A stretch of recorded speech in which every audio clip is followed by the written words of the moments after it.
Shouldn't be long now.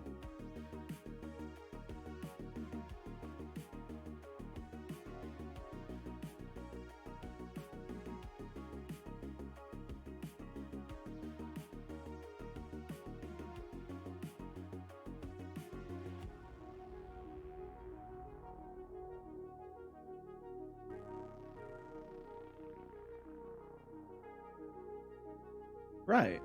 I think we should be good. I'm hoping so. Hello. Welcome. So, hope you're doing well, first of all.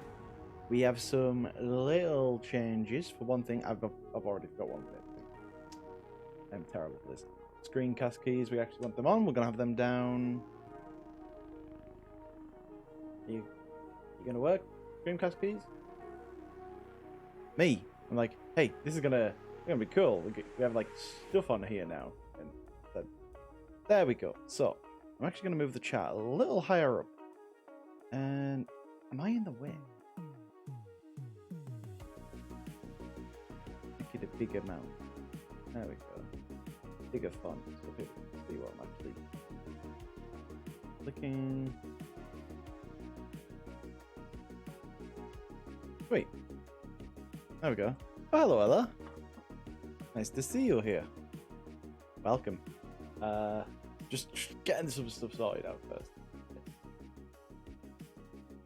And I've just realized this rig that's on him is still the broken rig. That was a fun thing on Thursday. Let's start up with the goods.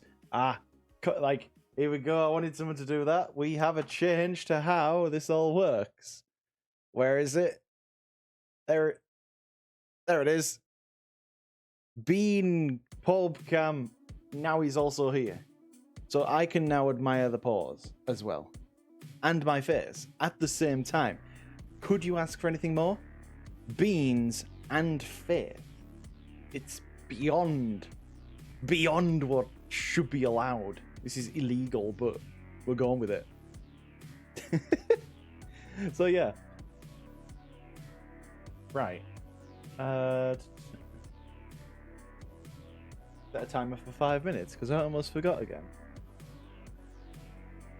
I bet there's like a bot that actually allows you to do that, but like... There you go, you get to see my face and beans. Could you ask for more? I don't think you could. So we actually got quite far through him last time. I'm actually quite surprised how far we got. The only thing I really don't like is that I feel like this part of the head is a bit bulgy. I want to kind of pull this back in, but the general modeling of him is kind of done. A few little tweaks and refinements here and there. But overall, we are on for a good one. So we're going to be doing UV mapping and unwrapping primarily first. That's our first task. What that is, if you're not sure, if you've ever cut out a cube, like on a piece of paper or cardboard back when you were at school or when you were a kid or something, and you cut it out and you've got like these little tabs and stuff, and you pull the cube out so it's flat on just a piece of paper. Obviously you have like the cube, like the square there, a square there, a square there with two squares coming off it and then another square. UV unmapping is essentially taking this boy and doing that with him and just flattening him out.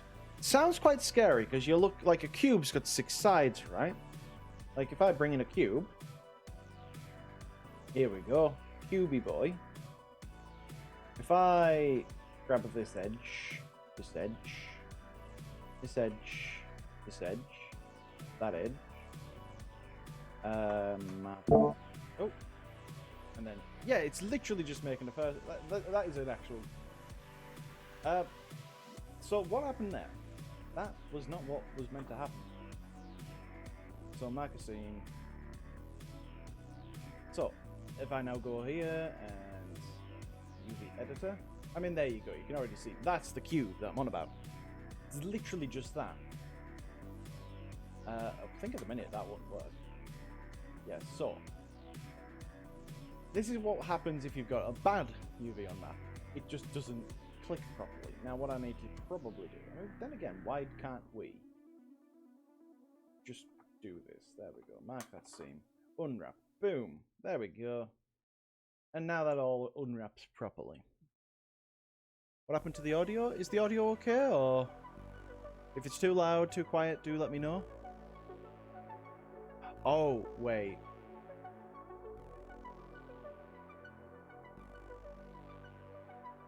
Is that fine? Ash, could you check my audio for me?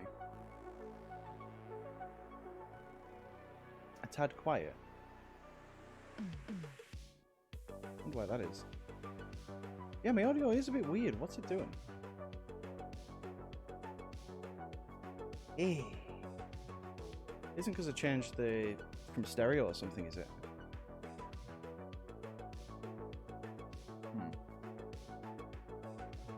Pop that up to full volume. Does that sound a bit better? It's still not it's not, something's not right with that.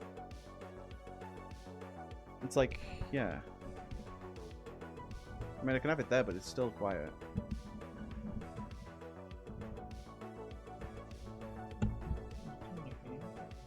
Have it there. Oh, wait. Is that better? I think that might have been what it was. There we go. Thank you. My partner's great. She's helped me. So there we go. Sorry about that. Let's pull that back down to a reasonable level. There we go. I'm great at this streaming thing, right? I'm like top tier streamer here. So yeah, so that's me just to kind of explain what we're going to be doing. And we're going to be painting on that. So I kind of already have an idea of how I break hands. What are you doing? Hands. Thank you, Hans. So I already have an idea of how we kind of break this character down, and I'll explain. I'm actually going to take a bit of time and explain it. It will take me a bit longer than usual to do it this way, but it hopefully will show some people exactly what we need to do. So while I'm going into UV unmapping, if I've still got the subsurf on, which at this point I do, I like it to do this in the actual lower res version of it rather than the high res, which is just like clicking this. That's the armature. I mean, actually, maybe it will be better in there. So one thing we want... So... Oh, no. Bye-bye, PaubCam. You were loved. PaubCam has gone. There we go. So... First one is going to be the arms. And this is quite an easy one. With the arm unwrap, you just simply want the shoulders, the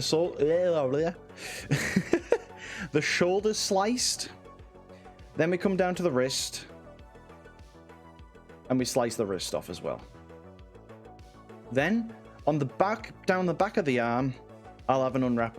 I'll have a seam down here as well. Mark seam. Great. So this will now flatten out quite nicely. For the hands are actually a bit easier than you'd suspect. You could go around each individual finger and open it up and flatten it out and make it look absolutely pristine. But if you're anything like me and slightly lazy, you can just grab this whole edge around the outside of the hand and pull that all in. That way, we've then got the hand kind of cut in half.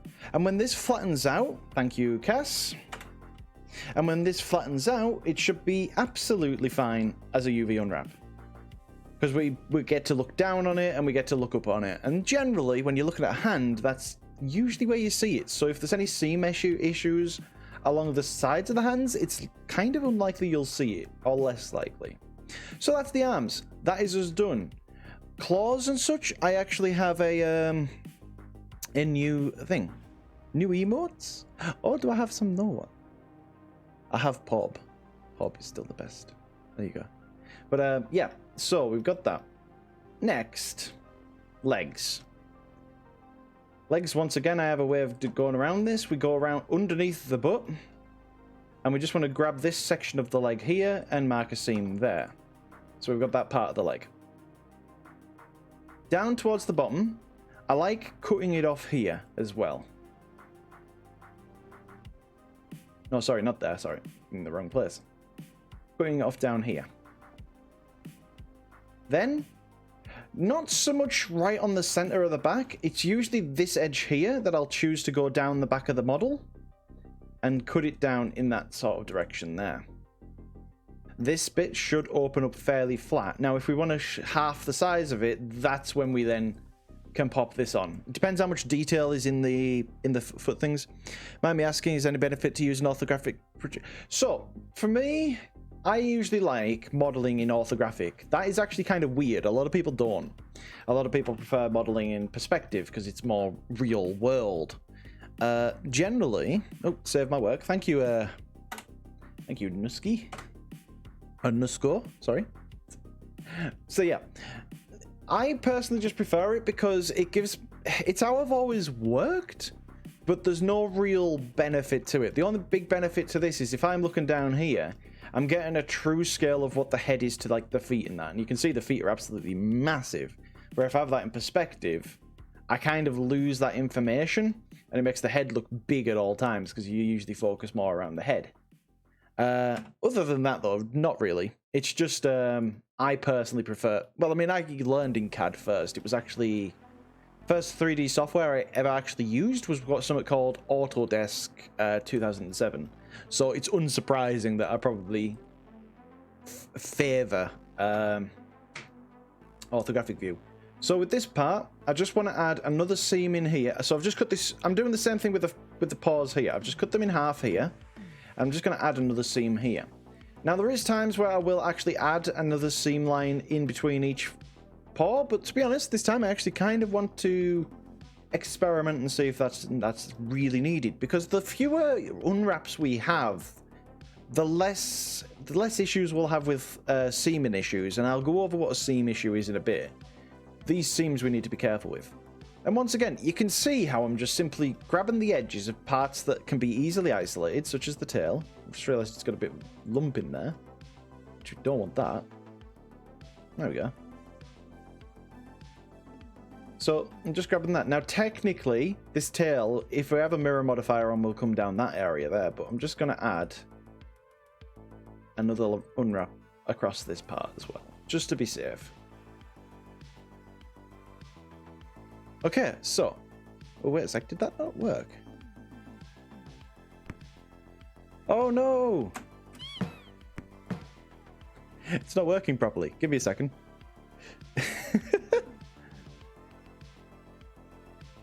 But hello, Neo.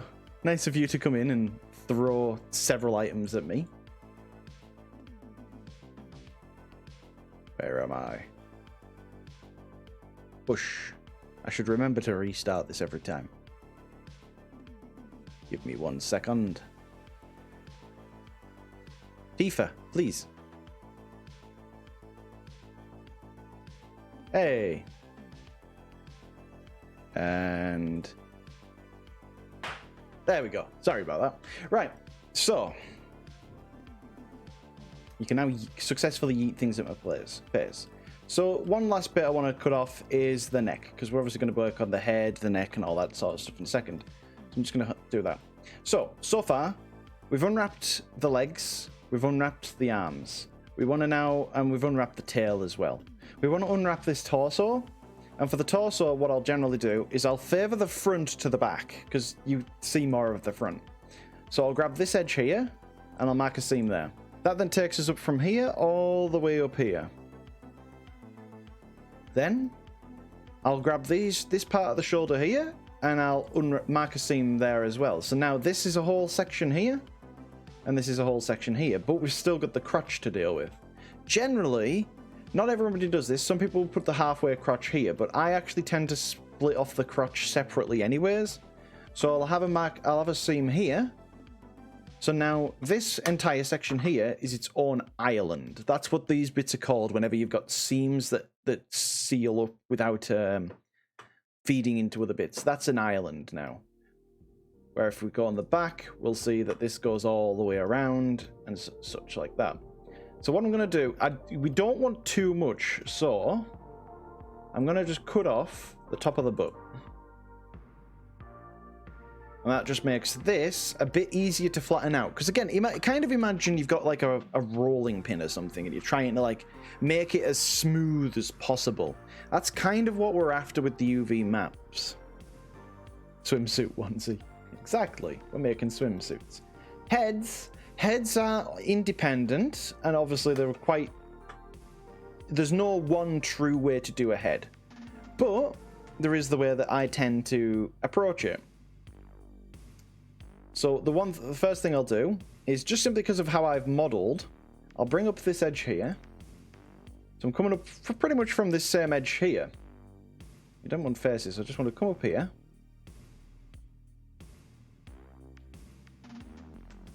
And mark a seam up to there. I then want to bring it up to the ear a bit, because like I said, this is actually newer base mesh, so I'm still not entirely used to this one yet. I'm just going to cut around the ears. Now, actually, does the ears want to be cut around there? No, I think that will actually be a little better like that, perhaps. Mark a seam there.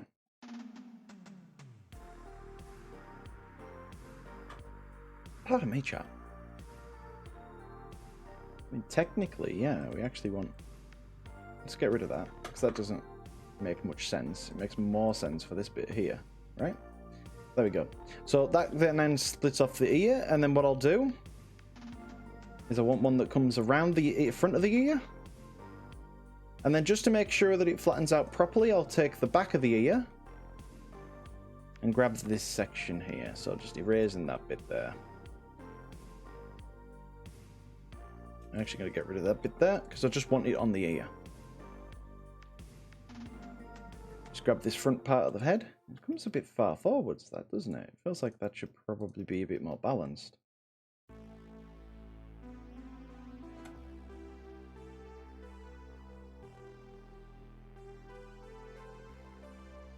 feel like the...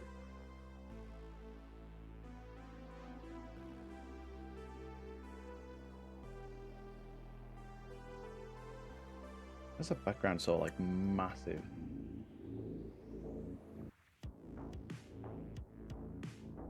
Oh, didn't want to do that. I wanted to smooth vertexes. I'm too busy looking at this. I don't know if I like it with the background. Still gonna have to get used to with this stuff. Quick question: do you have a recommendation for a plugin for better UV unwrap experience, or do you just? I just use Blender. Now you can use things that do unwrap more. Like there are automatic unwrapping things. Like I believe Substance uses one. That actually smart fills in the shape, but I don't like paying for things if I don't have to. So because I'm used to UV unwrapping this way, I'm just gonna UV unwrap this way. No, eyebrows I used to actually separate off the eyebrows as well, but to be honest, I think this time I'm gonna try it without that. Right. So then I want around the lips, because we don't want anything from within the lips. And I'm also going to seam this part off here as well for the nose, because this is going to be a different material, because obviously it's a nose. We want a bit of shine to it, so we're going to leave that slightly separate and have that as a separate material. Okay, so the inside of the mouth now needs sorted as well. The inside of the mouth is fairly simple, which is just to slice it in half, going down the jaw that we made last time. And the rest of the gums and such, because they're separate, we can just simply do a project from view on them. Now, you can unwrap them more properly if you would like to, but generally the way I paint them is fairly simplistic, and projecting from view, which is a thing I'll show in a second, is probably one of the things. Slice me in half. No. Eyes are perhaps one of the easier parts to unwrap. Which you'd think, but eyes are probably difficult, right? There's a lot to them. But all we need to do is, if we go to the UV editor, that's the current unwrap. Not useful at all. But because I've made sure that this was pointing directly at me, like this is a exact 90 degrees towards the front. If I just zoom in and just press U gives us our UV unwrapping thing. So this gives us all the options that we need for unwrapping. We can even technically mark the seam from here. But I usually use Control E to get to the mark seam menu. But this one, we can literally just go project from view bounds. Boom. And because we haven't altered any of this shape, we know that this is that eye perfectly. So when we come to bring an eye texture in, that's fine. And that takes up the whole map. Again, fine. That's exactly what we actually want with the eyes. Because eyes are something that receive their own texture. At least that's how I do it. Obviously, some people do include the eyes on the base model. For me, I tend not to, because I like having a lot of detail in the eyes. Even though my characters are, again, fairly simplistic and cartoony in nature, the eyes is something that you're going to focus on. So I would like it to have a bit more behind it. Thank you, Discord. Don't need messages like mute. There we go. Be gone, Discord. Why does it bring it on this screen anyways? So with the eyes seamed around them, and you might have noticed this edge here, that just simply cuts that into a nice section. And as for unwrapping, in all honesty, let's see how this looks, because we've done the first part of it. So what we want to do now, I'm going to pull down the menu and we're going to go to UV editor, and that's our current UV. It's not pretty, but because we've set up all those seams now, when I press U, actually that's a lie. I pressed A. That'll select everything including these. We don't actually want these selected right now. So what I'll do is if I press 1, that switches it to vertex mode. Now if I press L, it'll select everything that's connected to it. That will ignore things like the teeth and the nails that aren't directly connected to the model. This will only get things that are directly connected to the model, and for this part of the unwrap stage, that's all I actually want. So we've grabbed everything, and then we want to unwrap just normally. And boom. That is our first unwrap. Now, I just need to check one thing, because that is a symmetrical unwrap. That's all well and good if the character has a symmetrical texture. So not everybody does. Not everybody is entirely symmetrical. Some people do actually move a little bit across the reference. So what I want to do is I just want to simply go back to... It's not January, it's April, it's Neo, and it is this reference.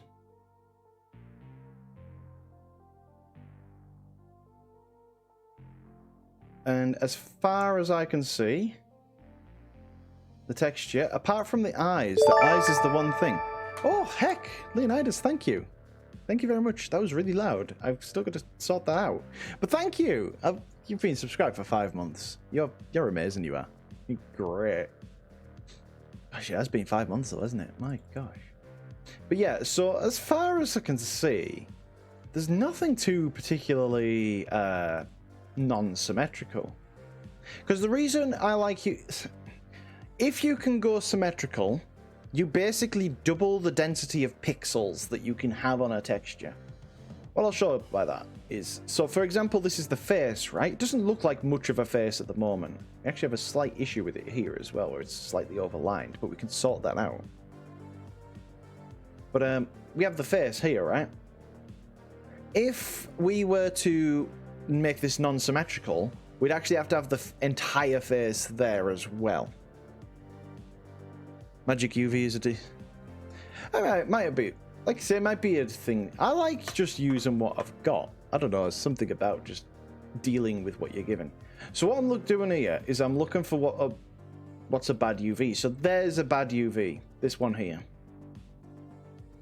And I can kind of tell what that probably is. That's likely gonna be the porbs down here. Yeah, it's that one there. So how could I tell that? Mainly, that's actually just that kind of experience. The more you work with UV maps, the more you'll learn its behavior. For example, I'm going to break this UV map. I'm actually going to remove this seam. Because one of the most common problems is just by not seaming something entirely. So if I clear that seam, and I now unwrap, it'll still do it, and it'll look alright, right? That looks fine for now. But if I now go and select this bit, because we haven't put a seam on this, because we haven't put a seam on the mesh, it doesn't know what that leg actually wants to do. So this whole top part could be like absolutely huge. This will be somewhere up here. But it's trying to like circle it all the way down. So what we do want to do is we want that seam that just goes down. That is probably one of the more common issues that you'll ever run across. So grab you, unwrap. There we go. Another thing with Blender's default unwrap is it puts the edges way too close together. And what this will do, so in VR chat, you have a thing called mid maps. All this means is the further somebody is away from you, I've just bashed the microphone there, but the further somebody is away from you, the smaller their texture will be. You might have uploaded it with a 4K texture, but if they're like all the way on the other side of a room, the game is actually quite clever that way. It's not going to load the 4K texture for somebody all the way over there.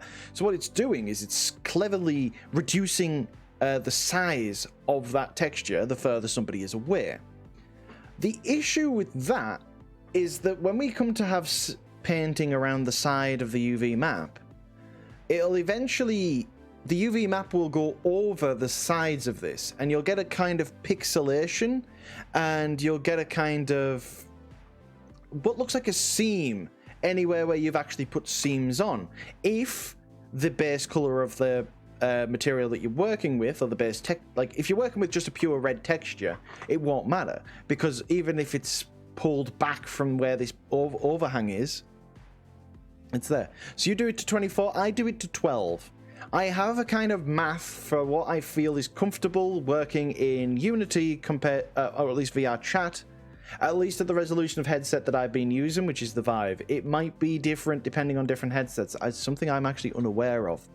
But if you're working with a 4K texture, you want a 12 pixel bleed. If you're working with a 2K texture, you want a 6 pixel bleed. And then if you're working with a 128 texture, you actually want a 4 pixel bleed.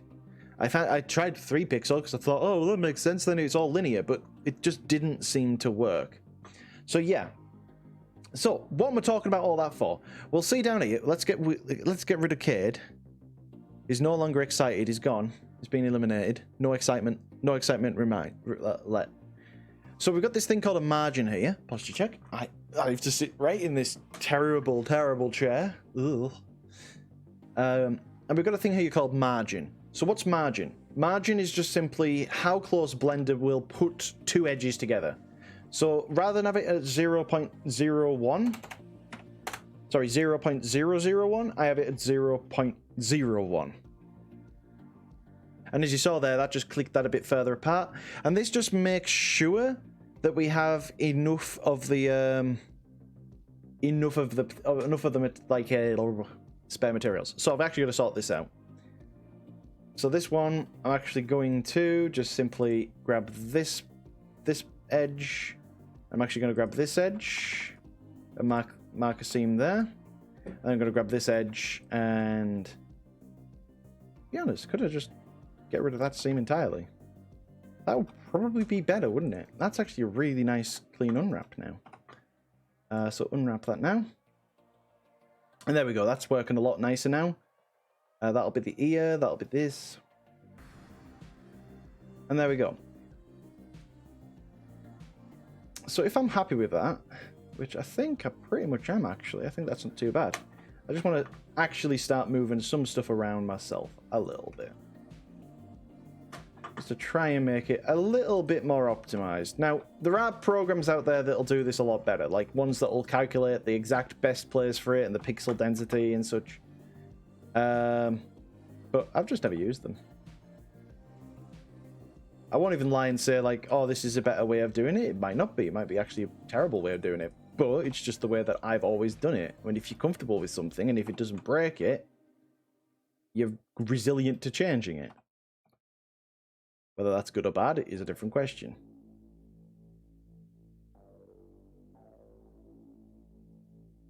Like I say, I mean, technically you could go through and check every piece, but setting that margin right at the beginning just makes it the whole process a bit easier. Grab you in there.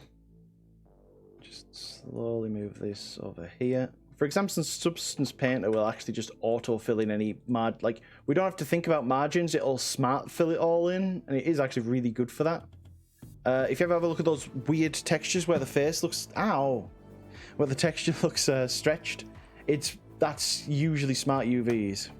But hello, nice of you to pop in, Fiery. Yeah, so not much, but what this does mean is if I go to 2D cursor, each one of those bits will now get a little bit more pixel density than what it originally had. Very subtle, very slight, but if you can do it, why not? Looks like a fish. Fish. Good morning, V-Karma. Yeah, so we're going through the texturing process now. I've just been explaining the UV unwraps and how I personally go about achieving it. Now, we do still want, to be honest, I'm actually going to move this bit over here. We want some spare bits around here because this is not the entire model. We still have things like the claws.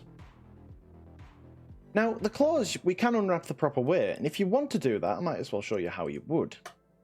Let's hide that. And now, if you wanted to unwrap one of these, mark a seam right down the middle, and then just unwrap. And boom, there you go. You'd have two bits that are perfectly fine. That's absolutely fine to work with if you really want to. But I have another way. It's mainly just a quicker way. Because nails, claws, tend to be the same colours. Same with things like teeth and gums. Now, gums can be a little different. They might have a gradient on them, but it's easy to achieve anyways. So, what I usually do is I'll usually grab these, and I'll just make sure that they're all slightly just off-center from each other, and just simply go project from view. Boom.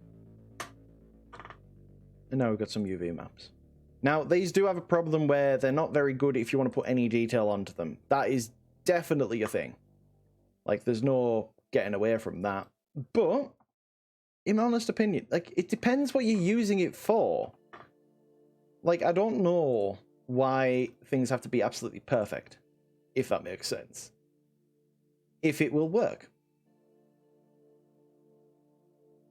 I know the proper ways of doing it, but it's like, well, bomb. Go to the side, grab the side of them, and just so they're all slightly out of thing each. Project from view. And boom. I just want to grab you.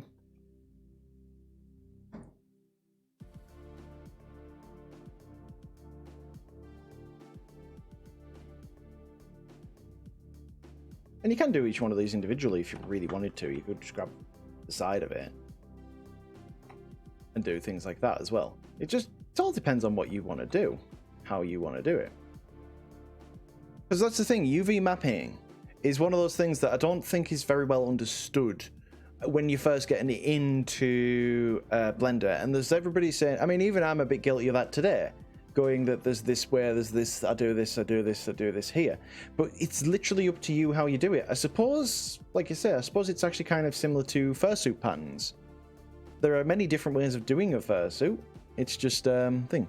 It's just like peeling a human. Well, yes, kind of. One thing I may do on this one is I'm just going to pull a seam across here. Grab you. Oh no, wait a sec. Oh no, I can't do that. What I should be doing is find that head. So I was doing that. To be honest, that's actually quite a bad way of doing it anyways. What I need to be doing is grabbing this here. Because this is where the jaw's kind of coming over. And obviously because this overhangs over here, Blender thinks that's where it actually needs to go. And it's not Blender's fault, funnily enough. So there's no like, oh, Blender's just being bad. It's like, no, that's actually what it's meant to do. So all I want to do is just simply pull this. I want to keep that general volume because I don't want the pixel density changing too much, but I just want enough so that we've got a bit there. There's only one seam on the face. Generally, yeah. Like, the only place I put seams, and again, this is kind of more for fairy characters, is on the nose, on the lips, on the eyes, I do put it on the halfway bit around the head, but that's usually because it's covered by things. I've just noticed the back of his head is rather flat. I mean, we want it a bit flatter than how I used to do with them, but not like flat. And you'll notice all this time I haven't really focused on any floof. I haven't focused on any fur cards or anything yet. We're not at that point yet. That's something that comes later. So now everything should be fine, apart from the jaw. And like I say, with the jaw, once again, this time, just going to grab the side of it, project from view. But now I'm just going to move it somewhere up in this direction.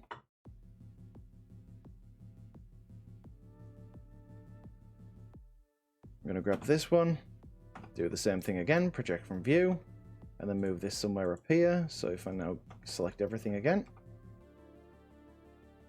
So we've got a jaw and a jaw.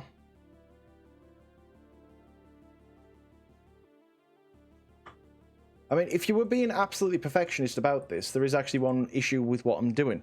Generally, we don't want to be... you don't actually want mesh to overlap each other in the UV maps.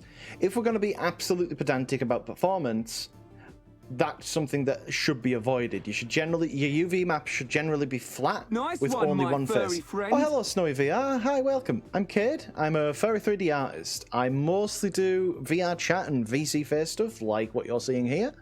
Hi, welcome. Hope you have a lovely time. And if you have any questions about 3D or the process that I'm in, feel free to ask. Nice one, my furry friend. Oh, thank you, Ella. Thank you for following as well. Literally just said it, but yeah. And I think you know that I am a furry 3D artist, consider you know me. Oh, no, you forgot? Well, Ella, I'm a furry 3D artist. Do you know what a furry is? But, yeah. So, where was I? So, yeah, if we're being absolutely pedantic when it comes to performance, having slightly overlapping mesh like this would be something that you would get a complaint at if this was being, done professionally, or if I showed this at uni. This is a no-no. But we're talking about VR chat here. The performance disadvantage that this brings is nothing compared to half of the other things that we'll be doing with this model. It is incredible. What's that? So a furry is somebody who likes anthropomorphic animals just a bit too much to be healthy. Adds mirror to avatar. No. You stop that. You stop that now. Please have mercy. You just get those avatars that just absolutely tank nice one, my the entirety of VR chat. Oh, hello, Barley the Burr. Welcome. I'm Cade. I'm a furry 3D artist. I mostly work in VR chat and VC face, which is what you're seeing me use here. Welcome. If you have any questions about 3D, please do feel free to ask. Honestly, and that goes for anybody else as well. If anyone has a question, just ask. I'm not in any rush with these things. Well, technically I am, and I'm incredibly stressed right now, but I don't let that stop me having fun and explaining things. So I've just unwrapped the teeth here. That looks horrible, right? That's awful. I mean, technically they're all going to be the same color, so to be honest, it's fine. But there's a lot of overlap there, and that's even to a point where even I'm like, okay, that's a little too much. We're going a bit too thin. So, one thing we can do is if we select all these, if we go up to UV, there's a beautiful thing called Pack Islands. Pack Islands will... It's kind of like when you press Unwrap on the hand, thank you. When you press Unwrap on the model, it automatically packs the islands for you. We can just get it to do that again without having to unwrap it again. And what this allows is it allows us to get very optimal space. Now, this will make it good space for a square. I actually might not want this to fit into a square, but if I scale this down now, grab everything else again, and I want to deselect that, and I just want to move these teeth up here. And you'll see how, like, again, this isn't... If I was going over best practices, there is better ways of doing this, but this is efficient. This is quick. My hand is distracting. My hand just decides, like, hey, you know what I want to do? I want to go over there, and I want to go over there, and I want to do this, I want to do that. But yeah, so the reason I do this myself is because, again, these are simple colors. If anything, these are just going to have simple gradients on them, so they don't need to be complexly or high size, high pixel density to everything else. Leap motion, hand drifting. I think what it is, I have a lamp literally to the side of me, which is quite reflective, and I feel like sometimes that messes up with it. Hello, Orbity Fox. Is it morning where all yous lot are? It's like late afternoon here.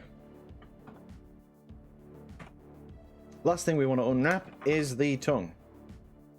And this... So, there's actually going to be I'm going to do something different with the tongue. I am going to unwrap it, just as normal. Project from view. But, this part, the end, is going to extend out quite far. If we actually go back to the references, which we've got here, this tongue is kind of like, it's like a normal dog tongue, apart from the tip, which is like a snake. So this is going to be quite long, which means that this pixel density, it's kind of like taking me and doing this with me. You know, it's not the best way of doing it. It makes me a little bit. I feel a bit compressed, a bit under pressure right now. So we want to kind of make this a bit bigger, so it's a bit more how it should actually be. So we're going to grab this bit here. And I'm just going to pull this out. And you'll see I'll use the soft selection to try and pull it out relatively evenly. Doesn't have to be perfect, but it just has to be close enough. And then grab these. Pull them all down. Scale them up. And there we go. So while that on the model, as a base mesh, is going to be really small, it is now going to... Oh, give me a second. It is now going to be more normal. So, we're back to like that side of thing. That's what we actually wanted. We did not want squish cade. We wanted long cade, regular cade, and that's what we've just done there. Because this is all going to come out with the shape key and dynamic bones and such. So that's... That is probably the only bit of complexity that we have to change the UV map for ourselves, because the computer doesn't know that. The computer has no idea that that's what we're going to be doing with it. All it sees is that there's plenty of polys there. So, yeah. With that, congratulations. You've just unwrapped an entire fairy model.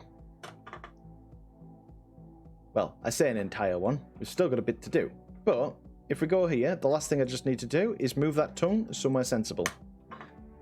What I'm going to do is I'm actually going to move this up here and scale it down. Now, I might actually want a little bit more detail on the tongue. I'm going to put it there for now, but I might move it later. In fact, I see a nice place for it over here. There we go. Sweet. And any of these gaps you can just use to fill things in with. Thank you for creating that rig for everyone to use. I want that rig for everyone to use, especially after I had all the issues with it on Monday. I was, no joke, once I'd finished that stream, I'd got a couple of messages from 2 people, and I'd already had messages a couple of nights before from another person who also had an issue with the arm. And what the arm was doing, the arm wasn't doing that, but that's also an issue. Leap, motion, that is left, that is right. Come on, there's thumbs. I have thumbs. There we go. What was kind of happening was, as you twisted the arms, there's a... Okay, it's quite difficult to explain, but on this arm, on this bone here, specifically here, with VR chat, imagine there's kind of a... Ooh, save my work. There we go. Thank you. With VR chat, imagine there's like kind of a little ball here or something. And what this is doing is this pulling this elbow to this ball. So when you move your arm in and out, it knows which direction this elbow should go in. Like VC Face has it as well. This is what's called your IK. It's where that's kind of pointing towards, and Leap Motion keeps losing it. There we are. And it kind of has to guess where that is. Now, VR Chats is very, very picky That's what I found out. And that angle affects kind of where this circle sits, where this target point is what it would actually be called. So you've got this target point here, and I believe this angle actually affects where this target point is. It's not a standard target point like I believed it was. So when this arm was twisting round, with it being further out, what it means is it affects it more. Think of it as kind of like a lever. Hi, Nick. Hope you're having a lovely day, Nick. Yeah, it's like it was basically pulling it out and just like completely. Again, what was I trying to say before? Nick made me wave, but hi, Nick. I do love you. You're great. It's like I say, it's like a lever. The further out, if you grab a lever right at the start and give it a bit of like a twist like that, you need quite a bit of strength to move it right, and it takes quite a bit of effort to break it. The further you have that lever out, the easier it is. Now, go the other way with target points. You actually kind of want it to be relatively enough, but not too much. The issue with the rig that I had previously was that it was too much, and it was just making the hand go clunk, clunk, clunk, clunk, clunk too early. So, funnily enough, I've actually got to fix the rig on this one because this has still got the technically unfixed rig. But now I know the solution, so shouldn't take too long. Ah.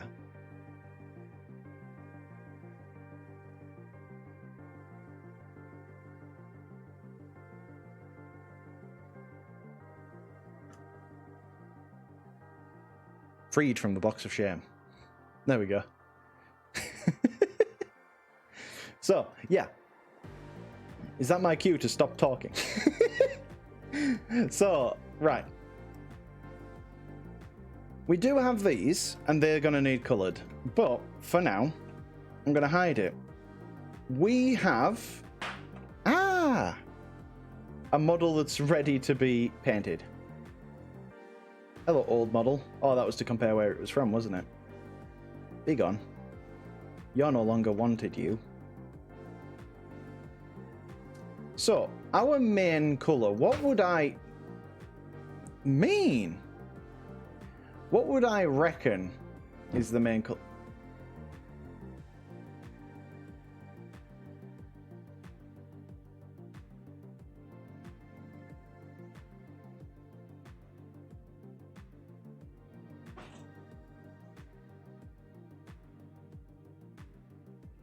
There we go. I'm allowed to think. Yeah, I'm thinking it's probably this dark blue is probably the main colour. I would say so. I mean, obviously, one of the reasons I chose this commission, and this again is kind of one of the things that helps me choose which commissions I pick up, which ones I don't. I like the face... I like the face pattern quite a lot. And I was like, things. Blue! That makes Nick happy. Nick just needs validation. Blue is a good colour. That's why it's my hair. So let's... Why am I doing this? Why am I doing it hard way when I could just simply UV editor, open up a screenshot. Excellent. So what I'm going to do now, before we do anything at all, I want to create a palette. So I'm going to go to texture paint and it's going to go yellow? Pink. But I'm going to go down to tool, and we've got a color picker here, and we've got what's called a color palette here. So I'm just going to create a new one. And literally, all I'm going to do, I'll grab a color, and I'll add it. And then I'll add it to a little palette down here, and I just go through every color that I need, and I'll just add them here to begin with.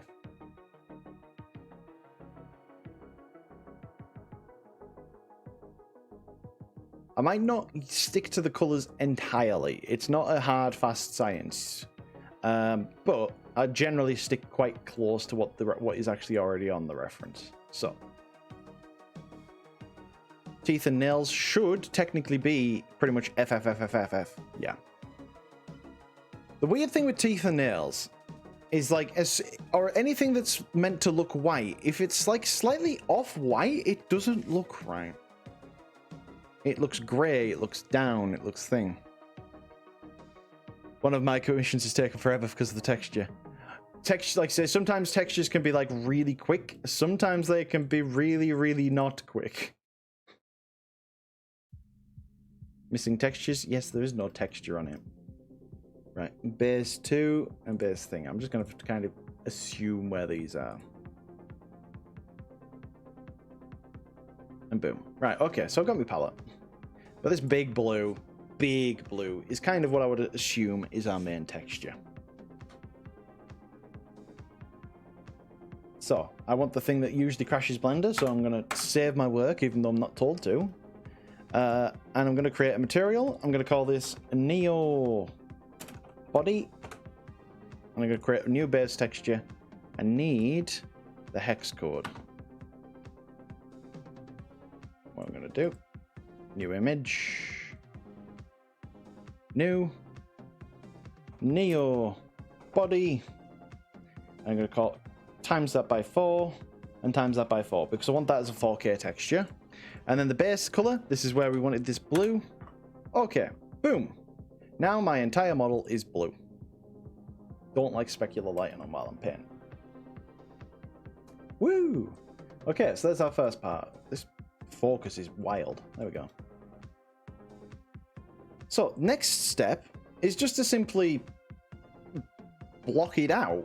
We're not going to do anything complex here. I'm just simply going to start actually selecting parts of the mesh that I can just drop color into as a quick start to the job.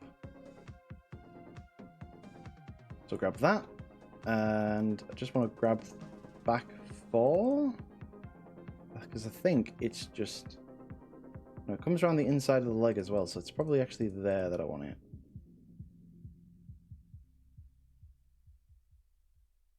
Right, I'm going to grab that, actually. Bum, bum, bum, bum, bum. Okay. I'm going to go to Texture Paint. Now, if there's one bit I can urge a lot of safety with, it is this bit. When you use a certain tool, the paint bucket in Blender. This paint bucket, posture check, I am sitting properly. This paint bucket, this fill, is the thing that has caused me the absolute most frustration with anything that's Blender related. This will kill Blender more than any other tool I have ever used. You want to make sure, if you are using the paint bucket, make sure you are using a mask. If you don't have a mask, well, I'll wish you the best of luck. I'll put it that way. So, I think we want the base here. Just grab that on there. Great. Right, grab the back. What I'm actually going to do, because I actually want to see it in textured view. There we go. And it'll look really pixelated at first. This one has this color on it. Sweet. Okay, up and down this part. So it's a dum dum dum. Up there. Then as we get to the chest, we kind of come out a bit.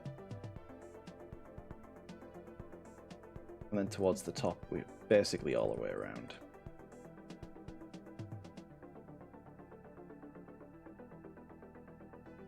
Now, how's he from the back? Oh, he doesn't have any of the lighter stuff on the back. Ah!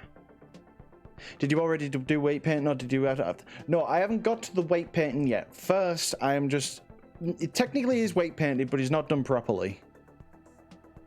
Also, I have a pie on my... There we go. Big on pie. I am more than just simply 3.14. Okay, so this is that blue color, isn't it? Yeah. Build in. Okay, I actually want the base of the hands. So one thing I'm noticing here is like... This one's a gradient. And so what I'm going to do is I'm just simply going to grab the bottom of the hands. I'm going to move over to what's called a gradient. Who would have thought? So I want this one to be this color. Actually, no, it's the other one, isn't it? I want this one to be this color. I then want to add another one that's going to be this color. And then I'm going to add a final one, which is going to be the green.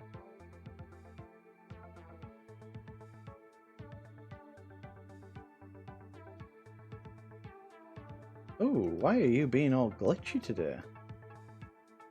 You don't want to behave? Now that is interesting. Why is it doing that? Oh, there we go.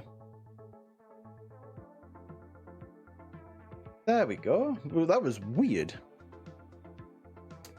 So, I just want to check how that gradient actually kind of looks.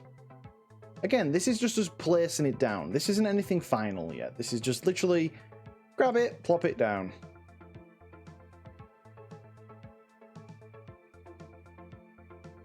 It's not really clear what the gradient is meant to be, but we'll just kind of go with that for now.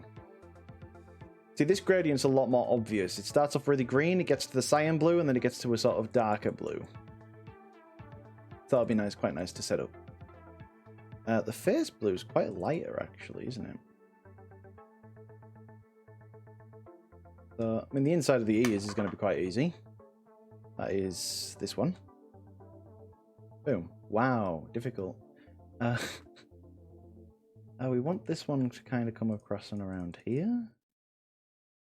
It's going to look very Minecrafty for a while. That comes all the way down to the central arm.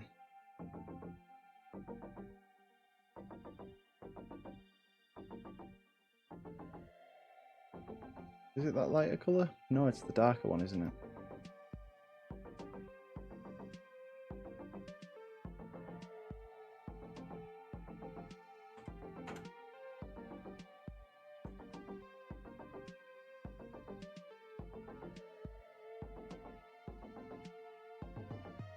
Oh no, that actually does come underneath the sort of arm, doesn't it? Yeah.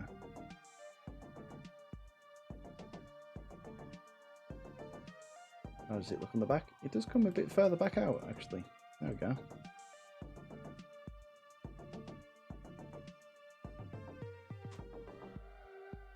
Right. Minecraft. Me realizing I didn't know how the paw colors work. That's fine. Like I say, when we come to 3D, we're going to find a few things that are going to be a bit, how does this work?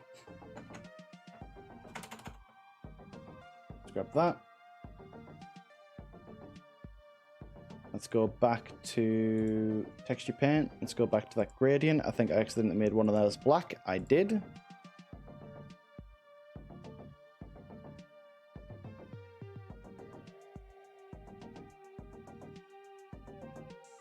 There we go.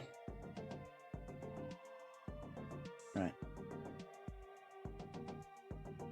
Let's grab you. And then you.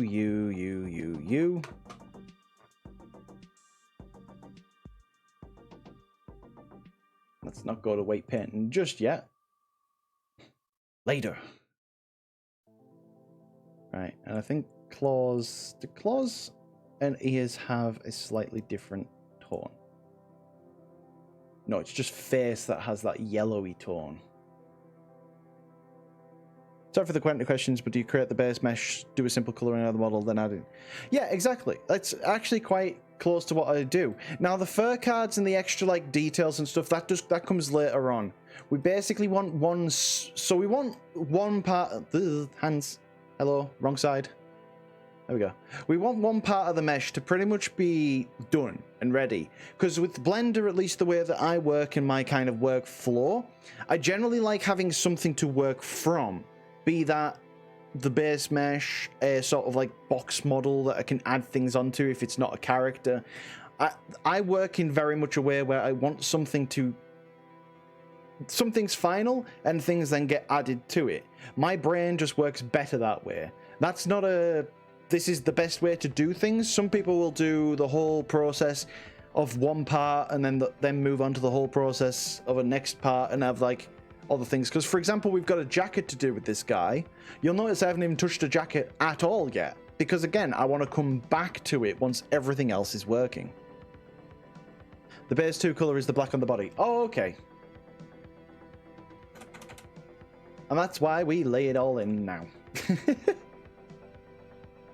I'll grab that. Yep. Oh, wait a second. Get rid of that one. Texture paint. Base 2. I mean, you got to think as well, like, a lot of this will look very different to how it does in 2D. Because obviously this will be affected by world lighting. This will be affected by things outside of just what the actual model shows. We're looking at a very raw version of the model, so colors will look flat, they'll look boring. But if you've seen my renders, oh, I've got to hydrate. Ha! See, Fiery Truth knows things. Like they don't yeet things at me often.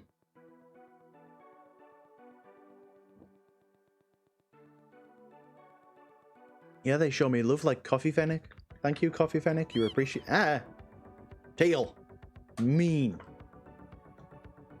How to take out rival 3D artists. I'm just going to yeet birds at them. Big ear mode.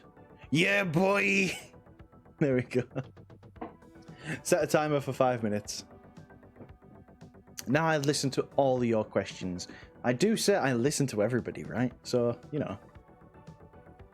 Big boy mode. So, let's pop that lighter color on there as well. There we go. Beautiful. Looks absolutely horrendous at the moment, but it will get better. Just pop some black on here as well, just to remind myself that's where that is. It's down the back of the tail. It's only across the top and then comes out towards the base. Across the top.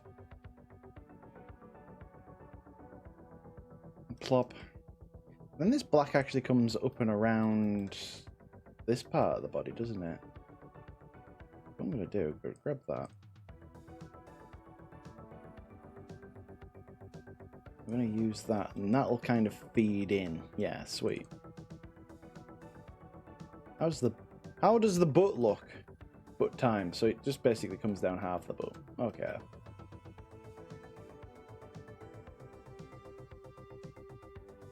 Pop that in there. Boom. Let's grab you.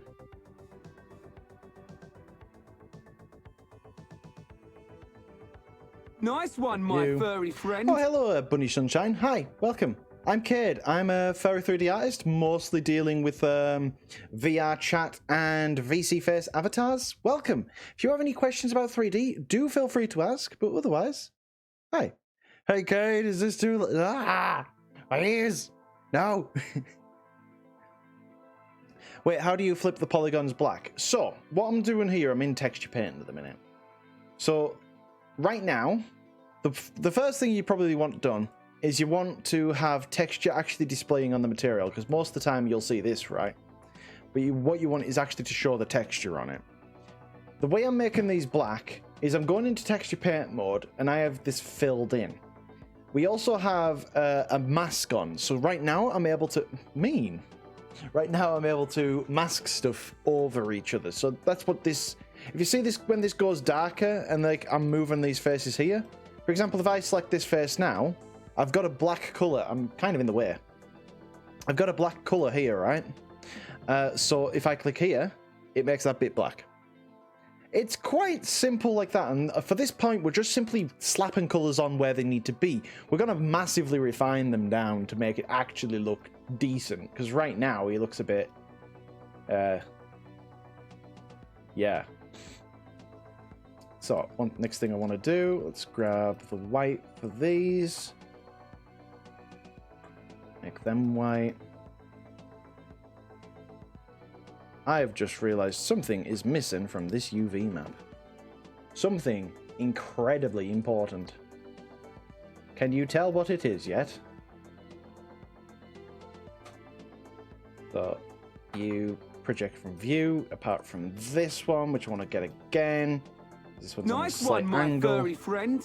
Oh, thank you. Hi, Time the Fox. Welcome. I'm Cade. I'm a furry 3D artist, mostly dealing with VR chat and other stuff. PobCam, I will... Oh, wait. Give me a second, because PobCam has had an upgrade. Where is it? There it is. Bring out the Pobs. Look at that. Live Pobs. With face. paws, and face. You get to look at... I can even show you these beans. There you go. Perfect. I've kind of forgot. Oh, yes, Time the Fox. Hi, welcome. I'm Cade, very 3D artist, mostly dealing with VR chat and VC face, as you're seeing here. Welcome. If you have any questions, do please ask. Double the goodness. You get me and beans. What could you ask for more? So I was unwrapping that, wasn't I? Did I actually ever unwrap that, or did I get lost in the beans? Should I do that again then? Let's grab all these. I'm trying to work here. Oh god, that's a big bean. Okay, so this is the hand. Sweet. So that's our hand, and that's our foot. Excellent. What I want to do is grab the whole everything now. I want to deselect these. Now we've got to find a place for our beans. Medium point. Oh. Pop you there. Excellent. Big ear mode. I can have my normal ears back. Yay! It's the big bean. And now I just want to deselect all of these. And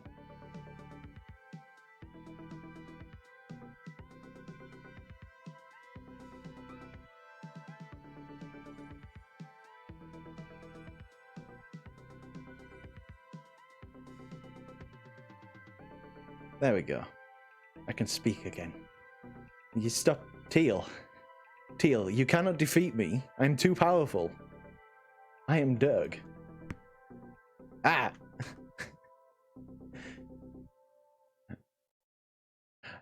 I just... Ow!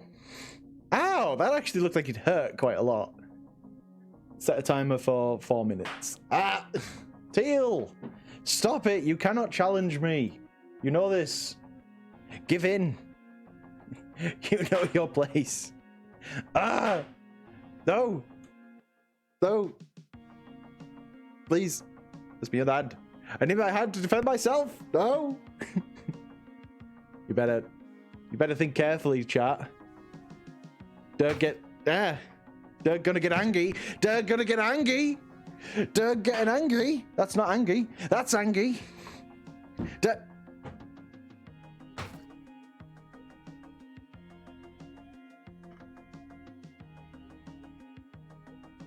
Doug is very angry now with you, chat. Very angry.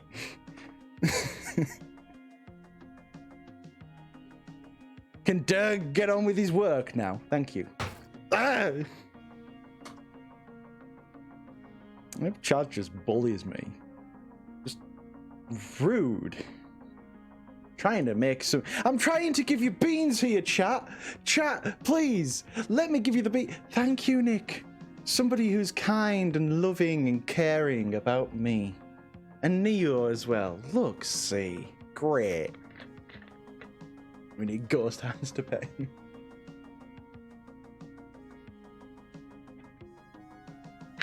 just getting bullied. Bullied. It's not like I set up the Twitch stuff to be bullied by, but...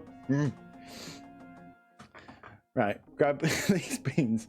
Gotta be quick before something else goes wrong, because apparently you don't want to see beans. Neo body, there we go. Oh, I've just realized something. So you know how before I said I wanted to set the bleed to 12? Guess who didn't set his bleed? So my bleed will have been on 2. Not to worry too much, we can go back and fix it.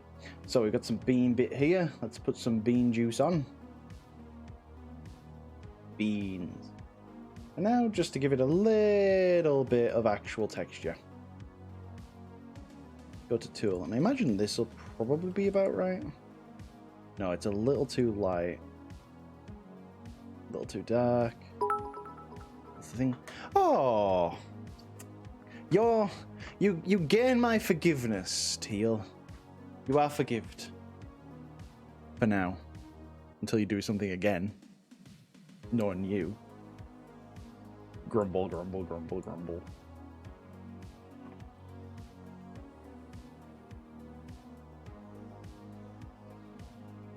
still think it's too light. That's way, way too dark. There we go. Nice. Nice. Gotta give you an extra bonus minute of foot cam for that. Extra. 'Cause I am generous.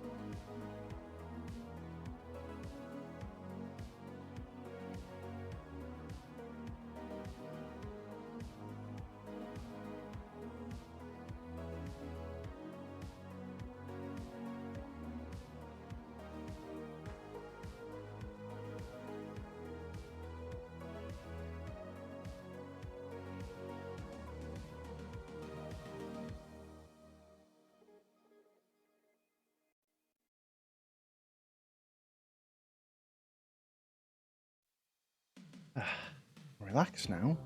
What's going on with my arm? Let's have another minute. Thank you for the bits, Blitz and Leonidas. You get extra bean can. Bean. You know how like Ludwig, was it Ludwig or something that did like that subathon where it went on for like nearly a month? Imagine me, but it's just bean can. It's like, oh no. Everybody just wants beans.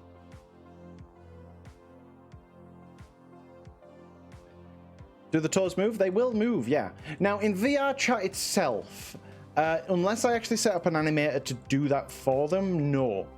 But, well, I mean, they will move a little bit, but just all they'll move. They won't move individually like my fingers are right now.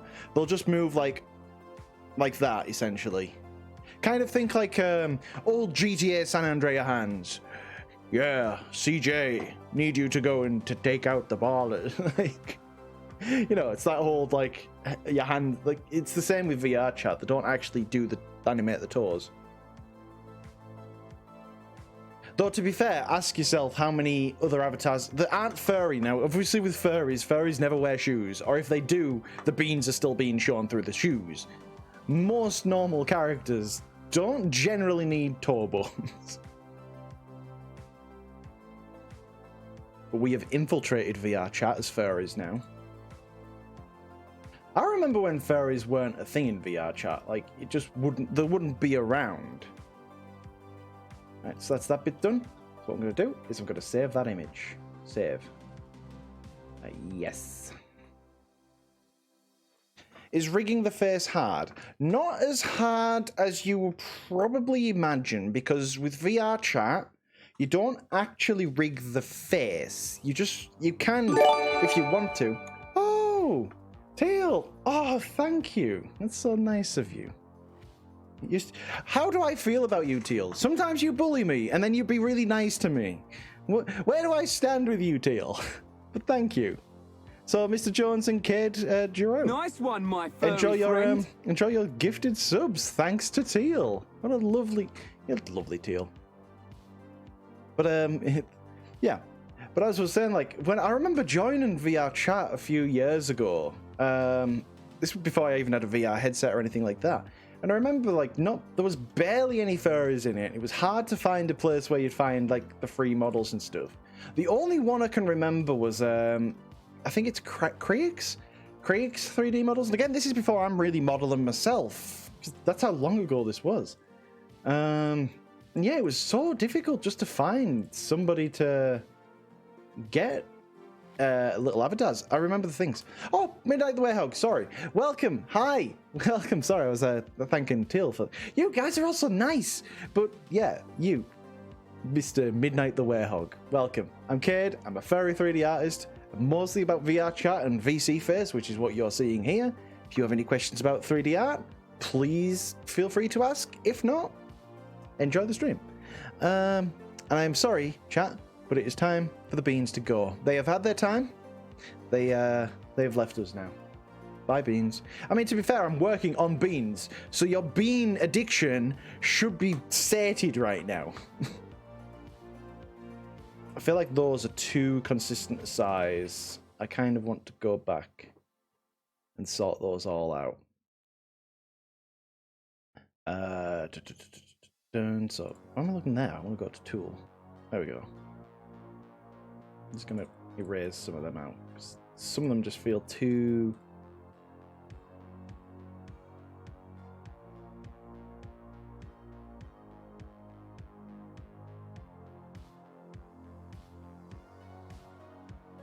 I love VR chat though nowadays. Like I don't always enjoy like playing it all the time, but there's something about, this is just maybe me, but there's something about going into VR chat. Now I know I'm not really Dragon, right? I'd love to be Cade, but I'm not him realistically. But when you go into VR chat or even VC Face and you see yourself as your own character, there's something about it that just like resonates with me.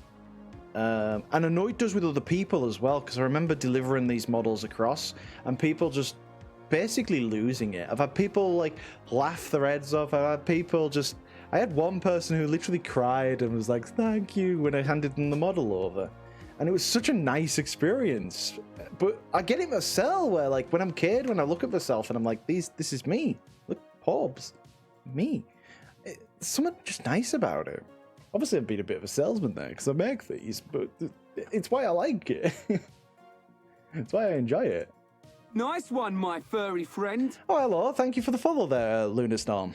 Welcome. I'm Cade, furry 3D artist. Mostly work with VR chat and VC Face. Welcome. If you have any questions, feel free to ask. Otherwise, I hope you're having a lovely day. It's a super trippy. It is honestly such a. It's honestly such a thing.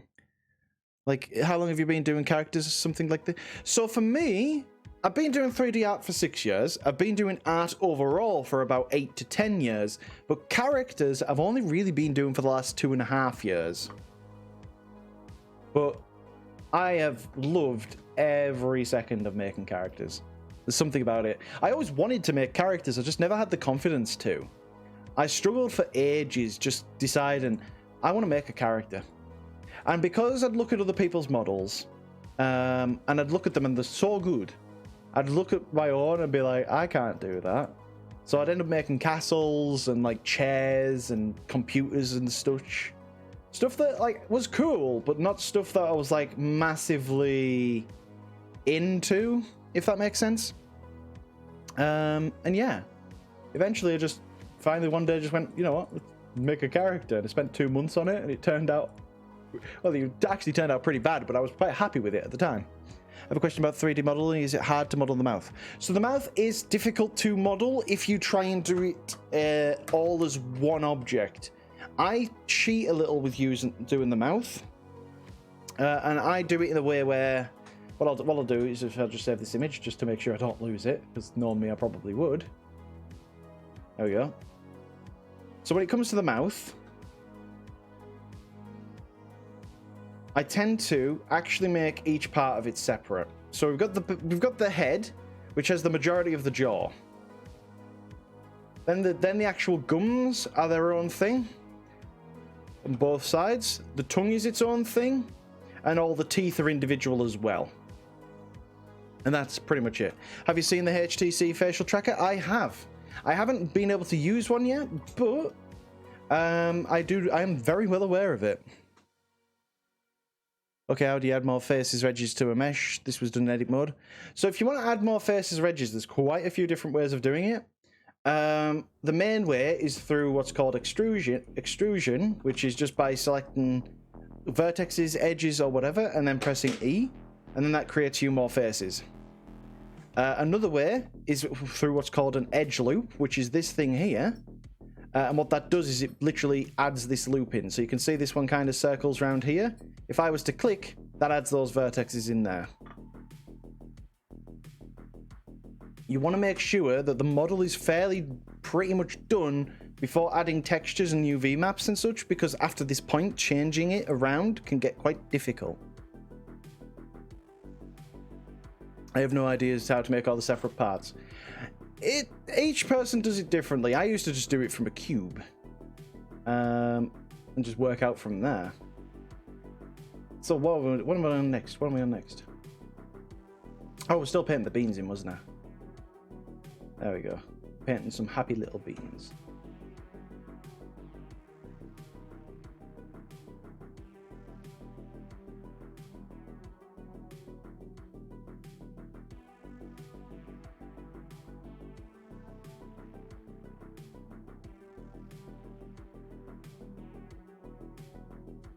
Literally just random. Oop, beans. So image, save. Guess I'll just have to experiment.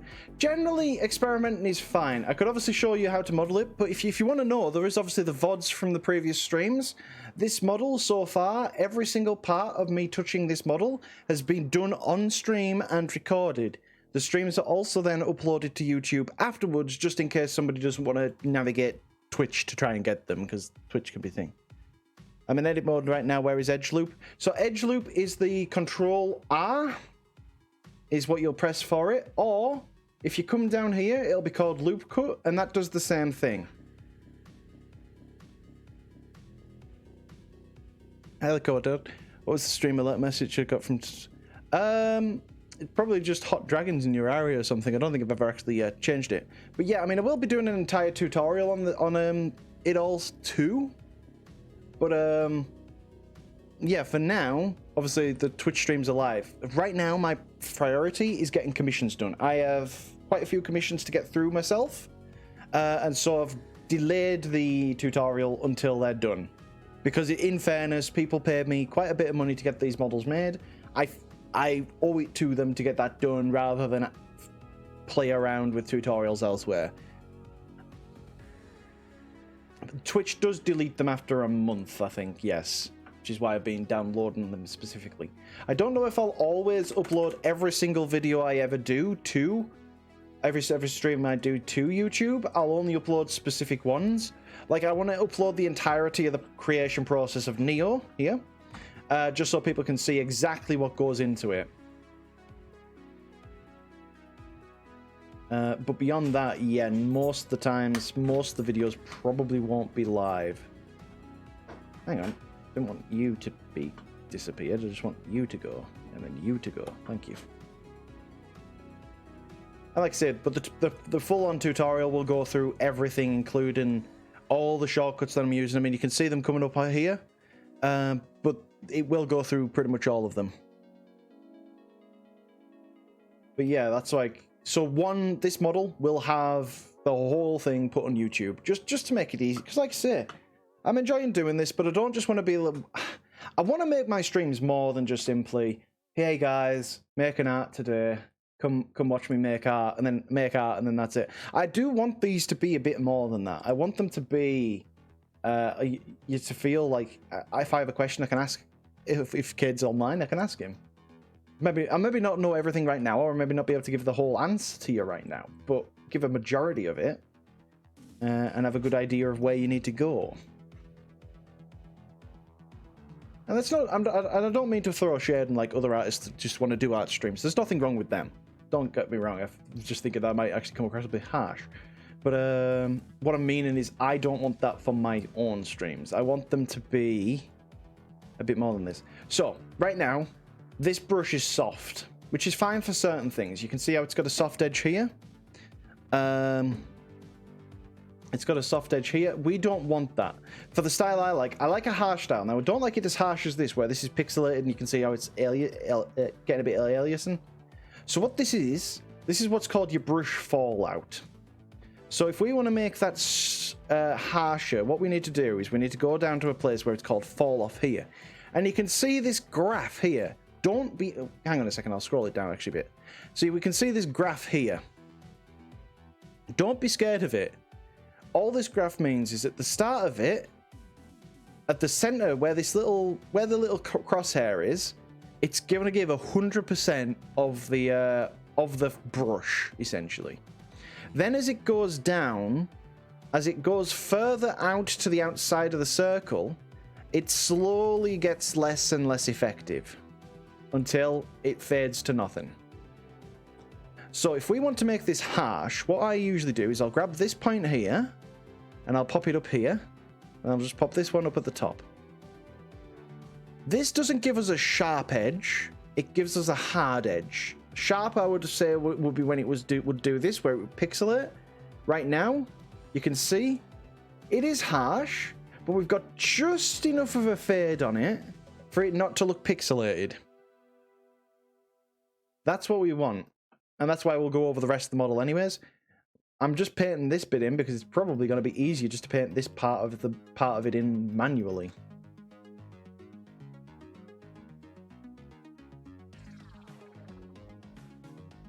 So this one doesn't bring it up towards the ear, but this one does. I kind of like it where it does a bit. So I think we'll be able to get away with some nice...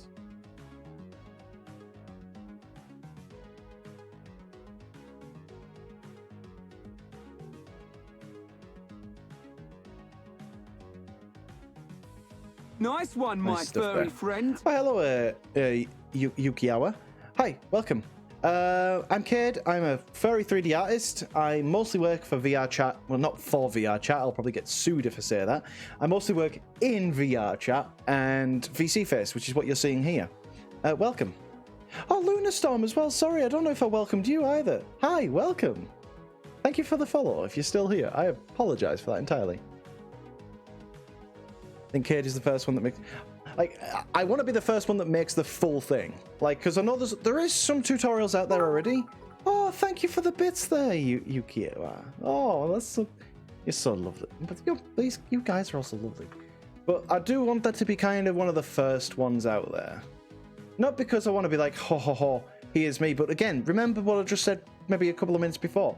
It took me a long, long time to even get the confidence to make my own character model. And I'd been doing 3D art for nearly 4 years at that point. Approaching a character is perhaps one of the scariest things to do. Because there's so much to it. And there is a lot involved with a character. But as you maybe, if you've seen most of these streams, hopefully you'll have seen a lot of this kind of become a bit simplified. And I said on my Twitch I said on Twitter a while ago, one thing I want to do is demystify it, make it simple.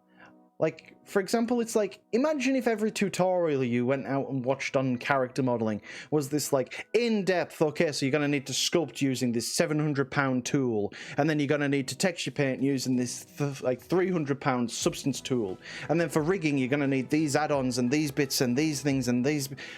I'm not here for that at all. I don't, that stuff's great. Realism, pushing for like high quality, high fidelity models is great. And to be honest, I need to practice it a little myself. But that's the thing. It's just a method of doing it. There's nothing that this method where I try and simplify it using mostly free tools. The only tool that I use is paid is realistically Photoshop, and you can replace that with any tool anyways. It's not exactly nice like it's special. My furry friend. Oh, thank you for the follow there, Rory. Rowie. Hello, welcome. Yeah, I'm Cade, furry 3D artist, mostly working with VR chat and VC Face. Welcome. Hope you have a lovely time, and if you have any questions, feel free to ask. Okay, I'm gonna have to concentrate on this bit now. So yeah, that kind of comes to around here. We do still have the floof, remember. Right now it looks a bit nude, but we do still obviously have this floof to work with. So that most of that texture paint under there will be hidden anyways. And the bottom, I'm mainly going to paint the bottom in the blue.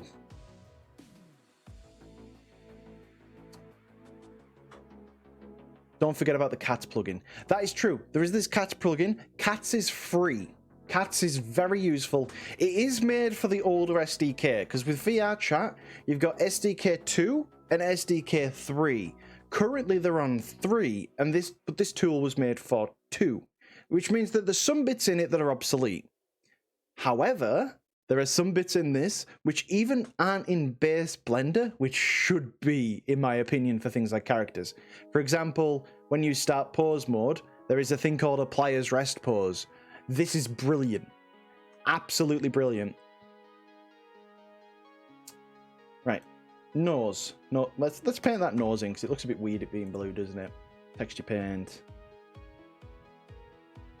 Tool. Black. Plop. There we go. Right. One thing I do tend to do myself... I have changed this a little bit in some of the more recent models, but a lot of them I tend to like putting just a black outline around the eyes a bit. I feel like I actually need a bit more topology there. I do, yeah, because I'm going to need that for the eyebrows. Bring that in. Pull that back. There. There we go. And we'll make that into the eyebrows. Now, the eyes seem a bit recessed, actually, looking at that. They do, don't they? They seem a bit recessed. Has this been moved? No. No, they're just naturally a bit further back than they probably should be. There we go. And as we come to paint and texture this, we'll see it obviously come out. It'll be kind of like, funnily enough, a Bob Ross painting. Save my work. Oh, give a whiff. Hi, buddy unicorn. Hope you're having a lovely day. Where's my other hand? Come on. There we go. The both hands wave. Yay. Well, hope you're having a lovely day. And posture check. I am doing good. And things. Do you think Blender is a hard software to learn? It looks complicated. Oh, sorry there. I bashed the mic because I'm going to hydrate myself.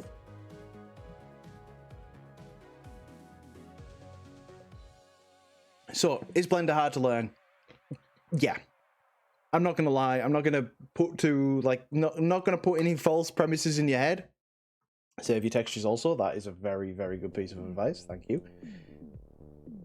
I'm not going to say lie about it. Blender can be difficult to learn at first, but here's the big but. Blender, remember, is a tool to do a lot more than just 3D modeling and make characters. It is something you can composite films in. It is something that you can do film editing in. It is something that you can do animation in. It is something that you can make entire shaders and groups in. You used to be able to make an entire game in it. They've removed the game engine now, but what I'm meaning by that, Blender is a complex program, but you don't need all of it.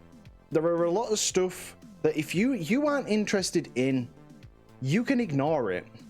There's no need for you to learn the parts of it you don't need. For example, compositing. I don't know much about compositing. There's an entire section up here. This is literally your compositor. You can do all it. I don't use it. I don't need it. And you use it for buying groceries. Exactly. Blender is the tool that does all. From literally buying your shopping. Oh, so this blue actually comes up here as well, actually.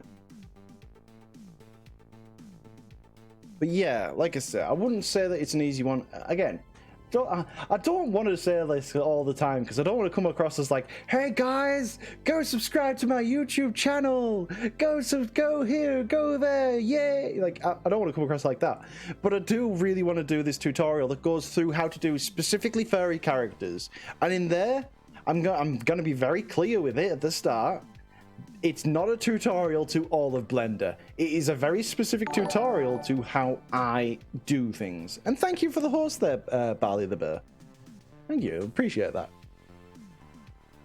But yeah, exactly. You don't use exactly that. So I'm not going to say Blender is easy to learn, even just without all of the other stuff on top of it. Because it isn't. There's a lot that needs to be considered. But it's also, once you know the basics and once you're confident with it, it's not really that hard. I can do it, and I'm not a smart man. I just know that these squares can be coloured in, and then when I colour the squares in properly and do it all nicely, it can look quite nice by the end of it.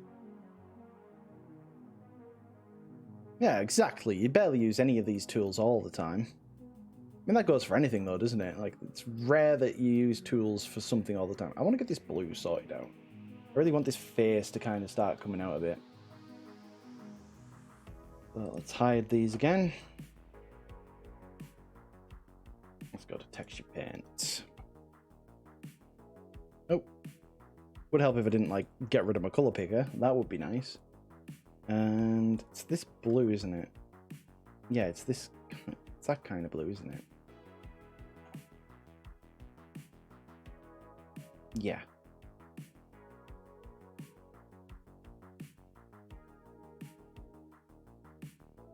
How do we look from the back? Kind of fades out to over the top of the head. Okay. Pardon me. And then it will kind of come up here with the ears, and then that'll be merged in. Okay. Oh no! Oh no! There we go. Okay. It needs to come down the side a bit actually as well.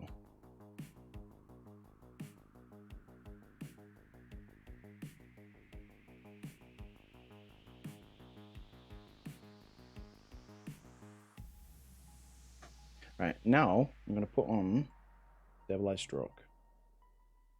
So what does stabilized stroke do? Stabilized stroke does exactly what you think it would be. It makes the stroke smooth. If I take that off, it's rough, but it means I can just zoom and dart about with it. If I turn it on, it means like, and you can adjust this. It just means that the paintbrush will follow where I am, so I can move this around pretty brutally, but it'll still try and smoothen out what I'm doing with it. Very useful tool. I feel like 80% of it is understanding how... Yes, exactly. I mean, you can see me now. I'm not really... I don't say, or you might notice, I don't really move my mouse to the side a lot. I'm just pressing shortcuts. But eventually, there's not too many to remember. If you've played an MMO, and you can do your combo moves in that, you can probably do this. Because, again, realistically, there's not that many overall. Hello, Electric Pineapple. You showed me some beans. Let me show you some beans. Hey, guys, show your support for the channel, guys. Follow my Twitter, subscribe to my YouTube, hit me up on my Insta, Facebook, MySpace, OnlyFans. Don't forget, guys, if you like this, to press the subscribe button and slam that share button and destroy that bit button and eviscerate the gift sub button. Ah! Thank you for that, Nick. God, imagine if you had to do that every time. I don't blame people who do that, right? I have a pie on my head. I like how one horn caught it. I got you. Big ear mode. I hear the calls for big ear mode. Set a timer for 5 minutes. Right. I should probably just have this photo open up on this screen, shouldn't I? And then I can just keep referring to it. There we go. So, actually doesn't touch the eyes, so we do actually want that bit of white there. Then we want...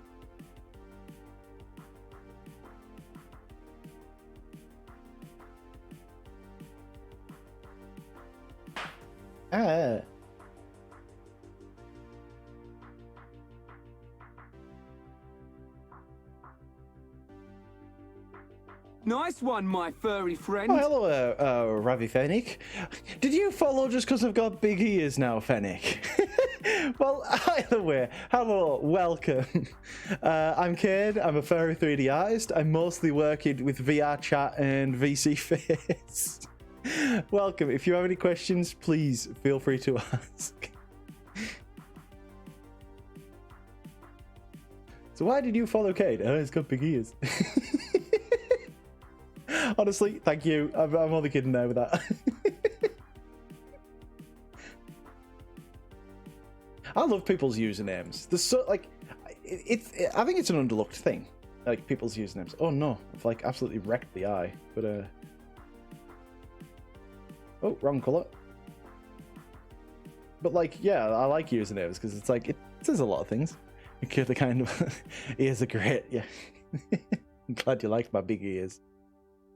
Shift S. I need to do that. I'm going to save anyways because I don't want that. And let's save the texture because otherwise the texture will crash and I'll be crying and I'll be like, no. Save.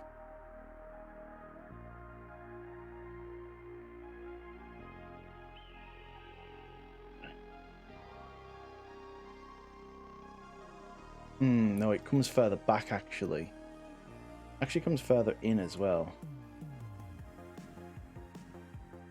it kind of goes there, pulls across, pulls down, and then goes back up. Okay.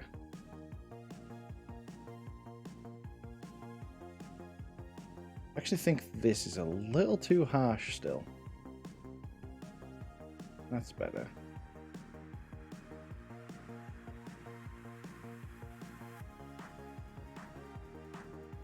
Pull that across. I know I'm being a bit messy with this, but you can always correct the bits that go a bit wrong.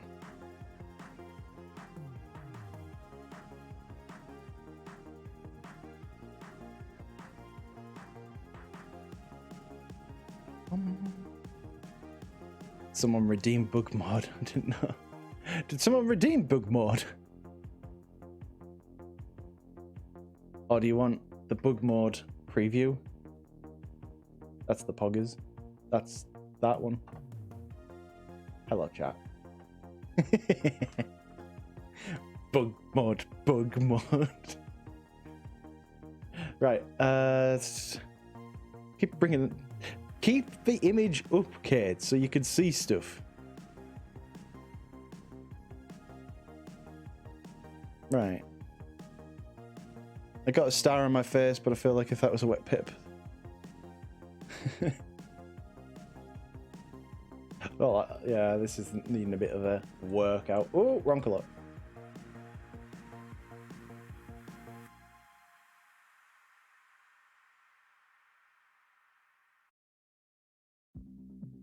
Imagine the sense that people making a VR chat for that. Yeah, exactly. It's quite a similar feeling as to getting one, I suppose. Like, yeah, it's interesting. Wash. Actually, that doesn't come as far around as it. Oh, it kind of comes up the snoot. That would make more sense, wouldn't it? Yeah. And it comes up and around the brow.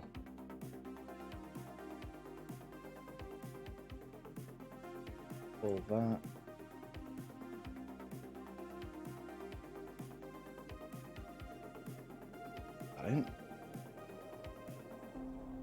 Don't know if it's things. Oh, thanks. Thank you, Sample. I'm glad. I mean, this character I'm currently working on belongs to Neo, who is also a really cool character. But yeah. Okay. This is the one thing with 3D. We've got to be careful with how stuff looks at different angles, because some stuff might look fine at one angle, but not at another. Big ear mode is over. There we go. There's got to be a law reason why Cade can do that.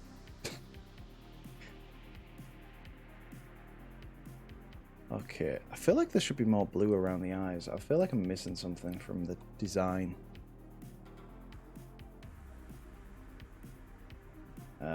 Yeah. Nice one, my furry friend. Oh, thank you for the follow, Sample.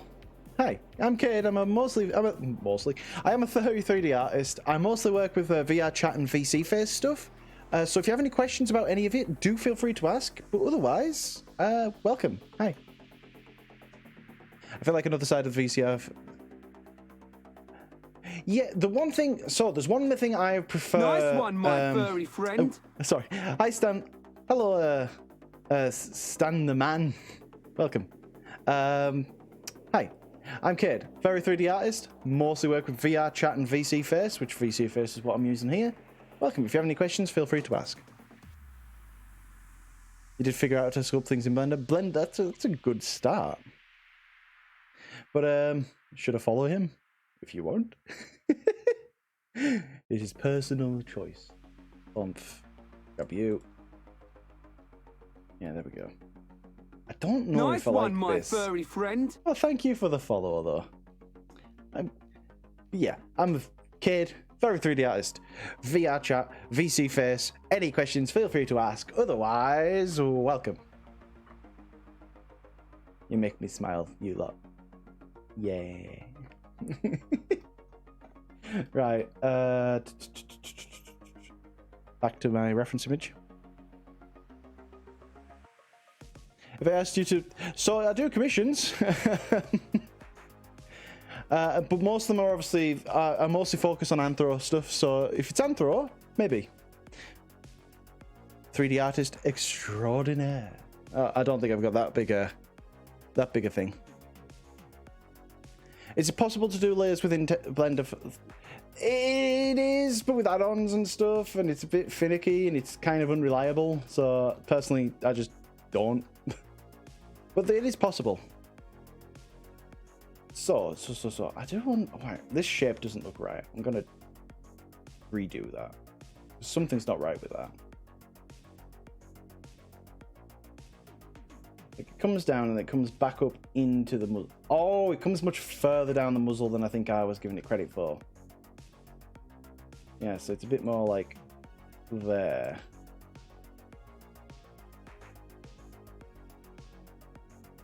And that kind of goes around the eye a little bit, and then pull it back in.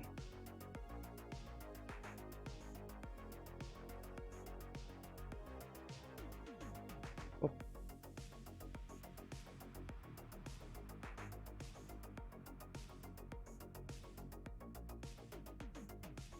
It's looking a bit better. But like with anything, it's like we're never going to get it right absolute first application. One thing I do want to do though is I don't want to focus on this too much, otherwise I get lost in what I'm doing here. Browse.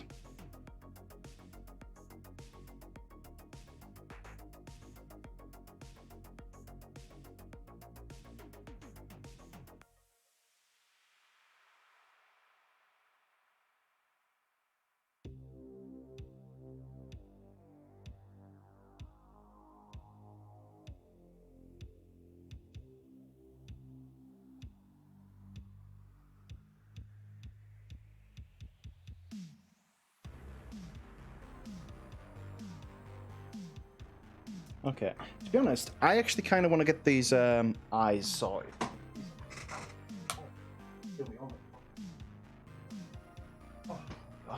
Sit down properly. This chair is not exactly the thing. No worries. No one's thinked to be here to watch.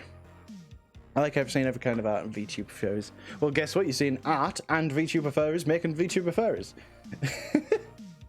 This will be fun as well, because this guy is probably going to be the first one we're going to take into Valheim and see if we can play around with it in there. So, we actually have two different eyes. And these are completely different from my regular eyes. So one thing... No, that's only you, Nick. Nick, I keep telling you, you're the only one legally required to be here. Everybody else is free will. You are my captive. You are my red panda who is actually blue that has to stick with me at all times. There is no escape. So don't even try. So normally, and this is the one part I use Photoshop for, I have an eye material that I've worked on over time. Just the same as I've got a base model, I have a base eye texture, for example. So I'm going to open it up. Last one I worked on was JT, so currently it's called JTI. This is all I use Photoshop for. And as I said before, I like the idea that models the way I make them could be made for free, because that is, when I started out, I didn't have any money and I couldn't buy things. So, I mean, yeah. So, wait, you can bring this into Valheim? You can. You can indeed. We can bring VRM models, which one of the ports of Neo is going to be a VRM model. So it's going to be a tester.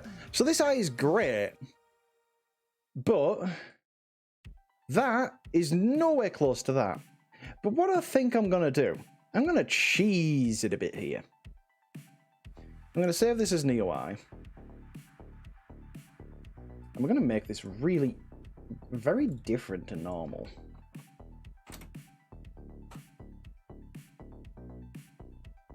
So the first thing I'm going to do is I'm going to grab all of the main layers. I won't be explaining what this is here as well, by the way. This will be something that I'll explain at a later point. There we go. It's that I don't want. Delete that layer. Yep. I will explain this, like I said, during the tutorial of how to make something like this. But we're going to make this really big. We're then also going to... let's grab... Well, actually, I could do with the colours, couldn't I? So let's grab you. Copy. You'd see JTI. Just, oh god, old printers and stuff. There we go. Oh, Nice one, my gosh. furry friend. Hello, Death Dragon. Hi, welcome. I'm Cade. I'm a furry 3D artist, mostly working with VR chat and VC face stuff. Welcome. If you have any questions about the 3D process, feel free to ask. Otherwise, welcome. How to make proper facial scarring. If you're wanting to scar a character, one of your best ways will probably be to actually sculpt that in. I love your name, Death the Dragon. It's like death, but I bet you're probably lovely. Death. Oh, sorry, I'll stop that now. Right. Okay, you can see like the subtle things that the eye actually does here. But what I want to do, I'm going to grab pupil edge and duplicate it. Yeah. And I'm going to shrink you down. Come on, Photoshop. Come on. I know you're a 4K texture, but you could do it. Or not. Thank you, Photoshop.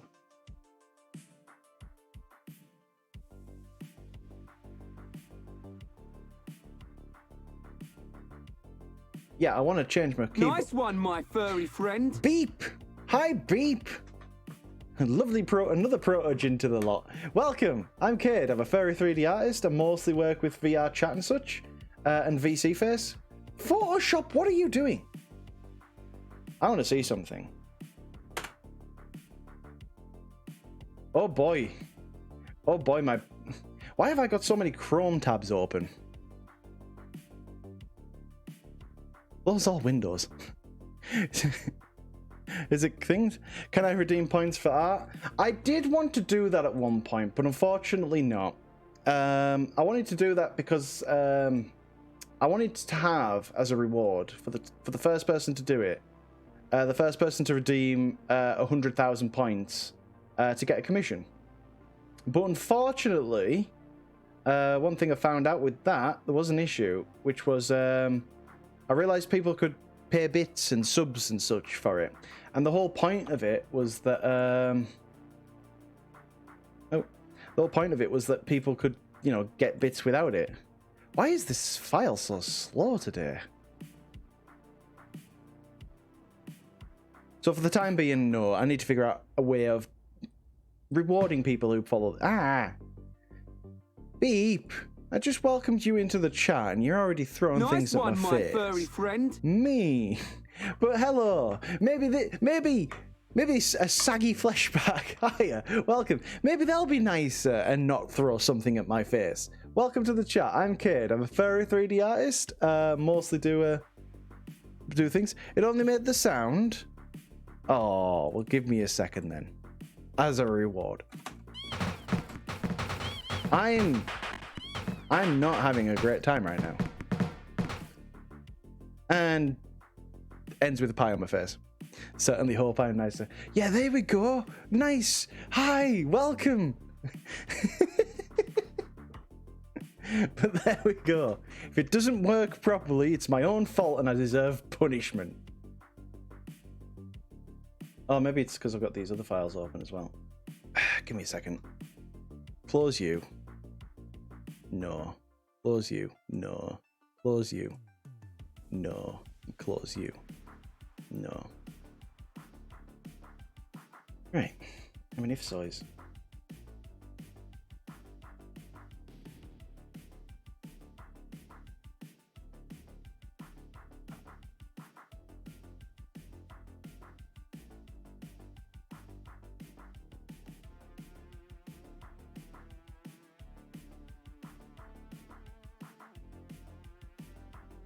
Right, delete that layer. Yes. Now, go down here. No. Do saturation.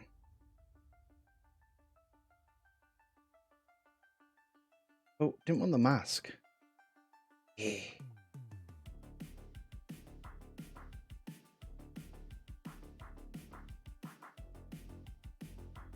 Where is it? Hue saturation. There we go.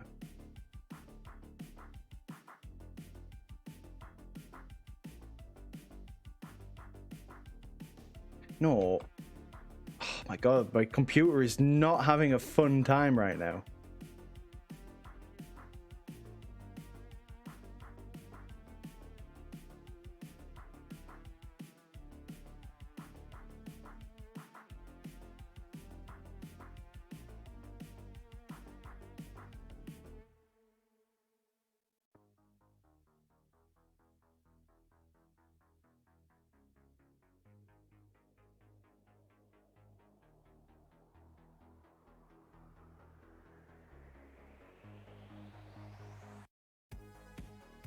No, that was not what I wanted, levels. I'm not enjoying that. Right, stop making it out for myself. File, no. Let's go with 1024 by 1024. There we go. Gonna walk the dog, Neo. You have a lovely walk with your lovely dog, I imagine. Can you not have it? Well, then again, actually, yeah, you can have a not lovely dog. But I bet your dog is actually quite lovely. I know it's around 1 gig. Yeah, like I said, I had that. Normally, I'm not too bad with it, but I think it might be... Wait, was I trying to 3D drop tool onto it? Why was I trying to do that? Wait, why is my paint bucket tool here? Welcome to my stream, everybody, where I lose the plot. But not move this selection area things. Yeah, fine. Okay. No, fill it. Thank you.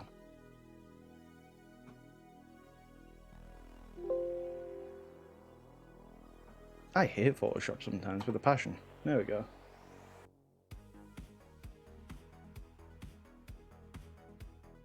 That wasn't what I wanted.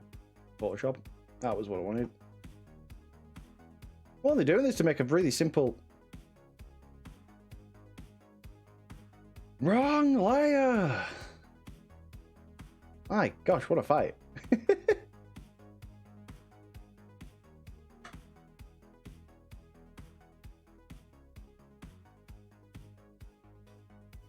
Duplicate.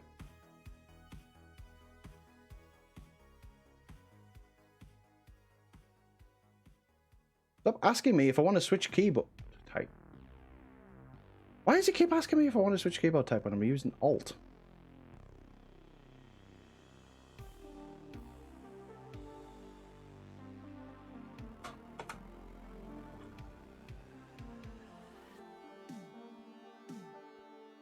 My gosh. Right. Okay, go back to this one. There's not so much we can do with it, but what I wanted to do all this time. Gradient tool. Nice one, my furry friend. Oh, hello, 404 preview not found. Hi, welcome. I'm Kade. I'm a furry 3D artist. Welcome to the thing. If you have any questions about 3D art or such at all, feel free to ask. But otherwise, welcome. The daily struggle of Photoshop.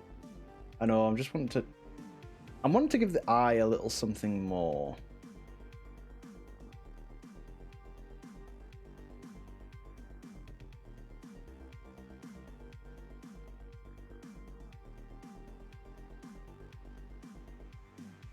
Just something to have it stand out. Okay.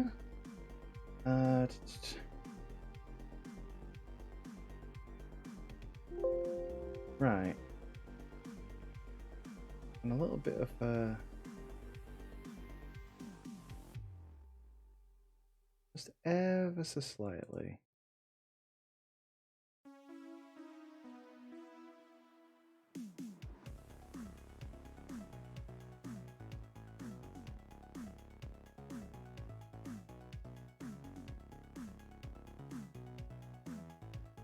Then go to you and give you an inner glow.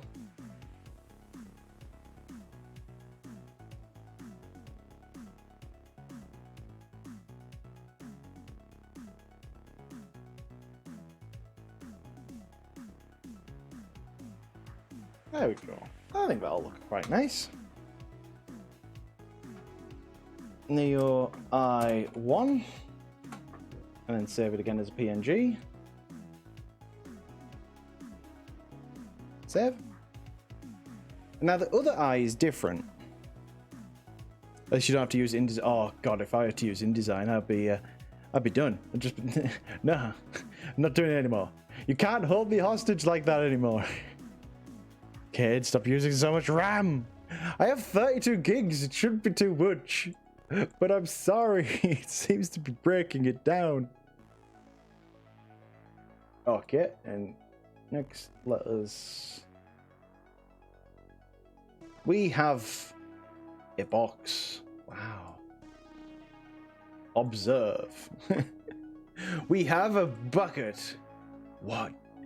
Wow. Wait, there's more. Dear God. I love those old Team Fortress 2 animations and stuff.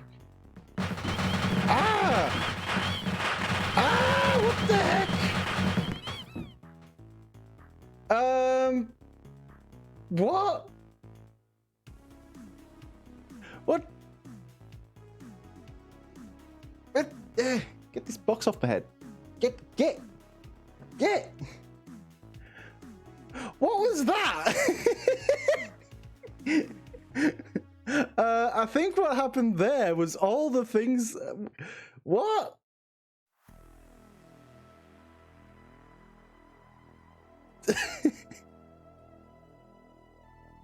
What did you do, Leonidas? What did you do?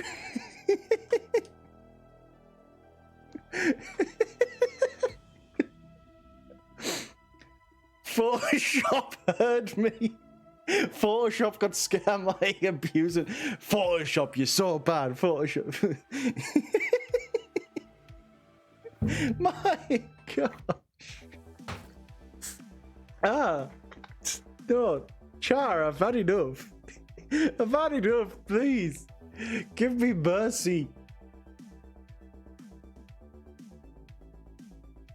I'm trying to make art.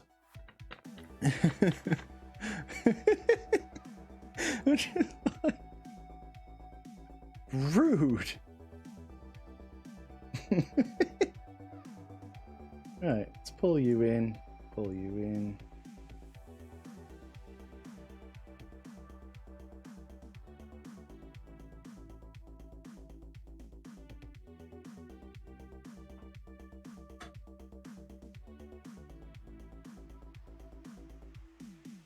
There we go. Right, duplicate layer.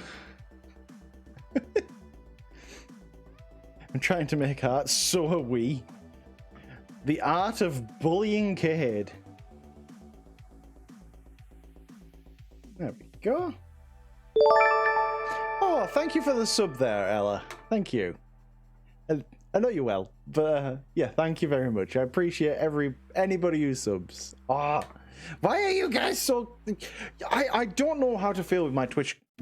What are you? Are you my friend? Are you my enemy? Do you want to throw fish at me? Or do you want me to hydrate and keep a good pot? Where do I stand? I will be forever amused. Oh, too much. That'll do. Right. And of course, something was thrown at my face. Beaned. Oh, I should be able to add another remote now, chat. Oh, I need to get another remote pretty quick. I want another remote. Yes, I'm excited. Not for that. There we go. And give me an outer glow.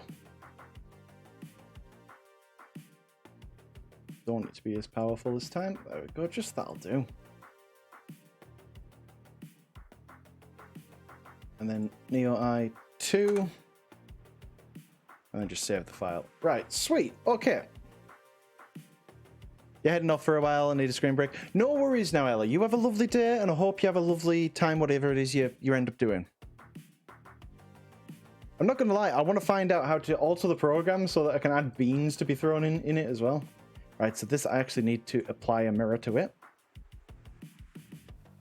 Nice one, my furry friend. Oh, hello, Sketchbooker. Hi, welcome. Ah, my arms. What are they doing? I'm like a technical artist and he's... Leap. Motion.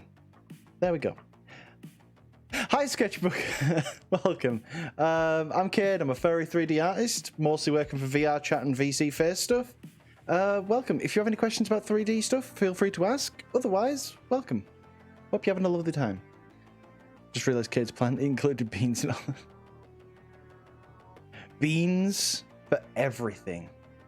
Everywhere there shall be beans. Oh, thank you, Leonidas. You didn't have to do that. That's too nice. You guys make my heart melt. I'm gonna cry. I'm gonna cry now. I'm gonna cry happy. I left material. Howdy, hope your day's going well. It's going pretty well at the minute, apart from the whole being bullied, but you know. you win some, you lose some. Image texture, open. An I1. Yeah, we didn't want that on that side. And then we want I right material. And this one wants to be an image texture. Open number 2.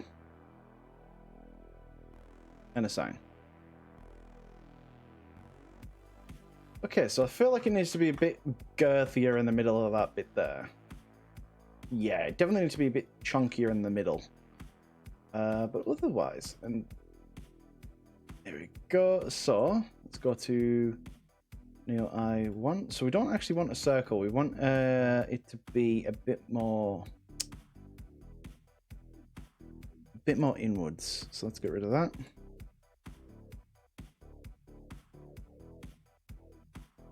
Now, the only thing with that is that's all well and good, but I kind of want... Why can't I... Oh, because it's 2 layers, isn't it? So it won't want it to.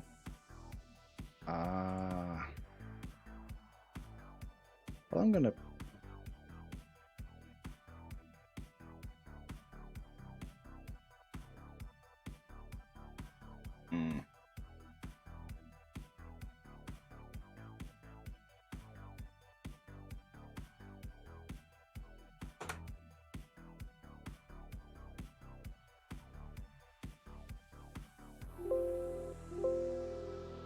Blender.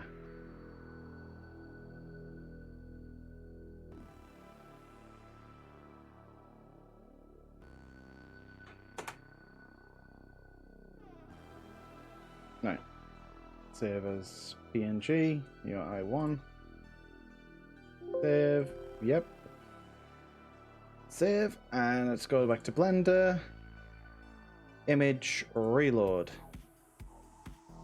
Yeah, as I thought, it kind of looks a bit too thin on the side now. Oh, wrong one.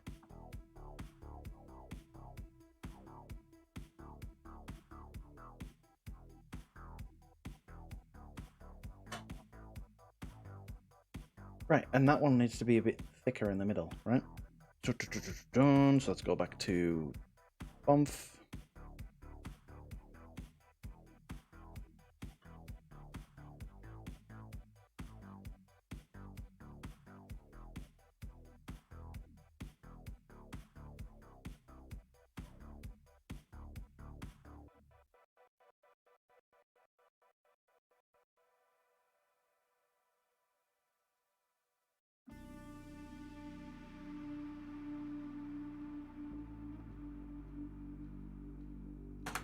Boom.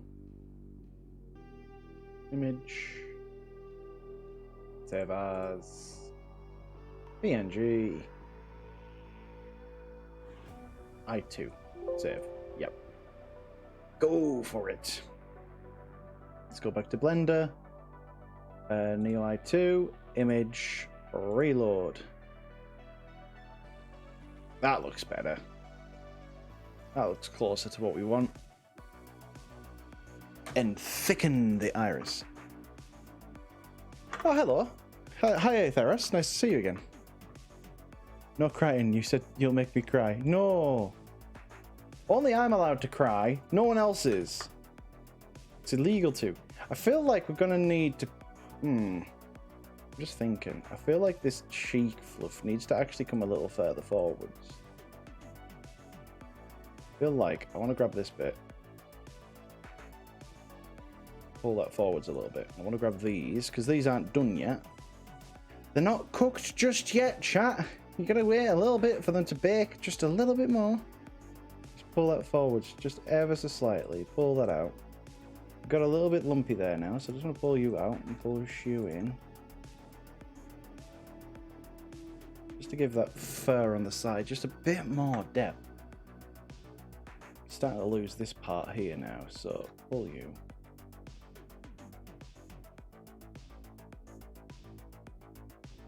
BTW, that was 380 redeems at once.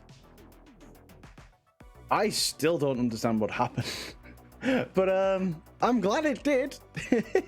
But my gosh, that was a lot. Okay, I feel like we're gonna have to start unwrapping these bits here, right? It's only this line as well. That kind of comes further back, doesn't it?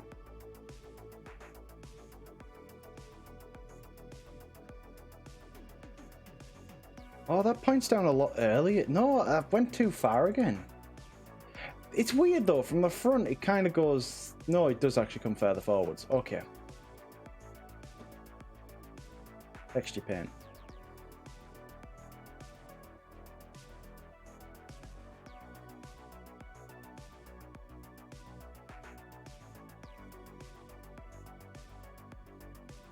Pull it around there.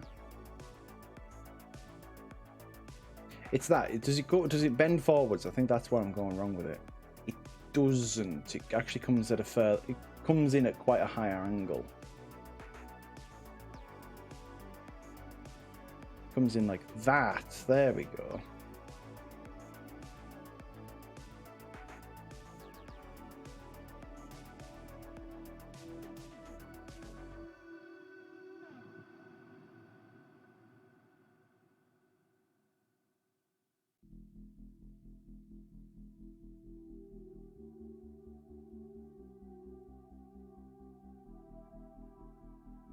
I want a bit more thickness to it, actually.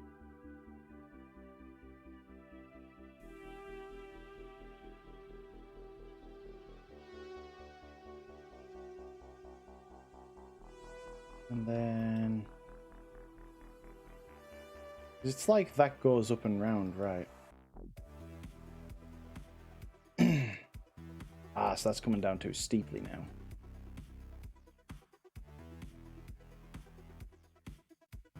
Because then we have like this line here, right?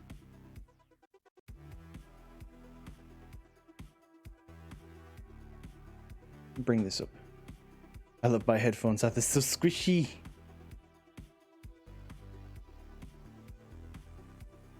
Oh, is that why some people's weren't playing? Were you like having them all queuing up?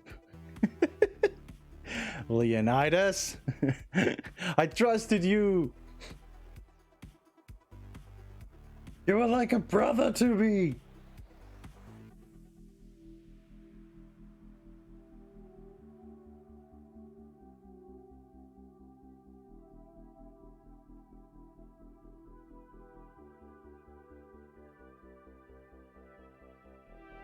Oh.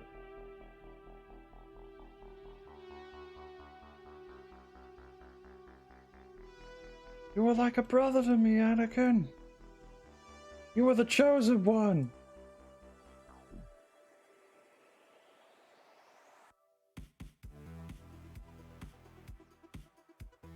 know those movies had their issues, right, chat, but some absolutely stellar moments out of them.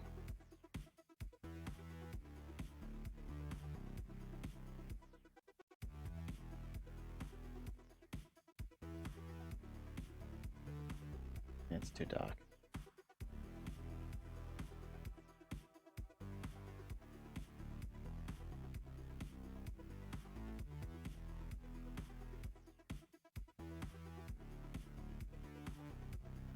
Nah. No, I don't like that.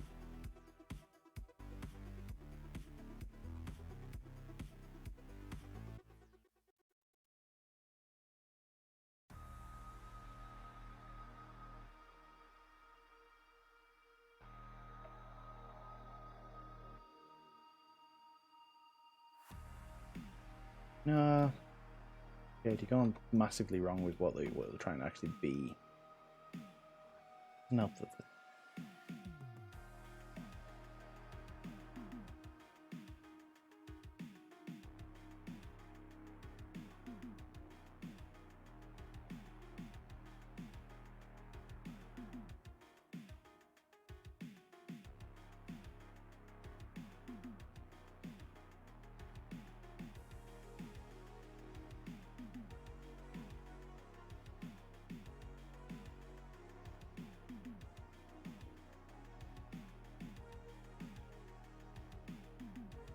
I'm still not sure if this is right, what I want to actually do, but I'll leave that in for now. Now the tips of these E's are actually a different blue, they're this blue, so I actually start to want to paint now properly. Oh.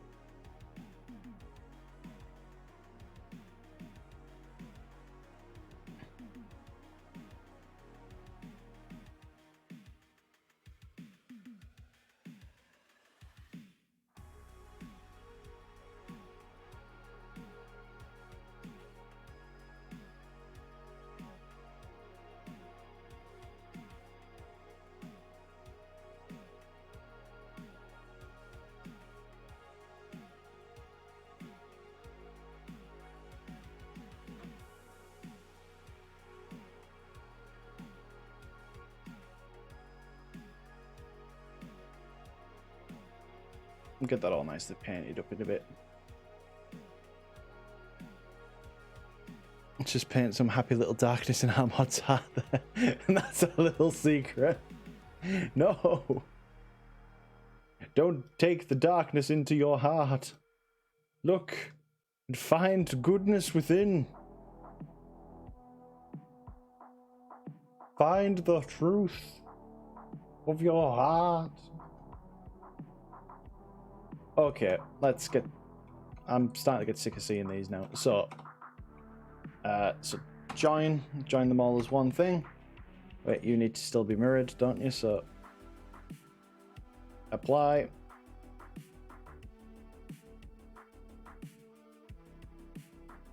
Transform curve mesh node. What?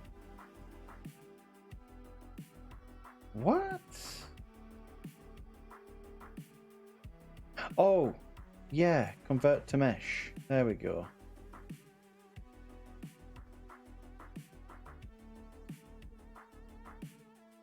Convert to mesh, convert to mesh. I'm gonna grab these for now, and we're gonna I need to be careful with these actually. I want to grab these and not selection. I want to project from view, and I want to grab this side, and then I want to project from view. I'm going to grab these directly from the side and then project from view. Finally, grab all these, do these from the front, and then project from view. Okay.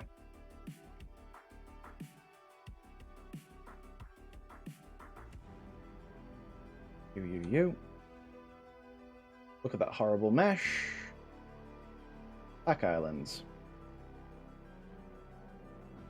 And just, yep, sweet. What's this one?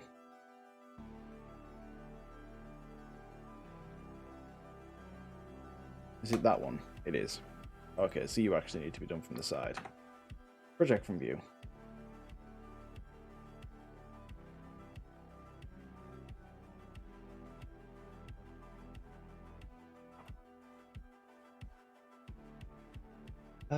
Pack Islands. There we go. Right, okay. So, why are you back?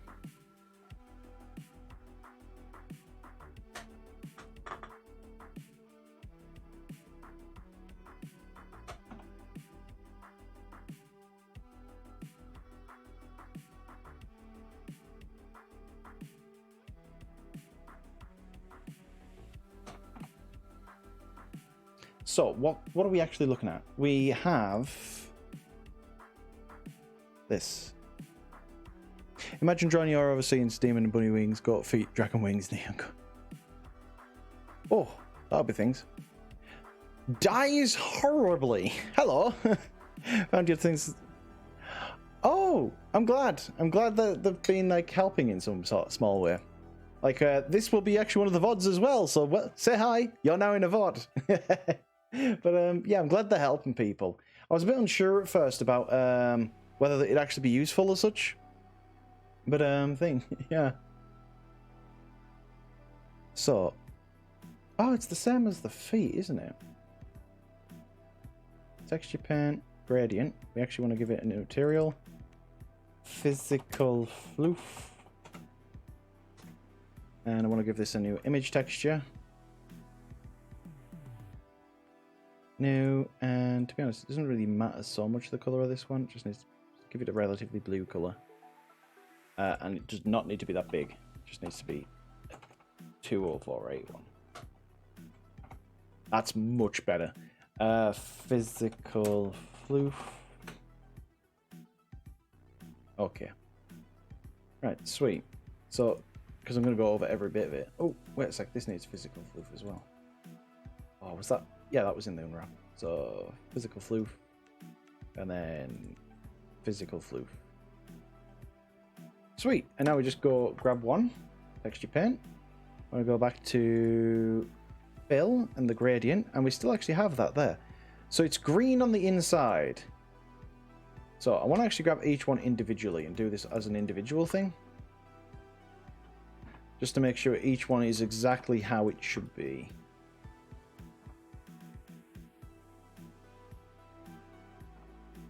Like I said, we've still got a lot of painting to do. Painting's probably going to take us the longest today out of everything. Oh, see, that one had a little glitch on it. Like, it kind of went funny with how it was textured.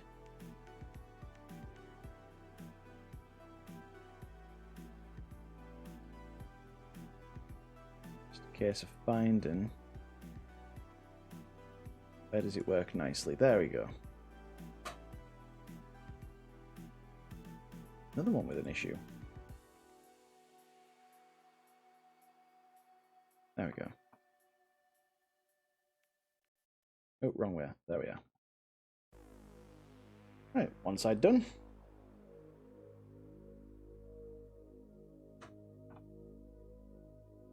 Green on the outside.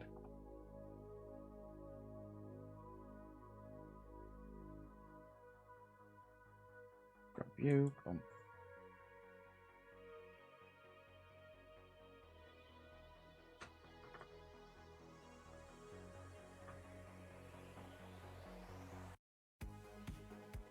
Boom.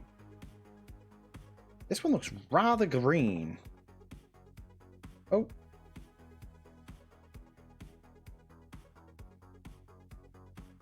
How about this one?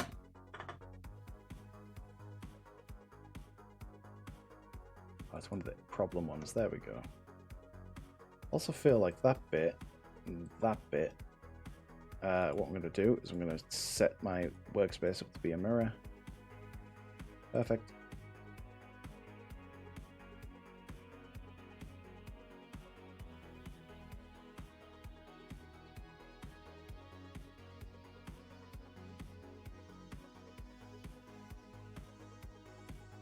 There we go. Right. I feel like this bit actually needs pulled back just ever so slightly.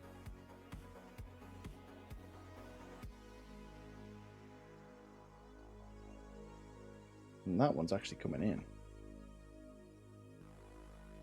Oh, I know what I need to do.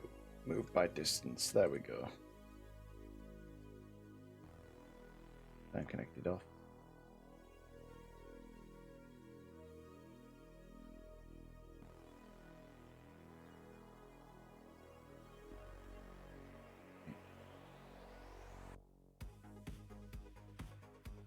Oh, what have you done on that side? Oh, it's yeah. Is X mirror already broken? How have you already broken X mirror? It took you like 20 seconds to do. My gosh, delete that one then. Grab this one, duplicate it.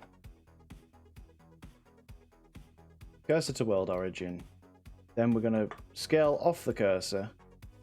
We did duplicate it, so now I just want to scale -1 on across the cursor, and then I just want to flip the normals around. Boom. And then we're back. Right. This top bit of the hair should probably be on the right floof one as well. There we go. Big ear mode. Bosh. And save my work. Set a timer for 5 minutes. Sorry if I'm not focusing as much on the chat today. It's mainly because, obviously, painting. I need to look at the painting. That X-ray facing the camera is terrifying. What do you mean this? What's terrifying about that, Nick? What's wrong with that? That is a beautiful boy. You just don't see it. It's a beautiful lad. Look, a beautiful teeth.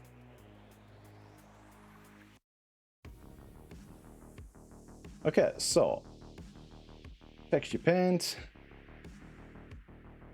And this time I just want, I'm gonna grab this one. Don't need it anymore. I want this color, and then I want on the other end, I want that blue. Oh, wait a sec, no, that one.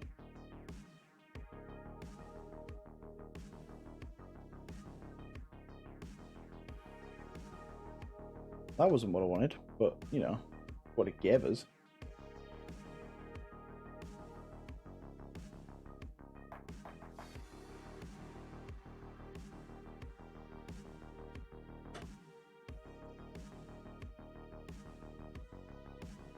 It's too bright, actually.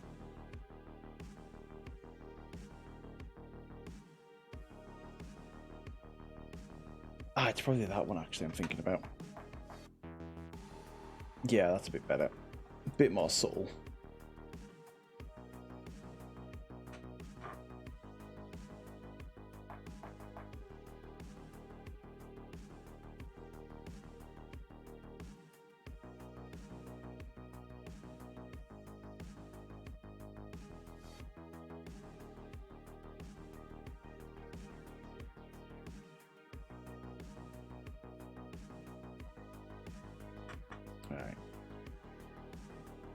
So now I want the stroke back to how it kind of was, if not anything, actually, to want it a bit softer, because now I want to be painting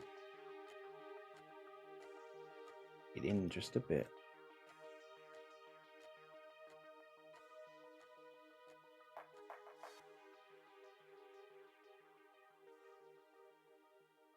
Okay, pull my strength down just a bit because I want to grab the. So what I want to do now? Nice one, my furry friend. Oh, hello, Reniumi man. Welcome. Hi, I'm Cade. I'm a 3D furry artist, mostly working with VR chat and VC face, which is what you're seeing us use here. Welcome. Hope you're having a lovely day. And if you have any questions about 3D, do feel free to ask. So one thing I want to do is I want to go back to solid shading. I'm going to put flat shading on now, because I want to color pick directly from the actual model itself. Because I'm just slightly gonna be painting this back in.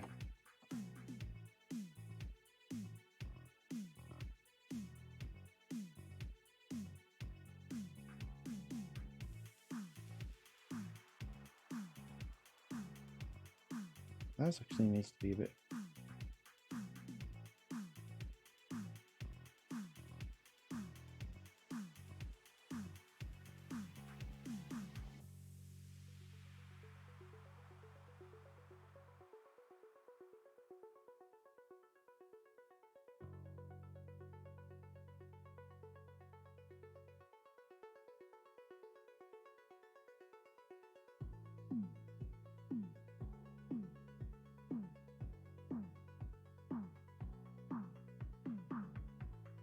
Nice one, my furry friend. Oh, hello, Adam Smith. Welcome. Hi, I'm Cade. I'm a furry 3D artist. Mostly work with VR chat and VC face stuff.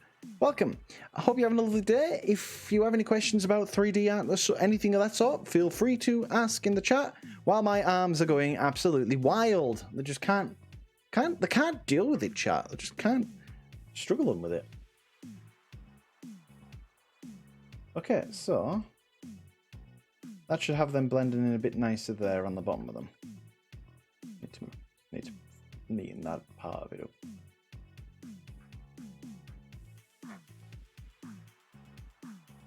Why is it not texture? Oh, right, okay.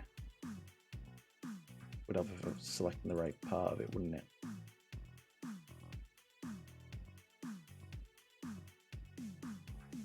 There we go.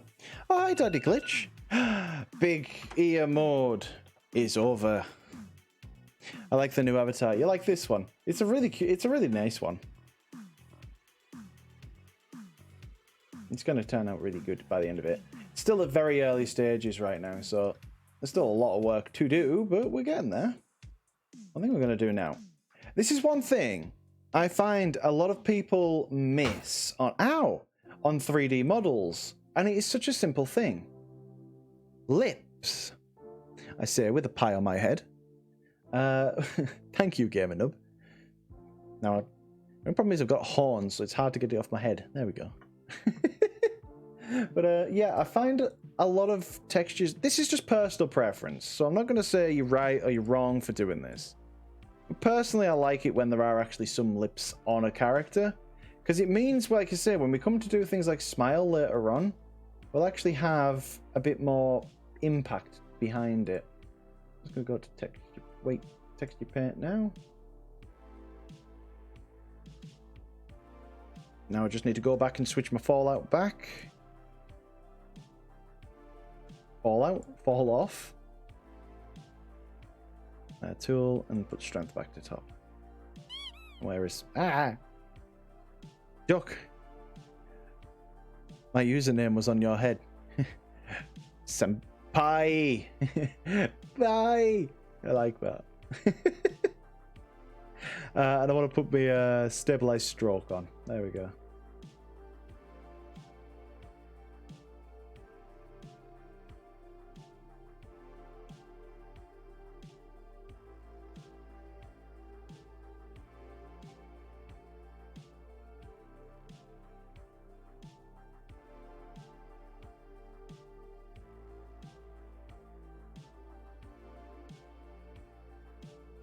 And there we go.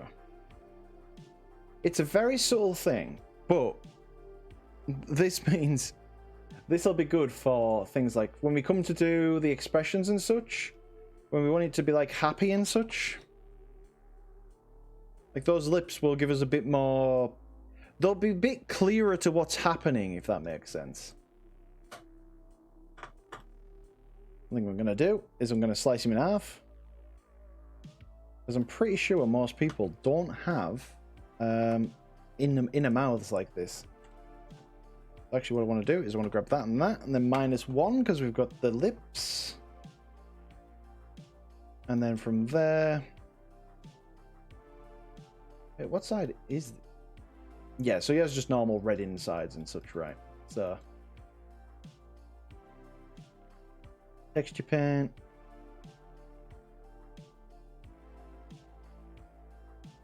I feel like I want to go more red for him.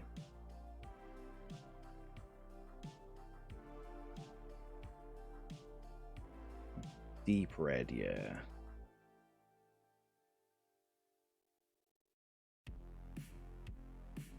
Yeah, and then on the tongue, a little lighter and a little Inca. Oh, wait, no, the tongue is blue.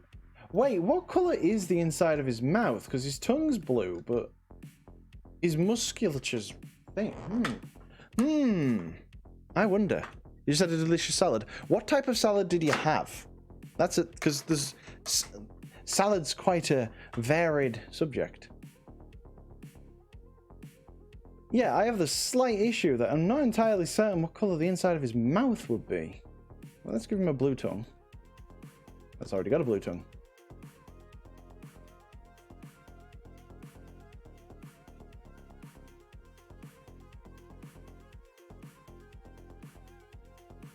Blue tongue but red meat, man pits. I mean, like I say, thankfully we can come back and repaint these in any ways later on anyways. I just want them kind of ready.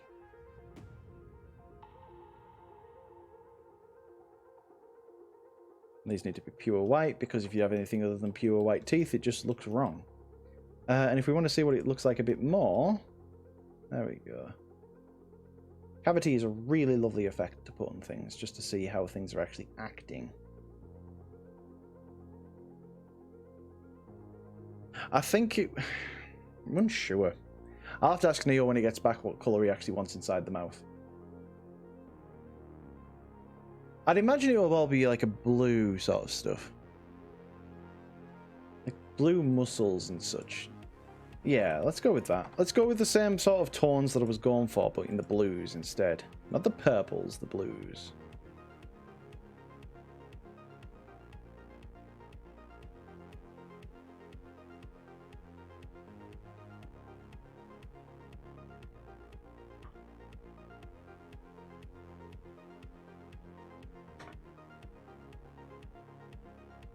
Imagine it'd be something a bit more like that. So turn cavity off for a second, just so I can add a quick colour pick.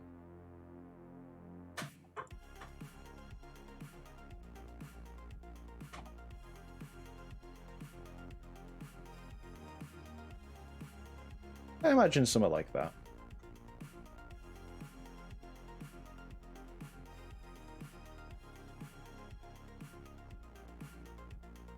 Made a power nap and now I'm better. Welcome back. Hope you had a lovely little power nap. There are two sides of me. Partly wolf, partly... Right, let's start getting this colour slightly painted on here as well. So what I want to do... Let's get this bit cleaned up as well.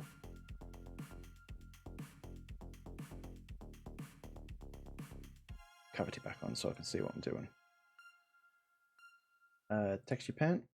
So this time I want to grab this color. Don't want, actually no, I don't want it on the thing. I want it here. We want a soft fall off, really soft fall off if we can have it. No, I didn't want an extra bit. Just wanted this bit here, yeah.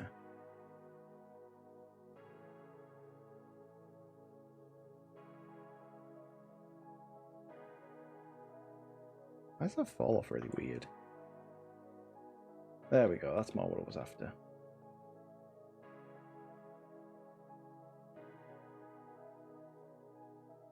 Because we've got...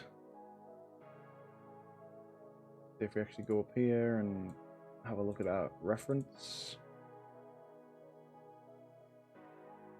Like a glow, isn't it, around?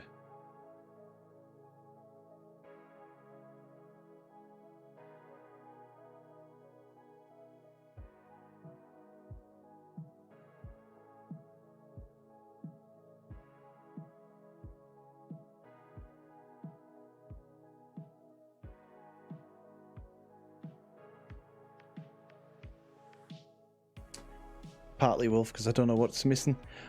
Do you have a fursuit? I don't. I actually don't have a fursuit. I would like one, but they're quite expensive. But I would love one someday. I'd love to go to conventions as well, because I've never actually been to a convention.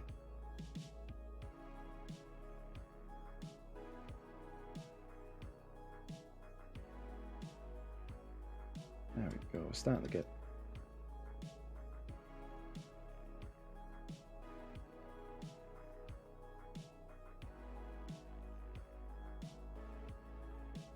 Okay, let's get this body actually properly painted as well now.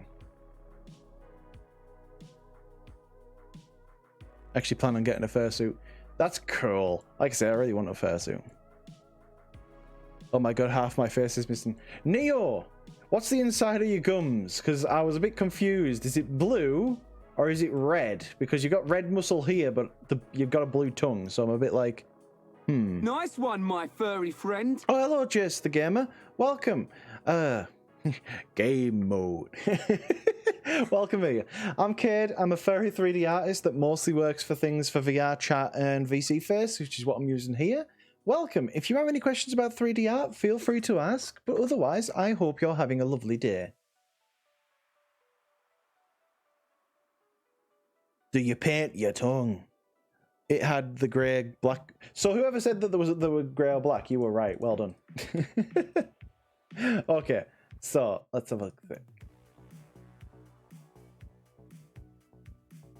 Let's grab you and you. -1.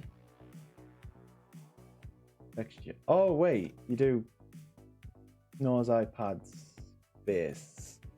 So I imagine it's gonna be weird because you're not really gonna have lips as such.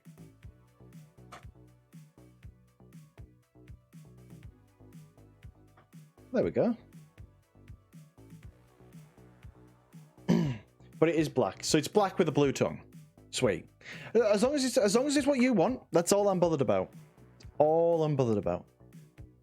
Ooh, I win. What do I win? You win nothing.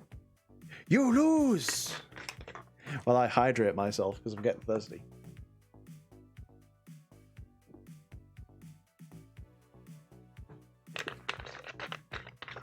Ah. Burp. Okay. Before I lose my absolute sanity, save the image. Ah! I'm trying to save Coffee Fennec and I'm getting bullied. Mean.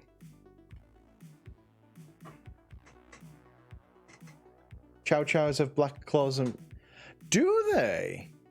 That's interesting. I never knew that. And pineapple. Mean. So, we are getting there. We will need fur cards and stuff inside that ear. I feel like that ear is a bit boring. But, yeah, we were sorting this out, weren't we? That was it.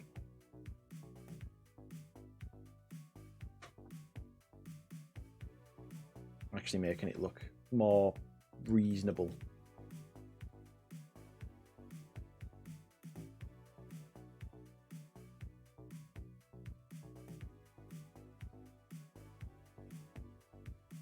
Merge these two in together as well at a later point.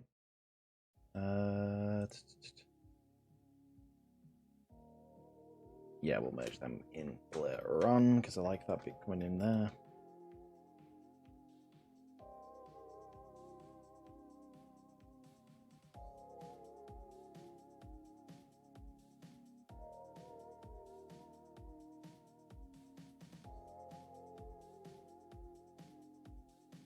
Pop him back on so he's not like missing half of his body. I'm sure isn't a pleasant experience.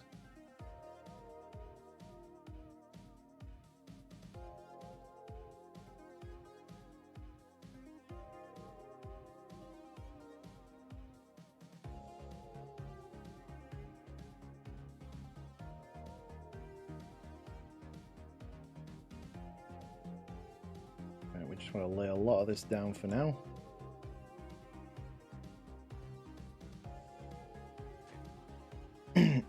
I don't know what is crazier, you paying attention to the muscle tissue colour compared to the teeth of the... Oh, you have an in-character reason for that all. If you left him as half a model, does he get a discount? Yeah, you get half off. It's like nice just one, my furry friend. Great way. Hi, Zaya the Wolf. Welcome. I'm Cade. I'm a furry 3D artist who mostly does VR chat and VC Face stuff. Welcome. If you have any questions, feel free to ask. But yeah, hope you're having a lovely day. Let's have a look. Oh gosh, they actually do have blue tongues. What? That's That's incredible. I like that. I want to show this picture. Give me a second. Look at that. Actually has a blue tongue and black like mouth inside. That is something. How many Smurfs did they eat? Oh no. Hi Jess the Gamer. I'm doing pretty well today. I hope you are too. To be honest, I probably shouldn't have done this black thing that I did here. Because that's going to make it real difficult to do what I was wanting to do. Yeah, let's get rid of it for now. This as well doesn't have to be clean edged because we're going to rough it up and make it look fluffy later on. Right now we just want the colours in place where they should be. So, just about before the belly button and just a bit above it. So actually where they are now is actually not too bad. Just probably looking more kind of like somewhere. No, they actually come all the way out to the sides. So if I move that there. It's just...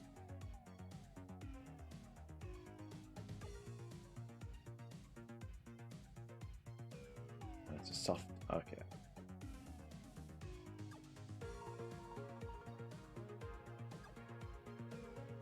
Just get rid of this box. It's in the way.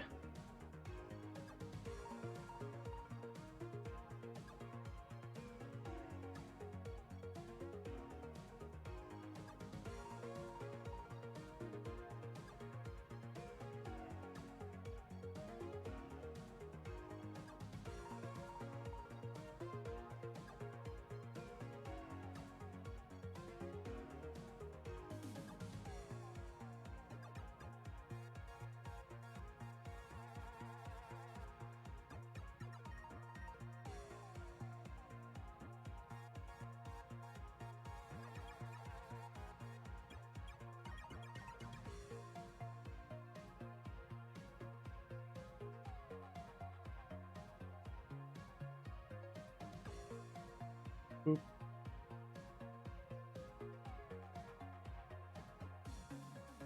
I want to round you out. I want to round you out a little more. Be gentle, kid. Be gentle. There we go.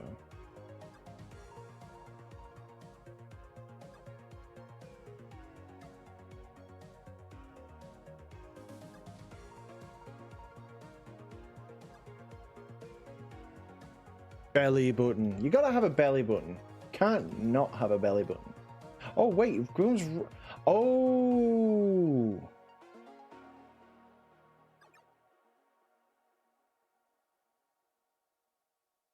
It's this bit that thins it in.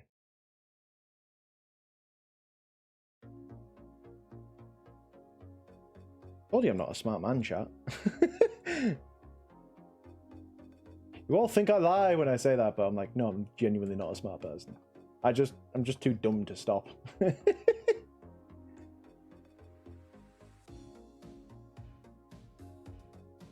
the kind of person where someone says like, hey, you can't do that. And I'm like, what do you mean? I've already done it.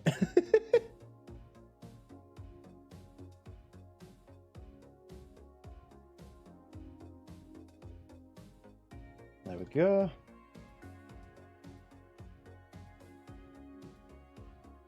Save your work. Save. Save. Thank you, Neo. Believe in you. Is there a scientific name or is it medically? I think the medical name's navel. I think that's the proper name for it. But I'm not entirely certain on that, so do not quote me because they're probably wrong. I feel like that wants to be actually a little higher. Yeah, there's a lot of a gap between that point and that point. That's a hell of a... I think where the navel actually is there, so I think this is actually a bit too low. Yeah, it's a bit too low on the body itself, actually, so this whole section needs lifted up.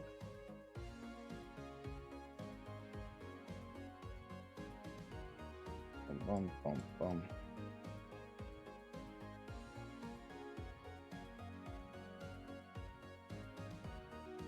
Oh, umbilicus. Yeah, it might actually just be umbilicus, yeah.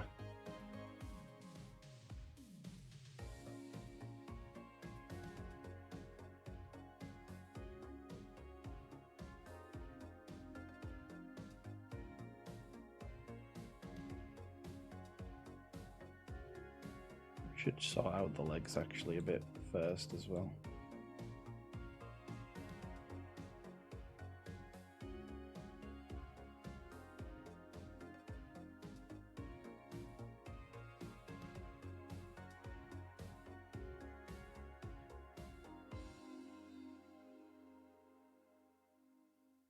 Bum bum bum bum bum bum.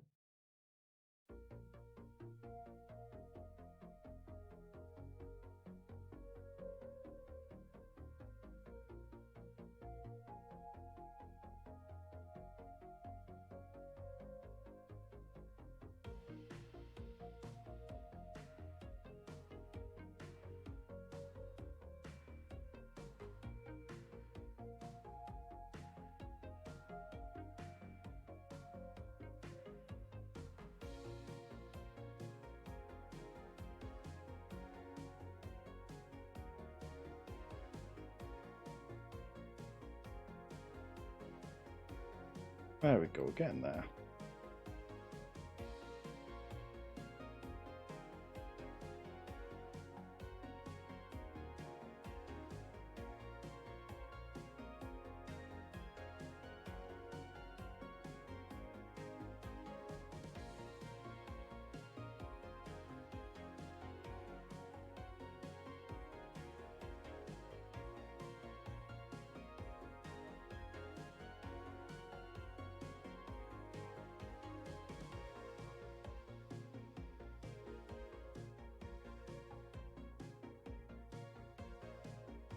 Okay, more texture painting goodness. Well, like I said, texture painting is going to take a bit of time. We are getting through it though. We aren't exactly. I know we're not like speed running it, but we are getting through it.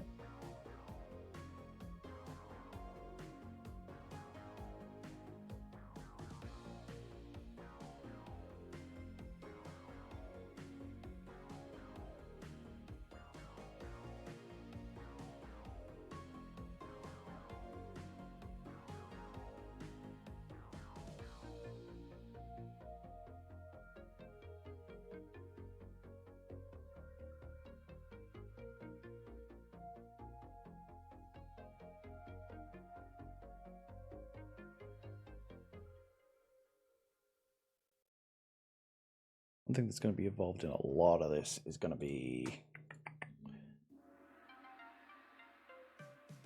Oh, okay, so we don't actually come that far around the back of the shoulder pad. We actually come a bit more in at a gentler angle and then out again.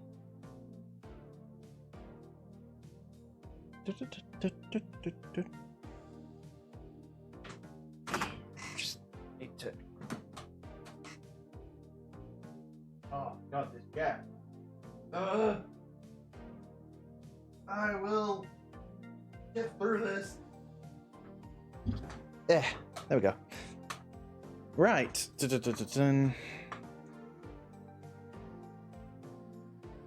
did the beans and such, didn't we? This bit does need a lot of smoothing out though. Especially this frontal area.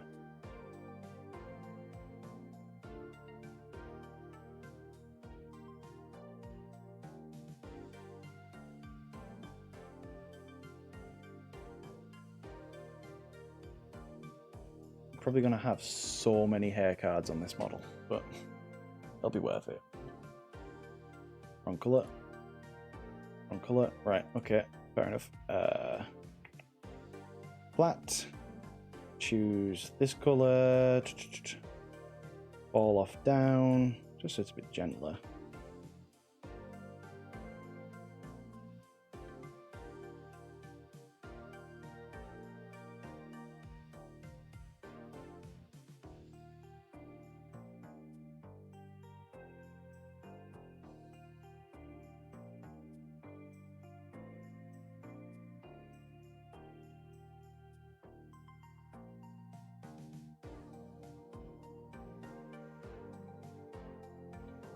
I feel like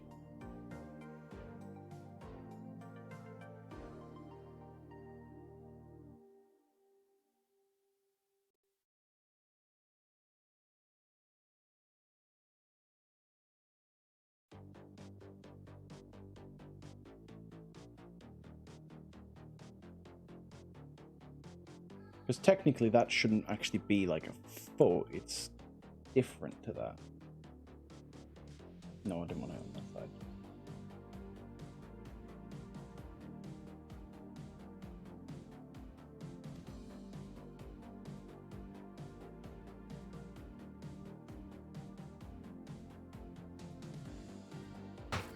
Ah! Chan. Dogs have multiple... What is going on in the chat? I have no idea what you thought they were on about.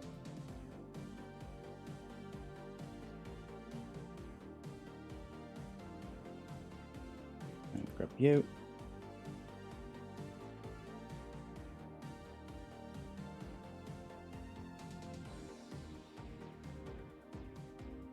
Grab you.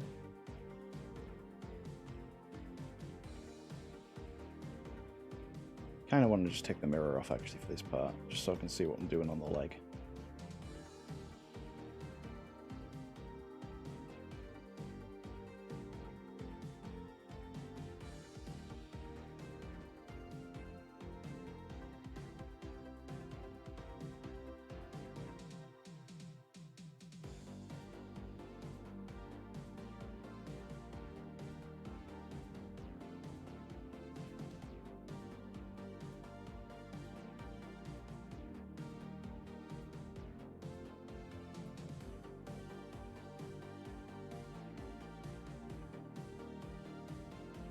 Ah. Isn't it fun bullying the streamer? It's mean! That's what it is. Your Persona's a Dutch Angel Dragon, though. I like Dutch Angel Dragons. They're cute. Very cute, Sona. How does your butt work, Neo? Actually, that colour kind of comes up... Oh, that colour comes up way further. I think what I'm going to do. I'm going to have that come like that.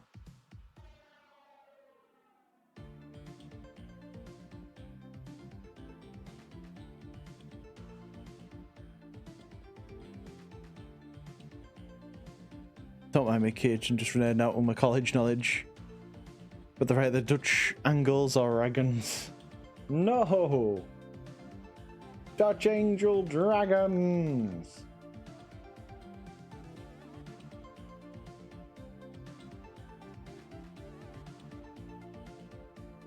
Oh, I've got to be careful with this actually. I only want to paint the bits that I actually want to paint. How does it come down the tail actually?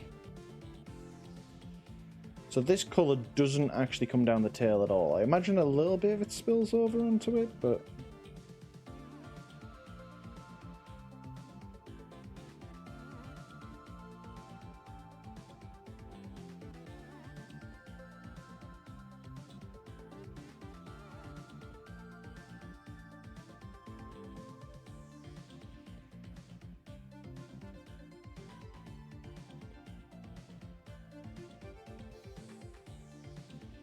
That is not the colour I wanted. Hey! Little burb. Oh no, I don't like that actually.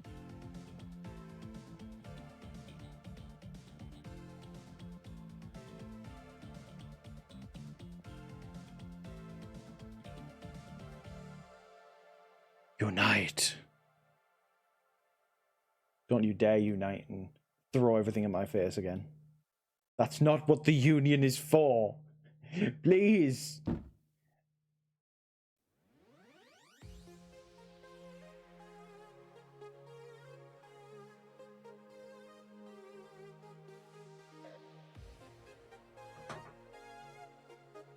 Can I come out of the box of shame now? It's the box of shame gone. Yay. No more box of shame. You can't shame me, chat. You can try, but you will fail. I've got to stop quoting Star Wars. You can try.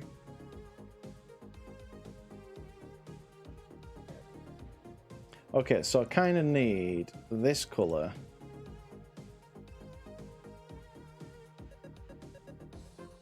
to like come up and around. And it'll merge into that colour.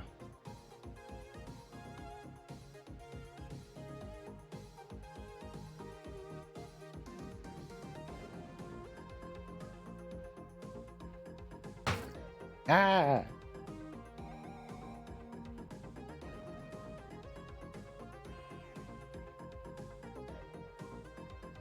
Right, we'll merge that in a bit.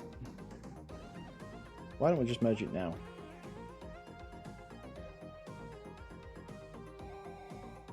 So,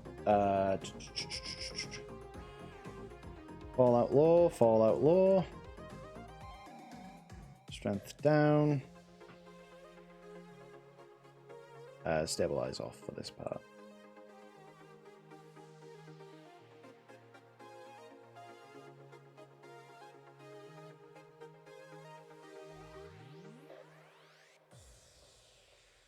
Oh. Now we get akin to more actual painting.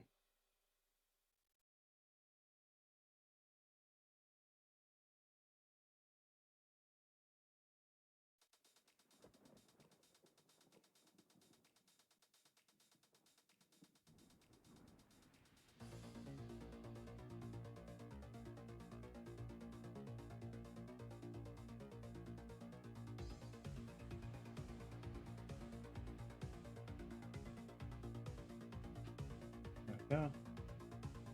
Right.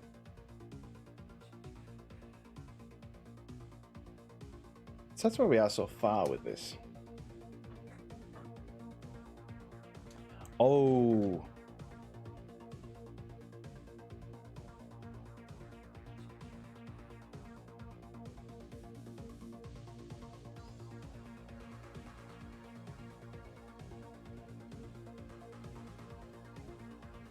Nice one, my furry friend. Oh, hello, meanie beanie. Hi, welcome.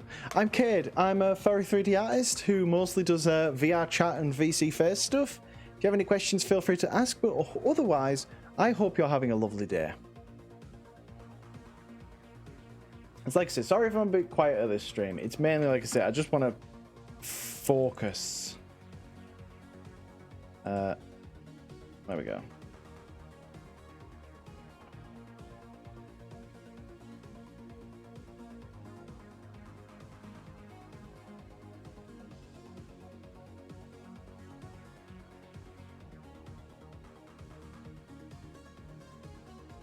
Right, now, I did put a very rough. That'll do. It doesn't actually have to work, it just has to pull it apart so that I can...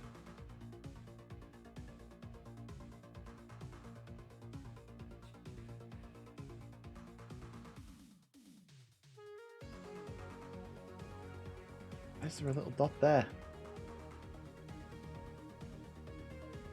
Blender! I'll have to sort that out later.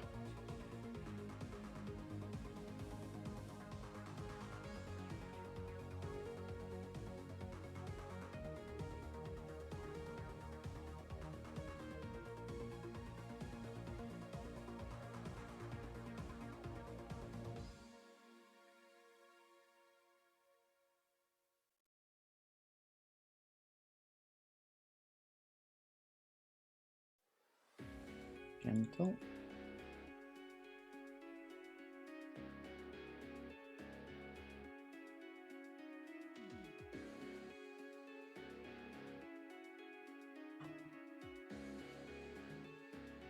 Synthwave, always good. Have you changed the music? No, it's just literally the same songs. I just use literally Stream Beats synthwave stuff. I do worry if it gets a bit boring at some point, but my main thing is I don't want some of my things getting DMCA'd, because I know other streamers, when they get DMCA'd, it sucks. Of course it does. It sucks for anyone. But I like I say, there's sometimes where there's things that have like good learning resources in my videos, and I do not want to risk them being lost because of, you know, UMG decides like it owns 0.5 seconds of a song. Oh. Just the hands.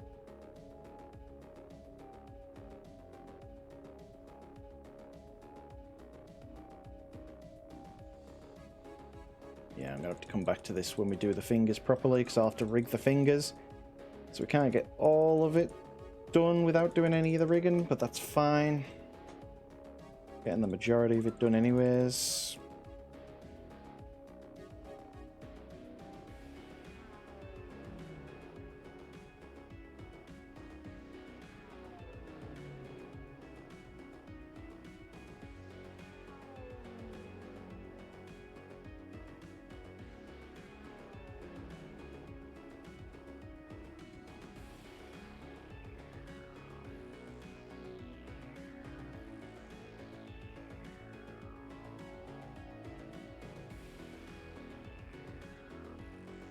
Turn cavity off.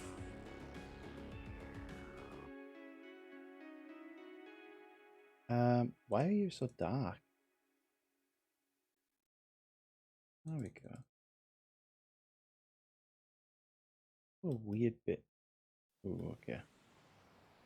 I'm sorry, but be on beans for a second.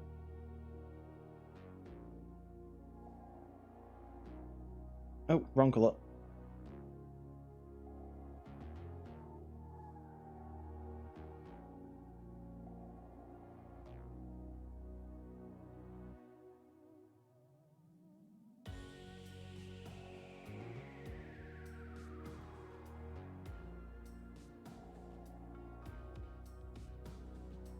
Beanless hands. Isn't it beautiful, chat? Hands, but no beans. It's a nightmare.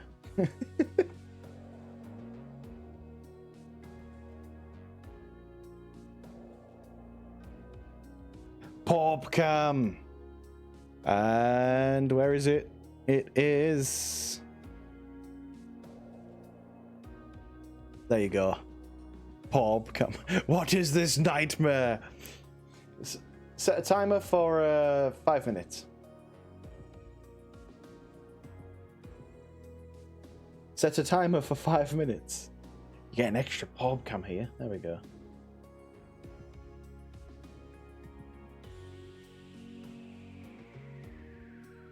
Right. Okay. So we can do that much for now. Kind of want to start. Oh, there's this on the chest as well.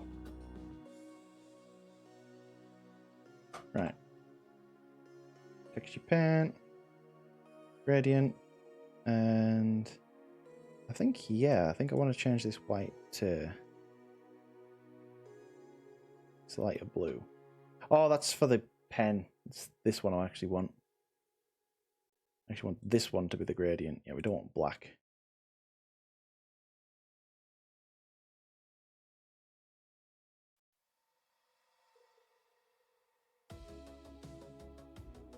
Odd texture glitching on it sometimes. Oh, wait a second, because there we are.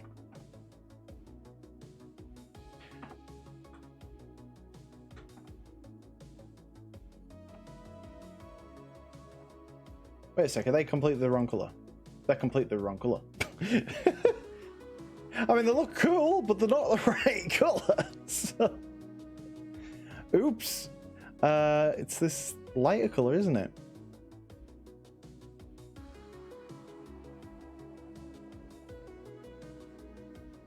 Oh, yeah, it's that colour.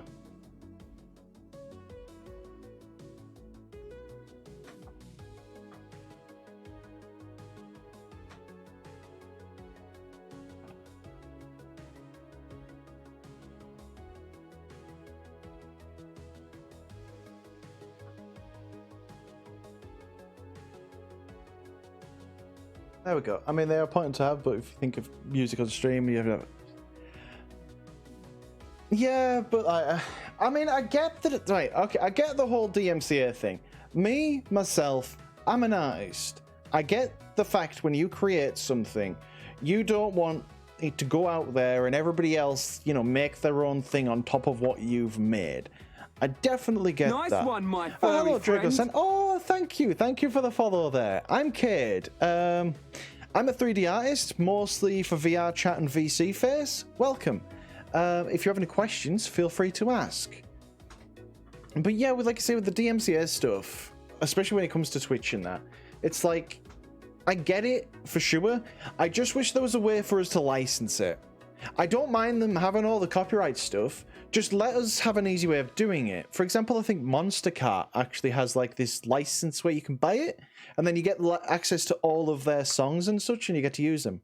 Now, I actually like Monster Cart's music, but I feel it's a bit too high energy for what I want to do with these streams. There will be the speedrun streams. They're going to be completely different. They're going to have playlists that I want to organize properly. I hate this song, funnily enough. But they're going to have playlists I want to actually start out properly, make sure that all the copyright's done, because I want the songs to change at various parts and such. But, yeah. Like, for now, I'm just going to use very low tempo music, because again, I kind of want people to feel like they could just listen to me speak or just watch me do the artwork without thinking about the music or such, or feeling like it's too intensive. Preferably, I'd like the music to be quiet enough so that you could technically put your own music on, listen to me speak, and hear me speak quite clearly over the top of my own music. Like, that's, for me, that's how I want to do these streams. Like, because I want them to be entertaining, but they are also educational as well. Like I said, I do like teaching people a few things here and there when I can. Oh dear. Oh dear, that wasn't meant to happen.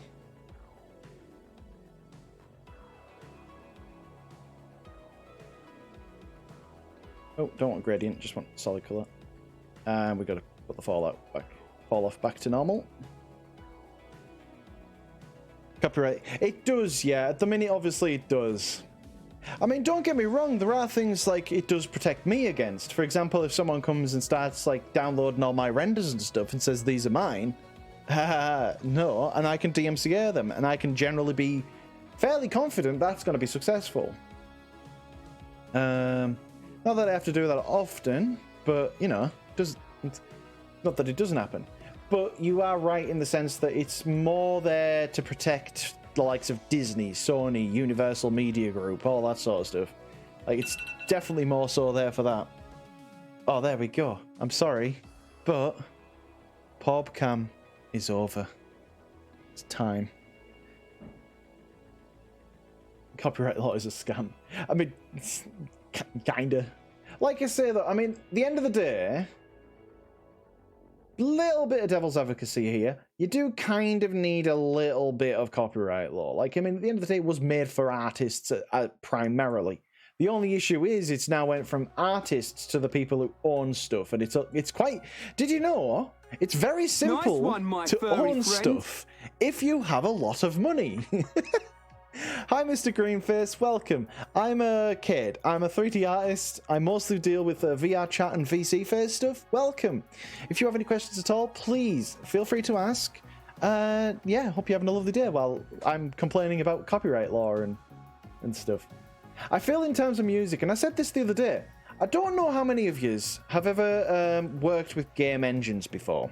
Unity, Unreal, in an actual professional sense. The licensing agreement, I think, for oh, sorry, my Discord, I still need to set up bots for that, so there's just a link down below. But when it comes to things like when it comes to licensing, I still think the best way is how Unity and Unreal do it. If you do not make a certain amount of money, like this is specifically for content creators, Twitch and stuff. This is what I'm referring to, not like regular users.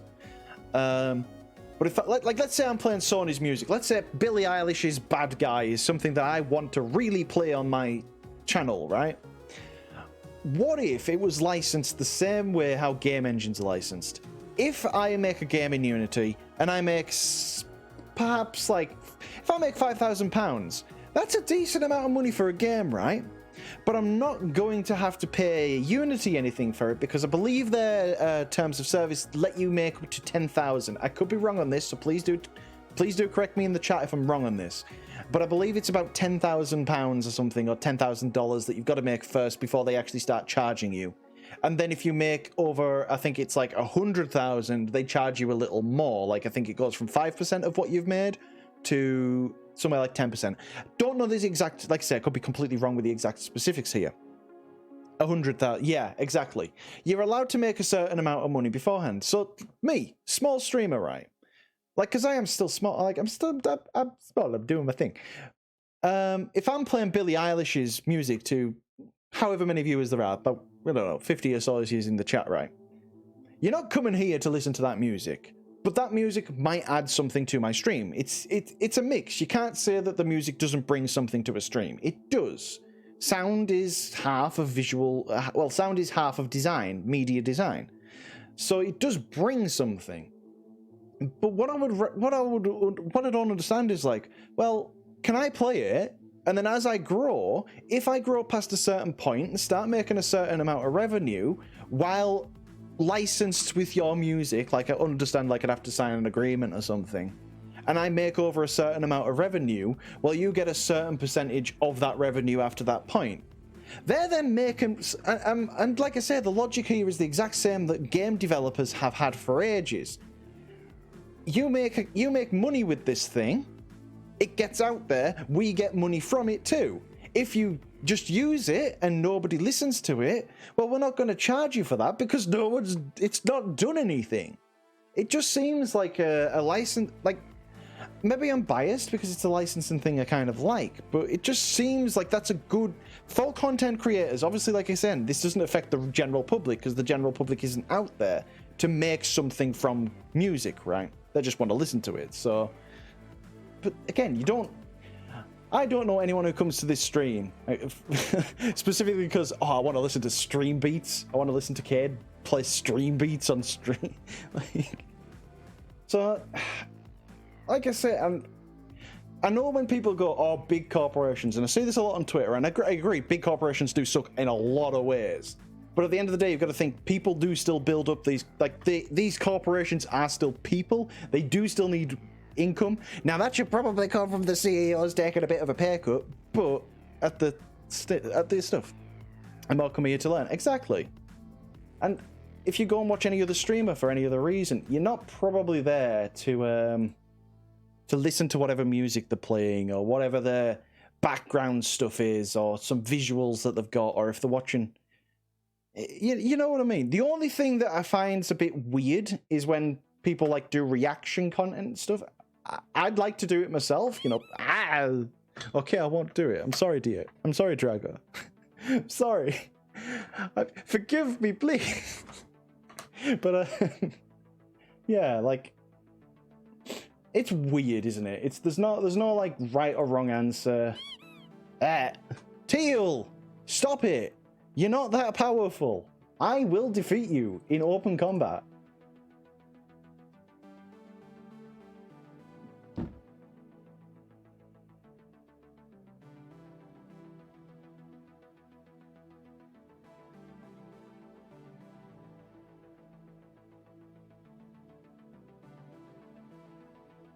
There we go. What if it does have the power? You will fight me. Oh no, the chat. What is this? If I like threaten one of the chat, the whole chat comes to the aid. I'm Spartacus.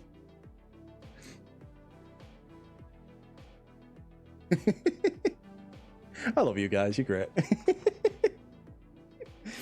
Right, I think for the blocking out of the colour, I think we're pretty much done. What we need to do now is start to floof it up a bit. I don't know about the head, though. I think the head needs... I feel like this needs more blue. Oh, it needs more smoothing out as well, actually.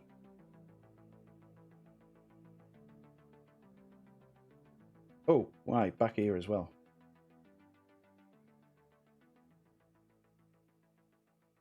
Oh, it's the wrong way around. I want stabilize stroke off. I want my fallout quite low. I mean, it's fall off, not fallout.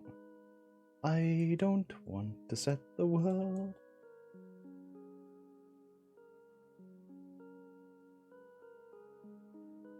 Strength down, give us a blue brush.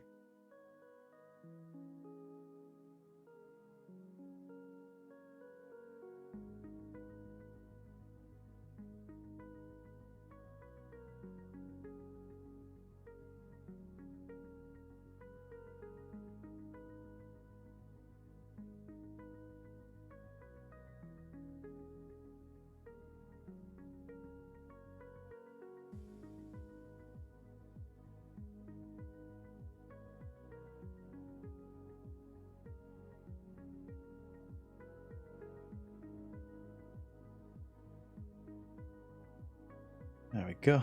Bean. I came because I was interested in getting commissions some days of Dawn of custom avatars. Oh, that's fine. Like, yeah.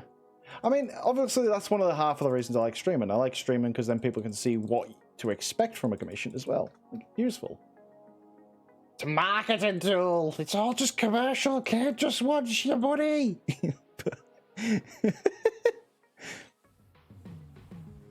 A dog with a box on his head is funny. And I'm tired of pretending it's not. Stop bullying me. I'm innocent. See, like, Ravi's nice in the chat. I'll be like Ravi. Become a hive mind. Become like Ravi. Ah! Just because you don't want to agree doesn't mean it's not right.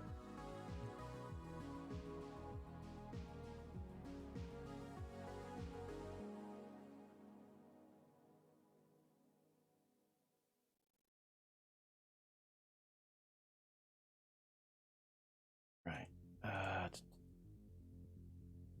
Image. Blender. Don't. Blender. Please. Don't do that again. It paused on me for a second there and I was like, oh no. No. But thankfully, not oh no. Like painting with an airbrush, this.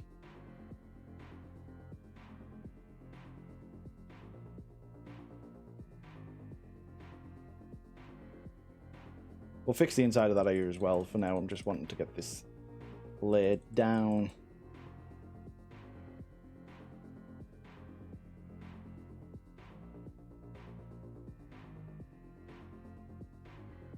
I need a little more strength on the brush. Yeah, there we go.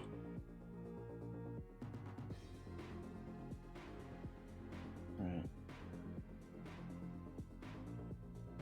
I know it's looking a bit messy, but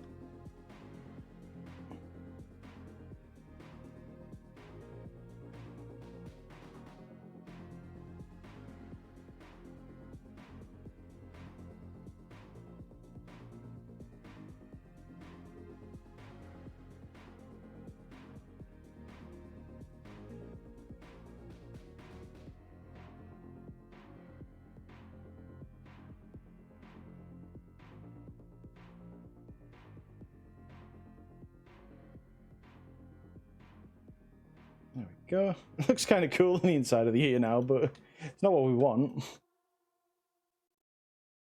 Actually kind of want.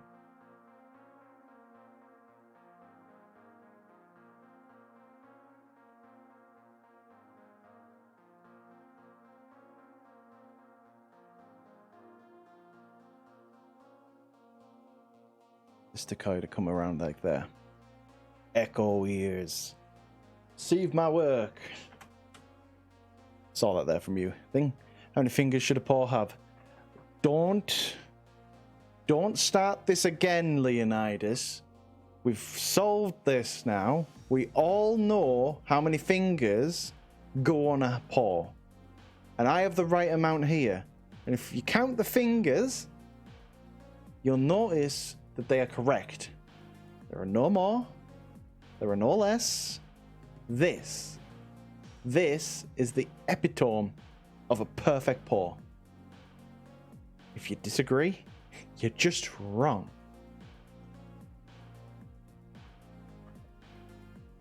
Five and a hand. No. All paws need 6. Teal, I swear. You're gonna get beamed.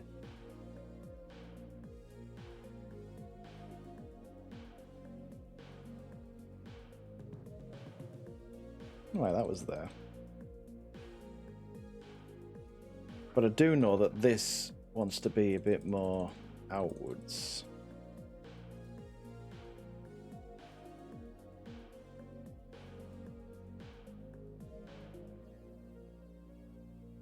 I know we're wrecking the eyebrows and stuff we've already put there, but to be honest, I should have done this right at the start, but I kind of forgot.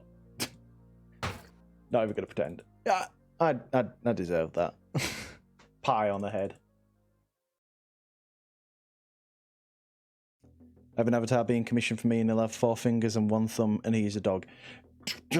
That 3 fingers, 1 thumb. That is correct. Everyone else is wrong. Everyone.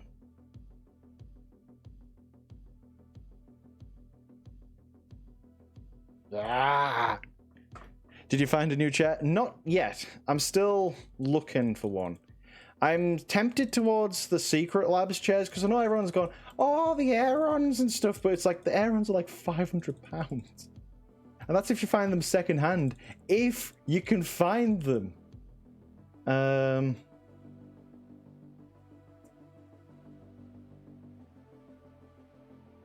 But yeah, I've heard the Secret Labs ones. For gaming style chairs, they're not too bad.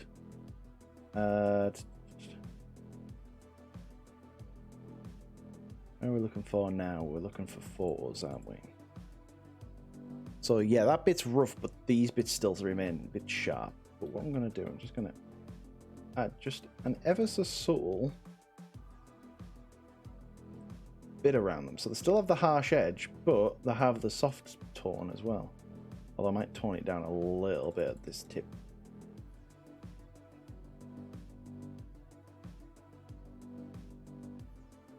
Yeah, that needs to tone down a little bit.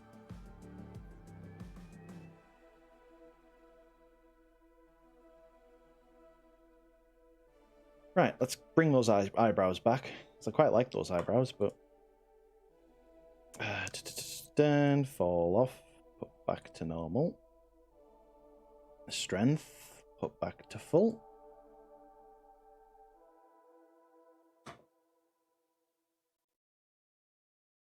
I don't want to set the world on fire. Stabilize stroke. So I'm making this hard for myself. Bring that up. There we go.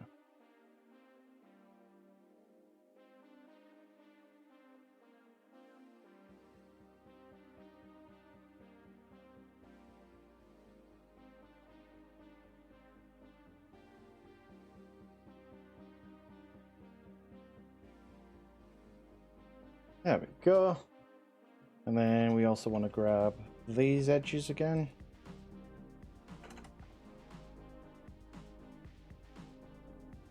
And then not particularly that colour. That colour. There we go. Given the COVID office populations. Like the thing that about the Aerons and stuff is like I want an Aeron, but I also don't, because one thing I've seen from a few of the reviews and people that have got them say that it's quite difficult to relax in a chair. Like they keep you upright, they keep you in a good posture, they keep you in a thing. But what happens when I just want to, you know, browse Twitter for like 3 hours, or like watch YouTube and I want to like slouch back and relax and stuff? I'm unsure about that. The chair that I'm looking at the moment, which is probably the most likely one. Well, there's 2 actually that I'm looking at. I'm going to show you my shopping on a on a. There's 2 in particular that I'm looking at. Both of them to do with my back, because obviously I'm worried about my back because I did kind of injure it, which is what's possibly caused my pelvis problem. So it might have been my chair all along.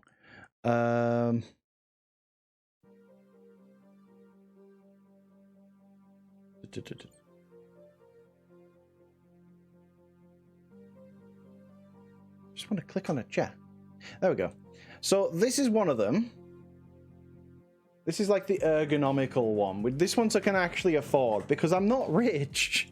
Like that's the thing that I'm like on about. It's just the stuff, yeah. Just use one. See, I wouldn't find like the racing seats I've had plenty of, and proper car racing seats are horrible. I don't know how you sit in that. I hate racing seats in real life. like gaming chairs, which aren't really racing seats, are actually quite comfortable enough to sort of sit in.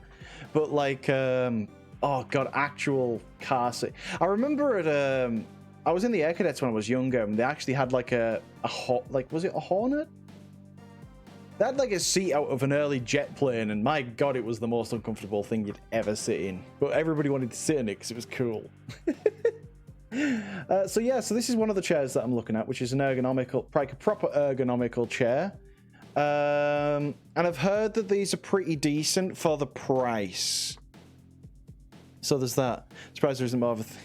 Car seats are horrible, though. I really dislike car seats. If you ever actually sit in like a proper 5-point harness car, they're not comfortable. They're for safety. They're for if you're an idiot and you drive at like 500 mile an hour and then smash into the side of the thing and it tries to save your life. They're not exactly there to keep you comfortable, right? Like, yeah, they're not like Leonidas says. They're not a safety stuff. They're just well, they are a safety thing. That's why. But when you're sitting down for like 8 hours, you don't really want to be like in a racing seat.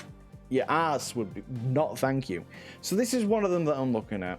This is like the proper ergonomical one. 500 mile an hour. Exactly. Just I don't know speed. I'm not a car guy. I'll put it that way. I am not a car guy. Yeah, well, this is Chair Stream. Welcome to my stream. We're now talking about the art of chairs. But yeah, there's this one that I'm looking at. And then the other one is this one, which I know this one's a gaming chair and stuff, but it actually has like proper lumbar things in the side of it. Hello. Thank you for the follow there, Ivan Venari. Welcome. I'm Kid. I'm a 3D artist. This isn't actually the art part of the stream. This is the art part of the stream. Welcome. Nice one, my furry friend. Oh, hello, Scribes. Welcome. Hope you're having a lovely day. I hope you're both having a lovely day. I am, like I said, Cade, 3D artist. Ask questions if you have any. But yeah, Cade is now modeling chairs. Yeah, it's chair stream. There we go. But this is, see, both of these are around the 400 price point, which I can thankfully afford. I just got enough for one of those. But I need to get something that's decent, you know. I can't just get something that's thing. But I don't know which one, because I've heard things about this. Like these pads apparently like slide all about, which isn't exactly the best thing. But just, yeah. I don't know. I'm gonna have to do this aside.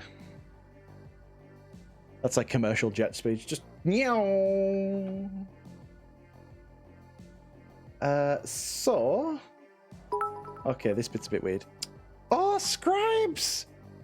Oh, you didn't need to do that. That's too kind. It's far too kind. I hope you're having a lovely day, Scribes. Oh. But like, I think I could actually build a chair, a bad one, but a chair. I mean, building your own chair would be really useful. Like, that'd be cool, though. That's the thing. Always appreciate people who make stuff more than like, buy stuff, if that makes sense. Because as I said before, owning a lot of stuff is really easy if you have a lot of money. It's funny because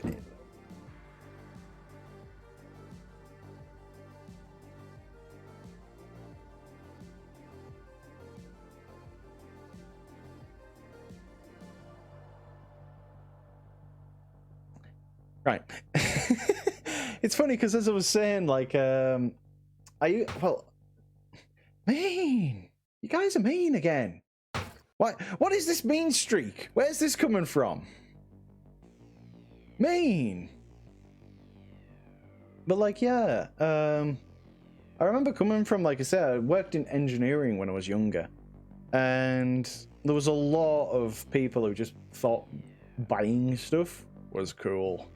Like, they'd buy, like, the new watch and they'd show us it and they're like, whoa, look at what I've got, Cade. So cool. Look, it's got, like, 5 hours of neon energy time and it can go nice 20 meters underwater and it won't die. And it's like, great. Wonderful. Mean, nice. Mean, nice. Will the chat decide? Will the chat decide?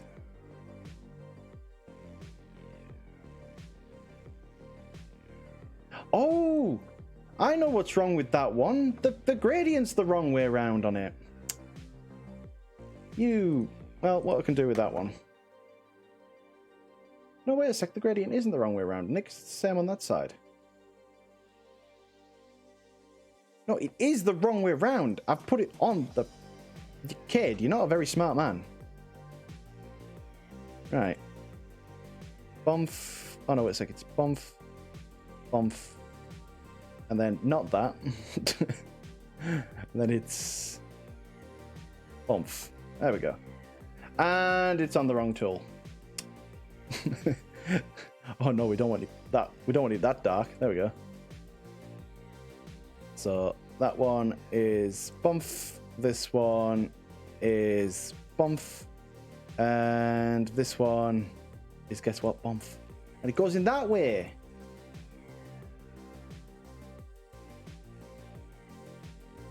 Wait. Is that not even unwrapped properly? No, it is. So why is it not painting properly? I don't want to weight paint it. Oh.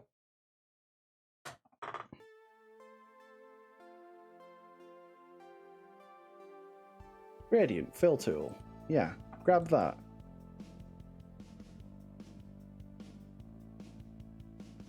What is up with it? Well, you know what? Why don't we just do it the old-fashioned way?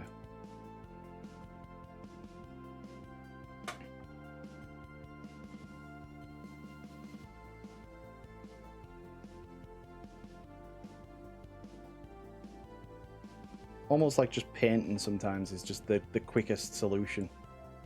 Do it by hand.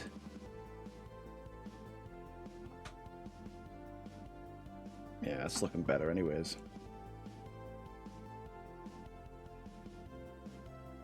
Me. Oh, it's me.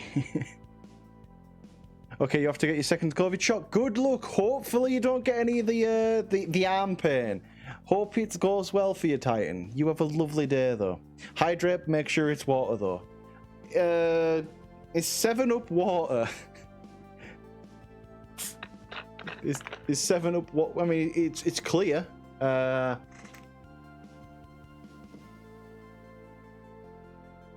It's a very clear drink.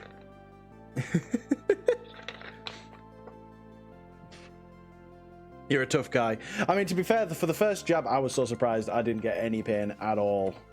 I'm normally like really weak when it comes to things like jabs and stuff. I am not as strong when it comes to that way. Let's grab you. And yeah, there's like, ooh, what's you? What's you? What is that? Why is that like that? Oh, I think I might know why. UV editor. Editor! Show me your bits. There we go. Oh god, some of these need... Yeah, some of these really need painted a bit nicer. You? Yeah, there we are. That's why.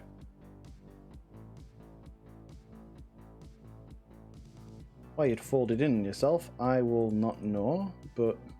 Nice one, my furry friend. Oh, hello, Quubin. Hi, welcome. I'm Cade. I'm a furry 3D artist, mostly for VR chat and VC face and such. Welcome. Hope you're having a lovely day, and if you do have any questions about 3D, please feel free to ask. You already have both your shots? That's good. I like it when people have, like, people look after their health. It's good. Being healthy is unsurprisingly good.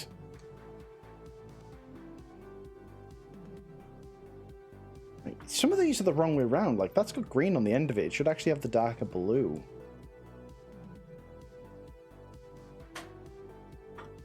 Should have probably just painted these manually to start off with, to be honest, rather than trying to be, like, fancy about it.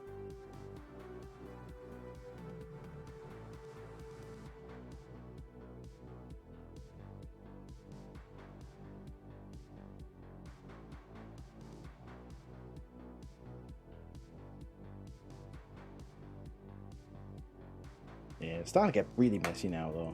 Give me a second. Let's grab these back ones and hide.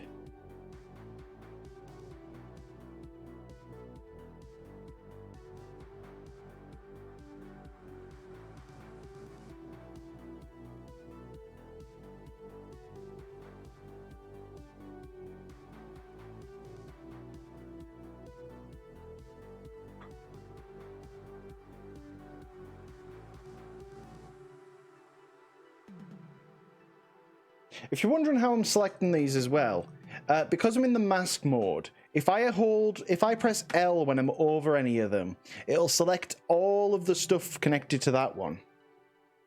Health is important, including drinking water, right? Okay, let me go and get my bottle of water. Give me a second.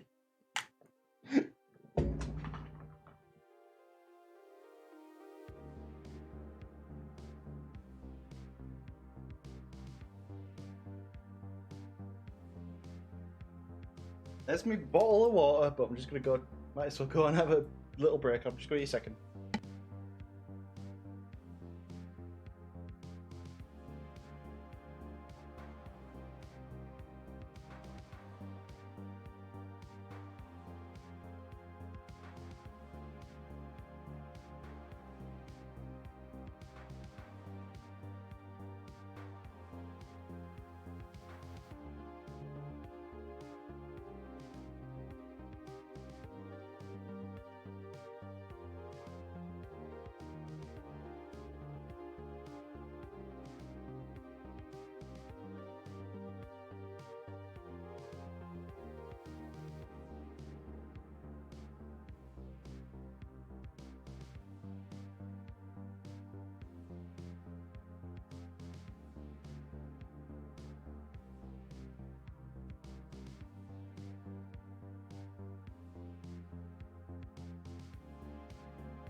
There we go.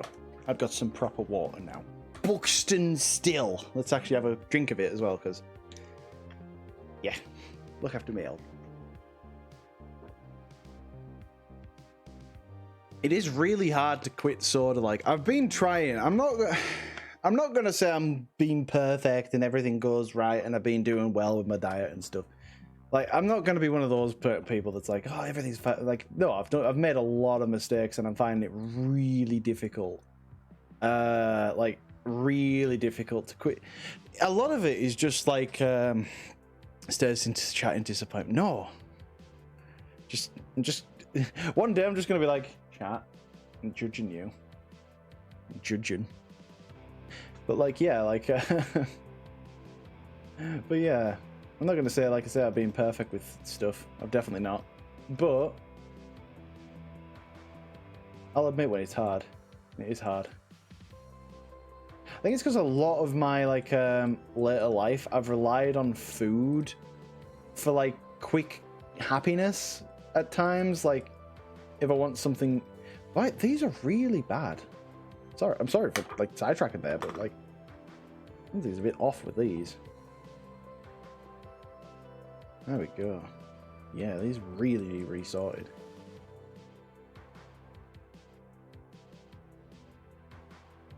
There we go. Cheap dope. Exactly. Like, it's cheap, it's quick, and I'm not going to pretend like I am like some absolutely uber, I'm going to cook myself for dinner every... No, I'm very lazy. And that there's no like, oh, I just find cooking. No, it is, I'm just lazy. There are days where I just can't be bothered cooking, so I'll order food in, and then they'll be like, oh, that was really bad for me. But then it's like, but it was easy. It's that I'm having to get over a lot. And some days I do alright with it, and some days I don't. You heading off to Rocky? No worries at all now. You have a lovely day. I found that if you get flavored water, to be honest, flavored water is something I've been having a little bit of. Like, they do it quite cheap as well, funnily enough. It's not actually the most expensive thing. That has been helping. And I've been trying to get off things like just purely like cola. Cola, specifically Pepsi Max. Pepsi Max has been one of the biggest things that like I just drink way too much of.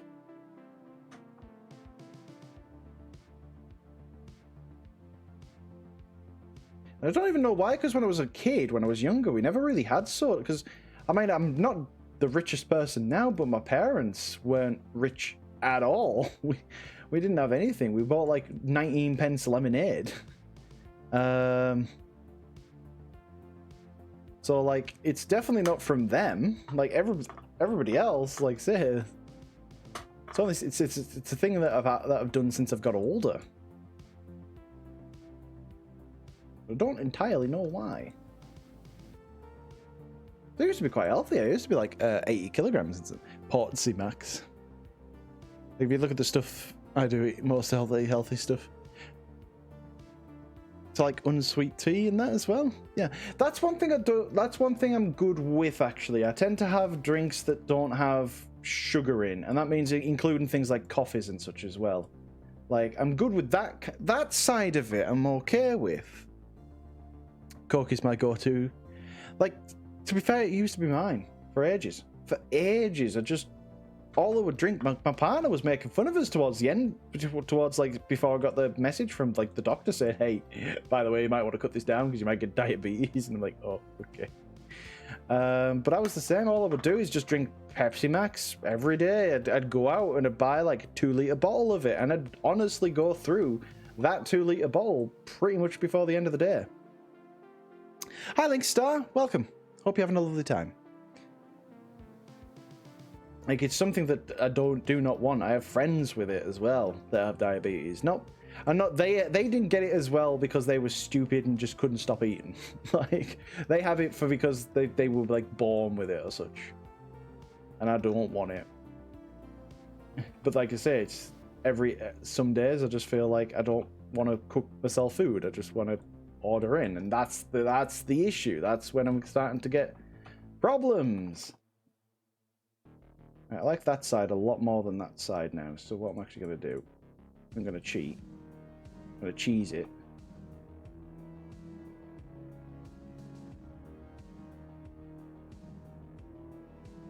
Put that in this cursor to world origin. Scale X -1. And flip it around. Boom. And then symmetrical as well. Okay, I need to sort the actual behind of it all out, because even though most of the time this won't be apparent, there will be the time where it's odd time where it is. So let's go to texture paint.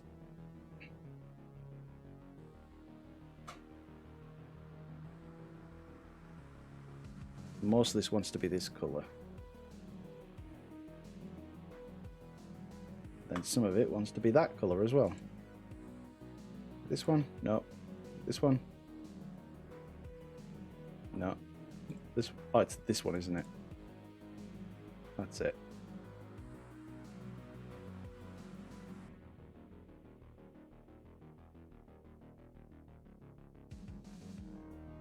But yeah, like I say, it's just... Oh, that looks so cool. Oh, thank you. Like, that's the full... Let's have a look at the full thing so you can see what we're looking at in total. And this isn't even finished. We've still got, like, floof cards and stuff to add, but yeah. That's our boy so far. We're getting quite far through him. My issue is that I never know what to... Exactly! It's like... And again, I'm not one of these people that's like, oh, food is hard and stuff, and I just... It's just laziness. I could just set myself a bit of time at the start of the day or something to be like, right, what food do I actually want to sort myself out, and actually just go and sort it out. But I just don't sometimes. My body is a temple. Ancient, ruined, and probably haunted and cursed. Oh no! Alright, let's grab this. So I want to be careful because I don't want... Oh, I want it all, I just don't want that edge. Yeah, there we go. Oh, that was the wrong black. It's that black that I want. There we go. Right, save that image. And save that. Like, I have proper kitchen access. The only thing that I struggle with is I don't tend to have money, but in the same sense of that, it's like, well, is it maybe because I keep buying takeaways and stuff that I don't have the money? Because realistically, proper food isn't really that expensive. The only difference with it is it takes a lot more to prepare. And again, it's literally got nothing to do with it being difficult. It's got everything to do with it being lazy. And this is going to crash. This is going to take a bit of time in Blender, or it's going to crash. One of the two. What I've accidentally done there is selected everything. I've went onto this, and it's going to go in full black now. So this is going to take a while. You have a question, Link Star? Go ahead. Feel free to ask. You all have questions.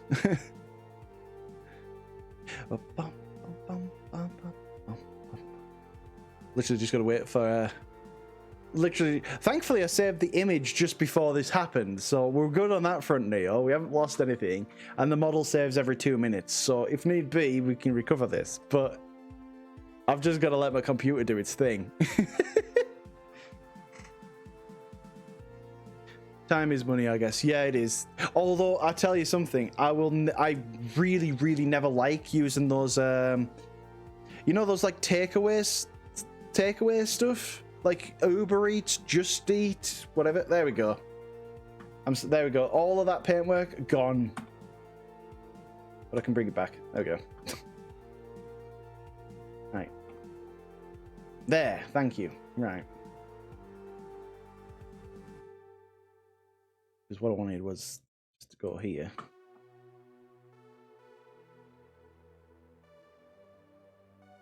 There we go. How did you get good at art? 8 years of this, and I'm too stupid to stop. just kind of stuff. Do you have any tips on the current model? Well, if you're in the Discord, Hayes, drop it in the 3D art section, and I'll have a look at it after the stream, and I can give you some feedback on what I would do and where I will go. So again, don't treat me as like some sort of like guru or such. I'm no Blender guru. That was terrible, sorry. but like, yeah, drop it in and I'll have a little look at it and see what I can see what I see for you.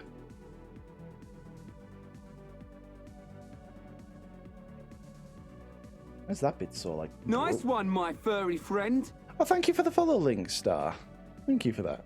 But yeah, honestly, if you want to do something like this, just do it, and don't have any common sense and think like, oh, I can't actually do that. You just do it, and you're like, oh, I now know how to do this. That's interesting. There we go. This bit doesn't need to be the cleanest, but I want it because obviously this is going to be hidden more. This is going to be hidden, so no one's ever even going to see this. But I'm kind of like, I want it to look a bit nicer. That's the darker one, isn't it? No, what color is that? Oh wait, yeah, that is the lighter. Ah, yeah, that was meant to come up there like that, wasn't it? And these two blend into each other.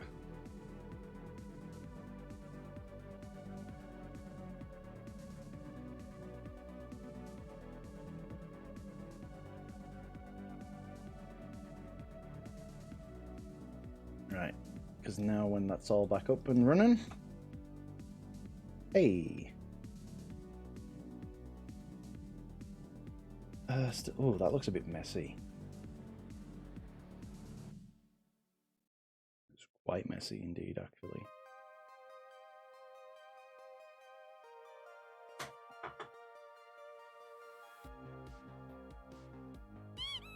Ah!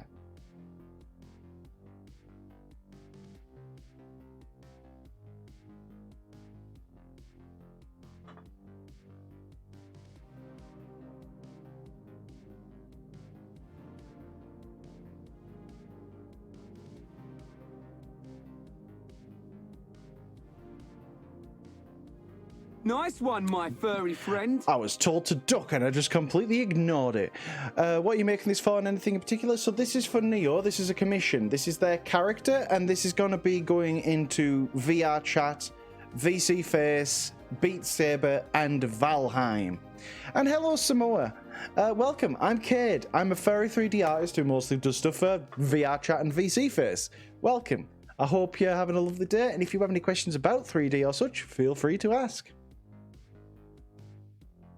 But yeah, we're getting pretty good with the face now. I think the rest of this now is going to be cleaning up this bit. And I am going... Right, okay, chat. If you are interested in... how to do the smooth, like the first texture really easily, there's a really cool trick. Now, you can do it manually, or you can do this. If you go to the smudge tool, smear tool, sorry, we go to this fall off and we make it, it's sharp, isn't it? Yes, it's down. If we make this really sharp and then we play around with the strength of this and the size of it, what we can do, it needs to be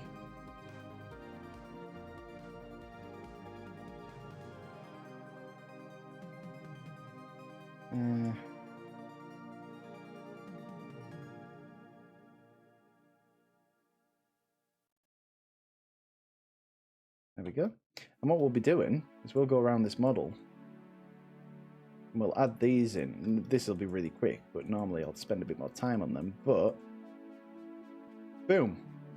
And this is how we get that's how you do floof really easily. If you set out, like you've just seen me do over the last few hours, you set out all the base colors and you get them all where they should be. Then we go across and then we add these effects after the fact. Now you can, if you really wanted to, literally add them in manually by going, and this is how I used to do it, and there's good ways of doing this. You feel a good energy in the stream? Aw, I hope so. I hope people enjoy these streams. But like I say, we could do it the old, like this is how I used to do it. I would use to bring that out. I'd have the black and then pull this off and pull that like there. And then just do that over and over again until we get to the end, and yeah. You can do that, that has a nice effect, but this also has a nice effect too. I'm just going to go down.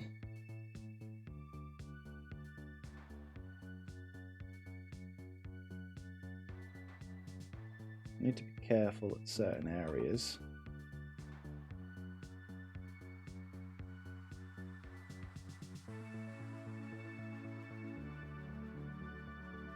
See here, what I want to do is I want to come down here, and I want to actually do it with the black instead.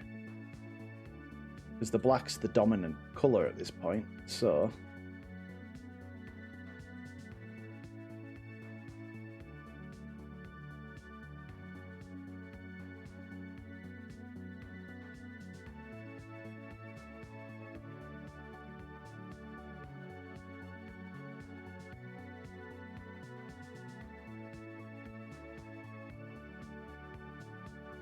So there, literally, this is what your smudge tool is.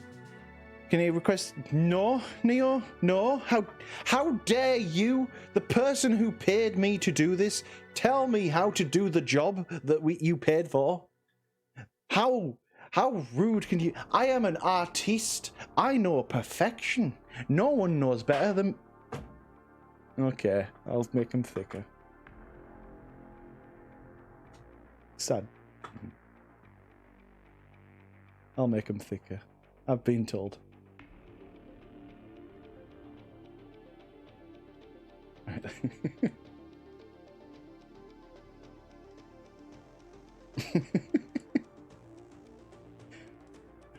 How could you do that to me, Dio? I thought we were friends. Right, but yeah, this tool is honestly real. Now there can be sometimes where, like, I don't know if you can see that there, but it's made that kind of green, so there's bits where I might have to go back and check it out after, just to make sure that the color hasn't distorted too much, because smudge does that for some reason. I don't know if we're being a bit too aggressive with it. I feel like maybe we can always come back and like, there's bits like here where I want to clean this bit up, but for now, I think it's just too strong. Oh, the strength's like a full. That's probably why.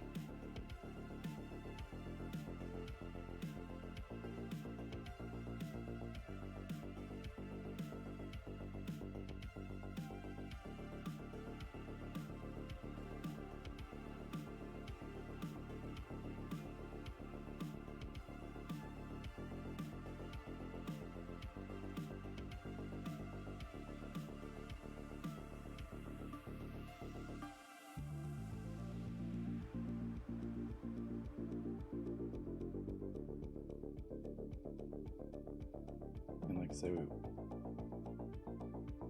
I want to find the dominant direction. That's better, because now we're getting a bit more control over what shapes I want out of them.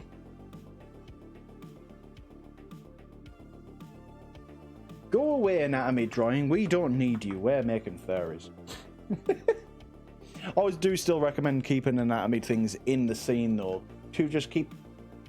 I'm not going to say, like, say my anatomy's perfect and I've studied it for years and got all of it. I haven't. Anatomy's probably one of the weaker parts of my models, but it's still useful to have.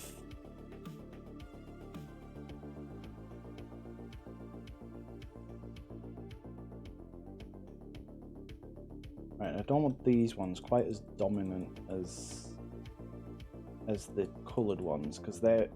You want your eyes to focus more there. I still think they may be a bit too aggressive. Oh dear. Come back to that.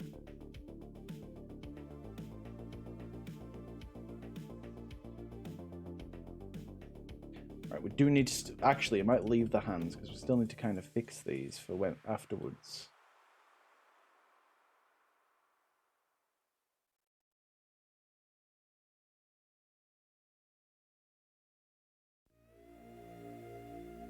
Oh yes, it's this song. I don't know what it's... What is this song called? Beskar Smartwatch. I'm going to remember that, because I like this song. Yeah, we need to rig the model for that one to be a bit easy to work with.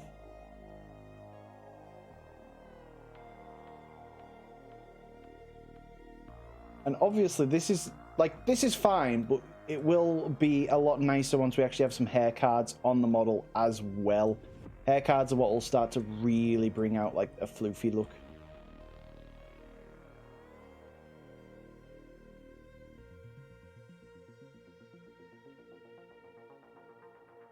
There we go. Don't want too much, just like an indication of it.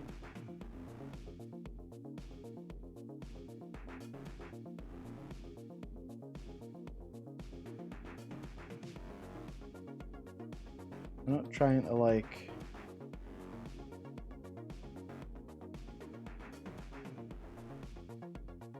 There we go. We're not trying to like get rid of the shape, we just want a little bit of indication that this is fur.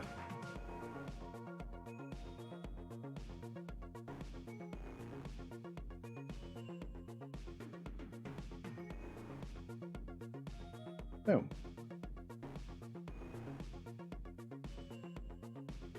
This song is called Good Song. Toe beans. There you go. Some adequate beanage for you. They even go without any of the technical information. Beans. I kind of don't want to do the smear down here because I want this to be a bit more of a thing. Why are you there? You go away. You are not wanted. You are not wanted, Mr. Blue.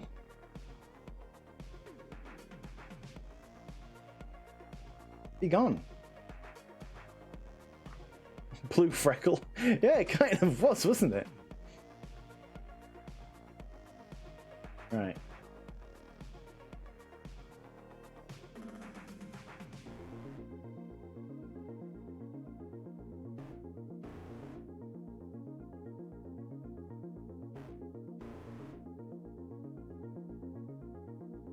that bit I actually want to repaint.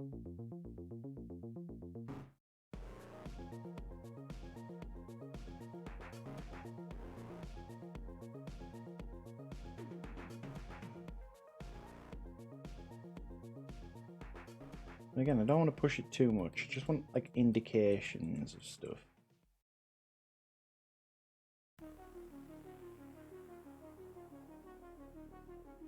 Oh. Give me some studio lighting so I actually know where I'm actually looking.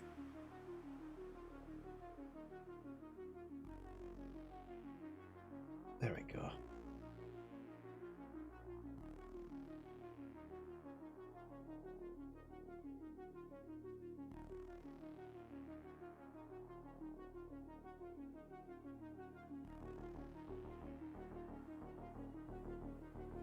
There we go. Oh dear.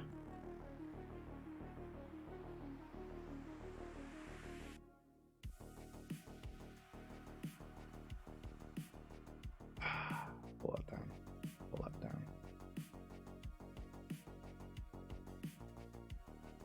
Stop getting paint everywhere, kid. Paint in the lines. It's the one thing you learn at school.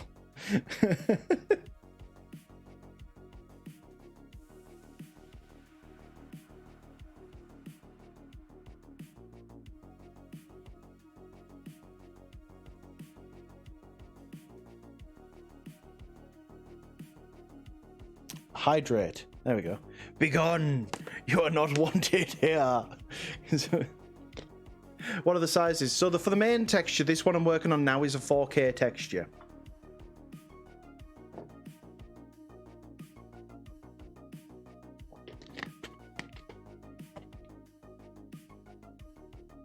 But like, yeah, it's just a thing. Did you learn pressure control in school? I didn't. Oh, this bit here, didn't I? Then. I guess we've still got all the legs and stuff to do as well.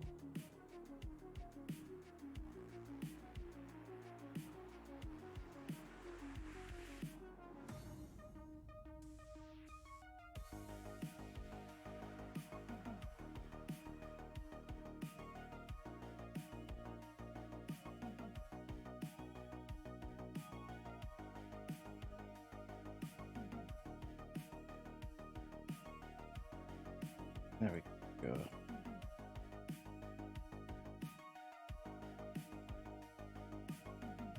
I'm terrible when it comes to anything pressure.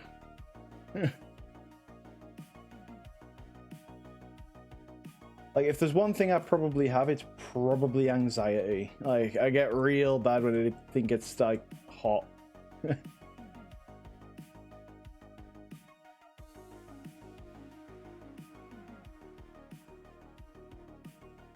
I don't like that bit. Went too far. There we go.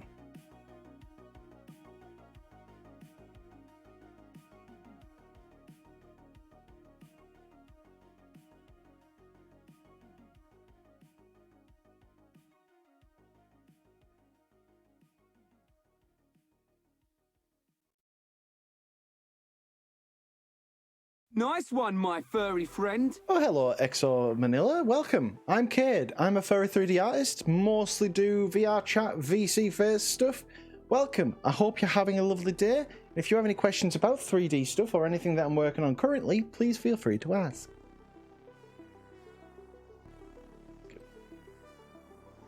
Look at the fluffy.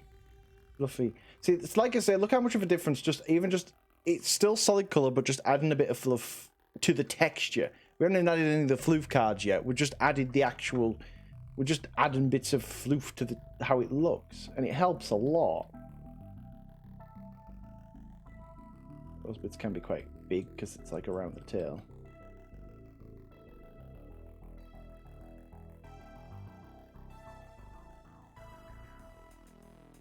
You can see how you don't need perfectly clean edges to do. If you do it this way, you don't need perfectly clean edges.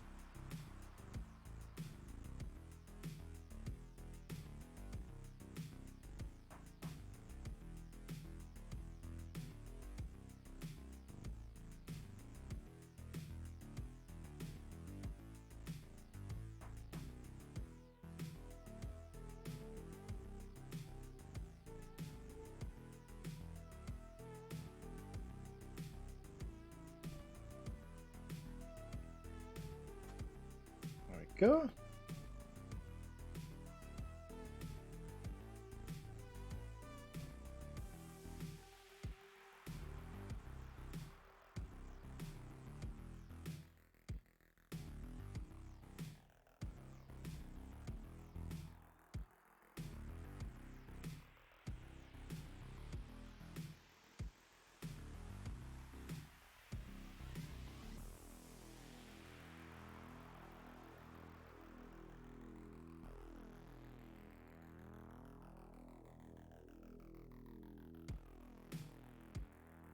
There we are.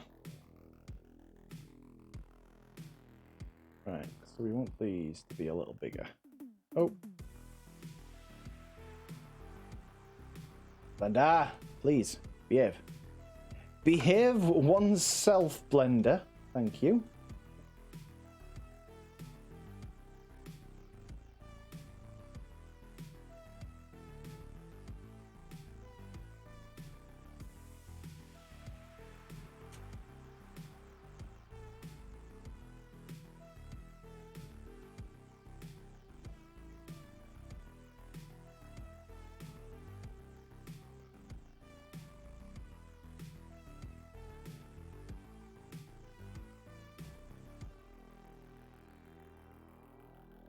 Floof cards. What are floof cards? I will show you. Tell you what, I'll show you in just a moment.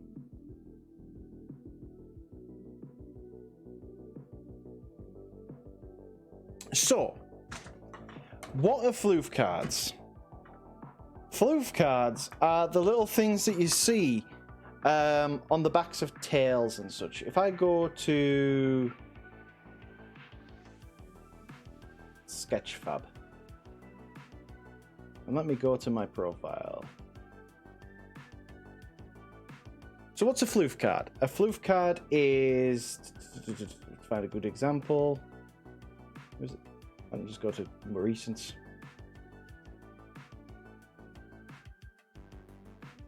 This is what a floof card is.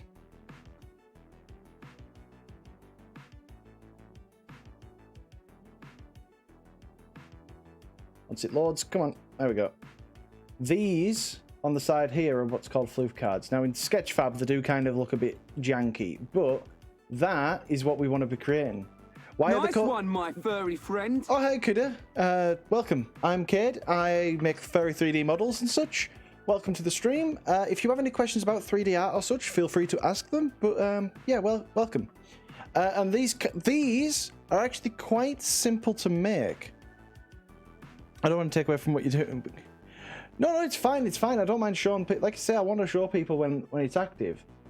So what these are just simply textures, which is why it might be surprising that I'm not working on them right now while I'm doing the whole textures. These are just simply planes that have transparent textures on them. That is it. And they just represent floof.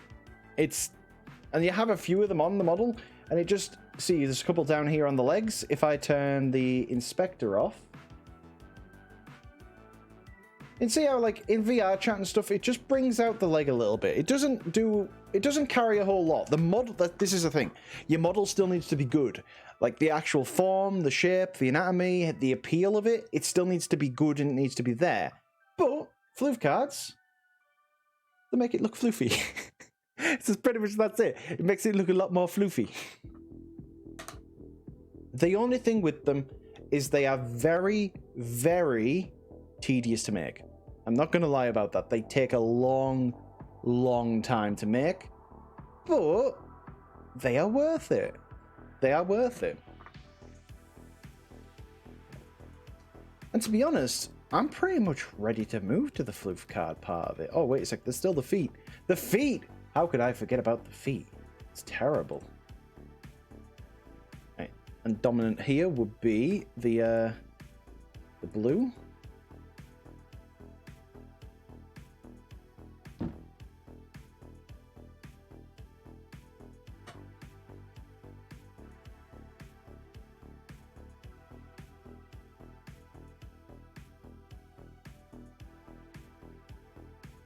Ah! Saves on poly count. Yeah, it does. It just like it has advantages. For example, I mean, I'm gonna make Cade big. Just give me a second. Make Cade big. There he is. So you'll see Cade doesn't actually have floof card. Well, Cade actually kind of has a floof card, but only one along his jaw. That's a floof card there, and then there's the whole physical ones. Now for Cade, I wanted it more physical, but that was me in a choice. He is a lot heavier because of it. But yeah, it's useful to have it. I find putting both on is perfectly fine as long as you put them on in sensible places. Like for example, the cheeks on Neo's model, I have physical floof, because at the end of the day, if we look at that and we look at his model, that is quite substantial. The only thing I'm a bit unsure on how to achieve the floof around will be the neck, but we're going to have a little go with something like that later on. I don't actually think of it today. I'm actually spending a lot more time texturing than I actually initially thought I would. Because normally these streams only last 4 hours, so we're already a bit over time. And my arms are going a bit wild. There we go. Would that work with scales as well? Scales, I would imagine so. Scales, you want to be... Whenever you're doing scales in art, unless you're trying to be realistic with it, an impression of scales will carry just as much information as everything being scales. Nice one, my furry friend. Zircon. Hi, I'm Cade. I'm a furry 3D artist. I mostly do VR chat stuff and VC face things. Welcome. I hope you're having a lovely day, and if you have any questions, feel free to ask. But yeah, as I was saying, it's like you're a human brain. You're a human brain, so what you want to see is you'll see an area on a character, and as long as that area is indicated to be something, your brain will register the whole thing as being that, unless something else stands out about it. For example, like I say, if you ever see a drawing of, like, say, a dinosaur, and there's like 3-bit scales that are obviously drawn on the leg that are quite prominent, but then the rest of the color is flat, your brain will go, oh, well, it's obviously scales. It might not look or be visually interpreted perfectly as scales, but your brain will go, that's scales. Same with floof. Same with a lot of things, actually. A lot of things you can get away by just the impression of it. It's honestly, that's why I think Impressionism in classical art, like artists like Turner and stuff, are the most interesting to me. Because if you ever look at him, I don't want to go all art history and noir on you all, but like, if you ever look at Impressionism, the whole premise of that sort of art period and art style is how much emotion and how much emotion and expression can we get out there with as little possible. If you're into cartoons like me, it's probably going to be a very good period of art history to look at, because again, these artists, they're not drawing a train in like the perfect, this is a train, this is how it looks, this is every little detail, you can see the reflection of like the passerby over there you can't see any of that, you just see the train. But what you see is its speed, its power, its energy. Same with mountains and landscapes. You can't pick out individual trees, but you get this serenity and this lovely sort of feeling. As you can tell, I quite like Impressionism. It's really... I love it. Whenever I go to like classical art museums, Impressionism is kind of like my first thing. I know the other stuff is really good as well, and honestly, there is such a talent in being able to paint something just so precisely, like every muscle, every fiber, every hair looking good. Same with CG stuff. Like Weta Digital, for example, any of their work is just impressive as hell to me, but it doesn't capture my imagination the same way. And that's why Impressionism is the best kind of classical art for furries. But yeah, that's just something that's always interested me more. I'm not bothered about making it look 100% realistic. I'm way more bothered about it looking appealing. I'm way more bothered about it looking fun. And for people to look at something and go, that looks real, I like that, that's cute, or that's thing, to me is a far bigger compliment than someone going, oh, that looks really realistic. Because what have you achieved at that point? You've achieved making something look exactly how it is in real life. We've got cameras. I could take a picture. That's kind of my sort of... I know that's a bit detrimental, and obviously there's art types where that is not the best kind of attitude to have towards it. Don't get me wrong. But that's how my brain works. Like, I understand the skill, the time, the thing involved with it. But it's like, I'd rather watch the Lion King animated version than the live action version, even though technically it's exactly the same story. What system do I use? If you mean like the process and the workflow, it's box modeling. I have a few VODs that I've done recently because this model's entirely on stuff. Psst, he's missing a black spine that goes up his back. Is he? Oh, he is. Thank you for that, Neo. But yeah, like... Well, it's just the impression of it, Neo. You can deal with it. Just deal with it. It's fine. It takes me like 2 seconds to change, but just deal with it. It's the impression. We've been through this. I am the artist. I know everything.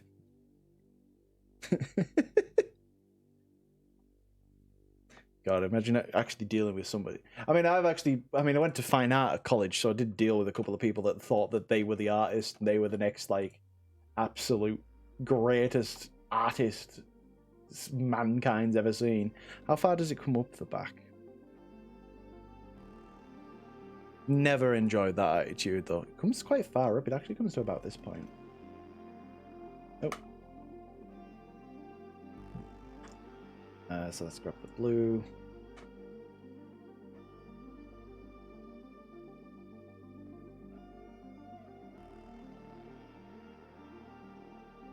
Don't make me save my pause again. It reminded me. Just use your mind and believe. Believe. There's an impression of a spine there, right? That's good enough, eh? They thought that... Honestly, there was some people at college that thought, like I say, they would be... I mean, I still have it now where I've had some, like, fellow artists I know, and I like them. I really think they are good artists, but they think too highly of themselves. And it's like... I like saying that I know what I'm doing, to a point. There's things I can learn, and I've learned things on this chat. Like, I've learned things streaming. People are always, like, telling me new things that I wasn't aware of. Like booleans, for example, when you're using code instead of using integers for, like, single operation.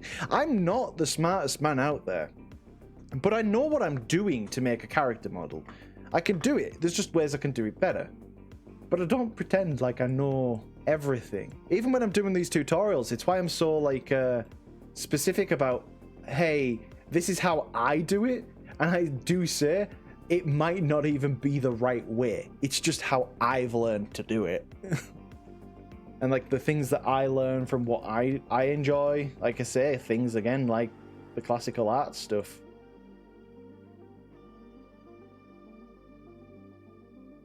Honestly, though, people in fine art give classical art such a bad rep, because it's like, oh, I do enjoy this fine Fabergé. It's like, just can we just enjoy it for what it is, instead of, like, who made it, the politics around it, all the, like, bits and...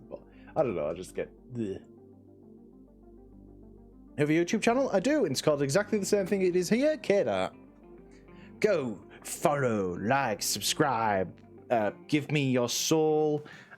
send me gifts through the PO box. Otherwise, I will like completely. I don't know what I would do. I can't. I'm terrible at threatening people. I'm sorry, but I would do something. You don't have a soul. Damn it!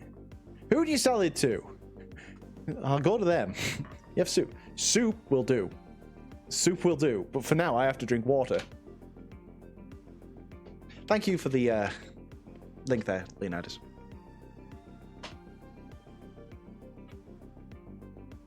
It's not that they would tell us they know everything.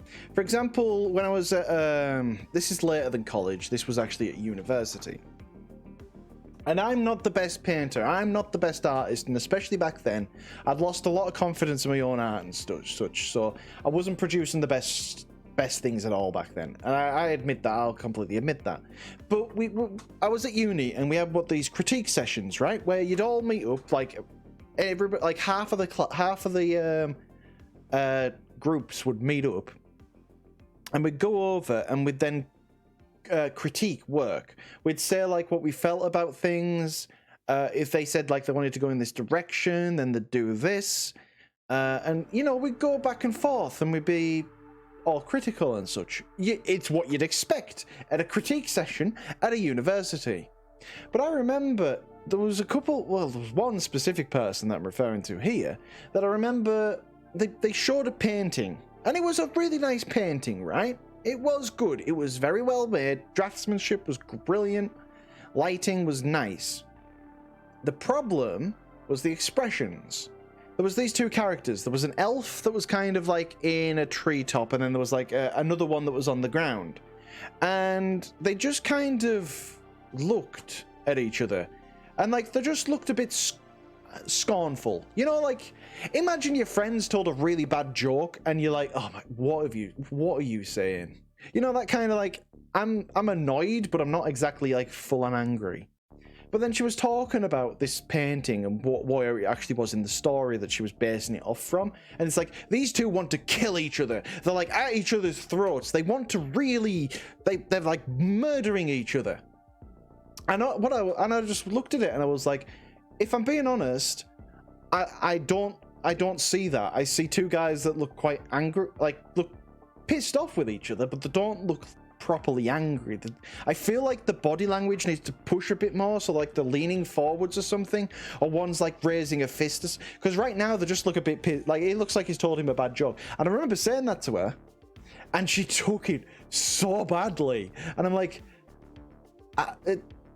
what do you want me to say? Do you want me to just, oh, your lighting's really good and you'd like painting and the rendering is really nice and this is all lovely?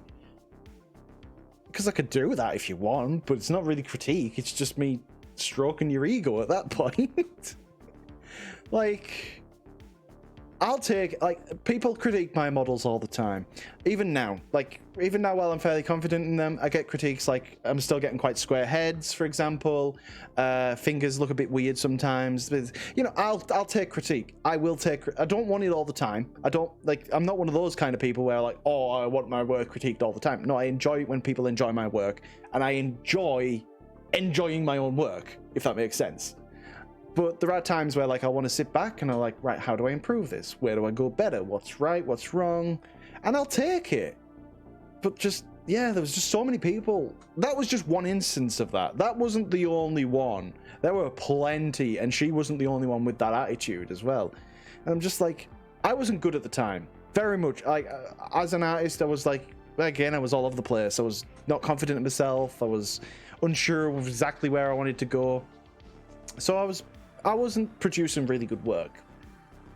But I accepted that. When people critiqued my work and said like, hey, this animation looks a bit stilted, this expression doesn't really read right, I took it.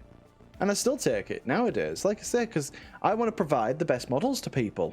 I want to make sure, like, when someone commissions me, like, if someone comes to me and asks me, can you make me this art? I don't just want to be like, oh yeah, I'll do it, I'll get it to like a reasonable point and then I'll send it across. I mean, obviously, I don't put 100% into every model because it's impossible to put 100% of yourself into your art. I put 98% of it myself into it. I put myself into it to the point where I myself enjoy it and I'm fairly like, I am happy with this right now. If I'm not happy with it, I won't send it.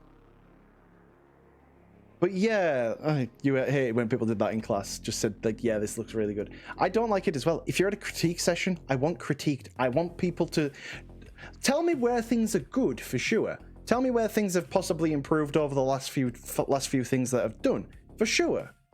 But also tell me where I'm still struggling. Tell me something that I'm probably not seeing. Tell me something that's could definitely be improved. Like, I'll probably send this to, like, if I sent this topology to someone, and I know if I sent it to a couple of my friends and said, hey, tear this apart, where would you improve this? I would get people ripping this apart now, and I love it so much. That's one of the reasons why I feel like I've grown so quickly as an artist when it comes to the character stuff. because I've had that brutal critique. But it just, like I said, just didn't seem to be a thing on the university and the college that I was at. Just people didn't want to hear it. People thought, and I think what it is, I think where that comes from. I think where that comes from is that I was never told I was good at art when I was young. When I did art, I got really bad grades for it in school. I wasn't very good at actually drawing things out. I struggled with it, and I didn't really get inspired to do art or any of that sort of thing. So no one ever said like I was the gifted child or something like that. They said I was technically creative. They knew that I was a creative person, and I was given that a lot. But it was mostly to do with computers and mechanical stuff and technology and things like that, which at the time did interest me, but not. I didn't have a passion for it. They're just kind of cool. So whenever I learned art, when I was like 17 or 18 when I even just started to draw, and I was drawing at the level of like a 7-year-old, because again, I hadn't drawn in years. And people said, like, the people I was around at the time, maybe not the greatest people of my life, but they were just saying, that looks terrible. It hurt. But at the same time, I was like, oh. And then I drew another one, and they said, still looks pretty bad. Like, oh. And then I started posting to like DeviantArt, and then I actually started getting nice comments and stuff. But like, that whole stuff of like being shown that other people could do it, and I just kind of, again, it's why I say I'm too stupid to stop. I just wanted to do it. I didn't care how I'd do it. I didn't care who would think that I'm good at doing it. I just started making more stuff and learning myself, and then I got a friend and such and got things through, and I just kept going at it. Same reason you need to read through a paper or look at it. Exactly, you need to know what's wrong. If I'm modeling something for a client and they tell me, for example, hey kid, you've missed the spine, I want to know. Right? And again, it's a mix though. You don't want to be one of the person who's always getting critiqued all the time to a point where you don't even enjoy your own work and you get burned out with your own artwork. And nor do you want to be somebody who only ever critiques art, because they're also boring people. Like, nobody... I'll critique art if somebody comes and asks me to do it, and I will be harsh and I will be fair, but you don't want to be doing that all the time, right? I like Grammarly because he doesn't pull punches. Like I say, you want to be told. Well, that's like... There we go. Okay, I think what I want to do now is want to do the weight painting and get him all actually rigged up properly. Because I did say I was going to do that tonight, so I want to kind of get through that. And then I think what we'll do is, I'm likely to stream tomorrow, but probably at a later time. If not tomorrow, I definitely stream on Saturday at 4. But I think what the plan is now, I want to get this model, because it's painted at this point, or at least the initial base is there. We might come back and do some more refinements, get things cleaned up a little bit where they might need it. But I want to get him rigged so that you can see that process, and then we'll call it there for tonight. Now, he's nearly rigged already, but we need to do it properly. You don't want to be doing that all the time. Yeah, exactly. It's a read the room kind of situation, isn't it? You don't critique somebody's work all the time, but do critique it when they want it. Right. So we actually have to fix this rig, because I found out that my rig was actually really broken. You know what would be best to do? Just to Alt-P, clear that rig, delete it, because I now want to go and pick up my other rig. I tell this guy, everyone getting into art when... Yeah, exactly. Like, if it's a random comment on Twitter being like, hey dude, this sucks, that's not a critique. Like, that's not helpful at all. And you don't also want someone just randomly critiquing your work in the middle of a Twitter comment or something like that, right? But if you're serious about wanting to learn stuff and get better at it, like I said, I still am. The one thing, like I said, I've said this quite a few times.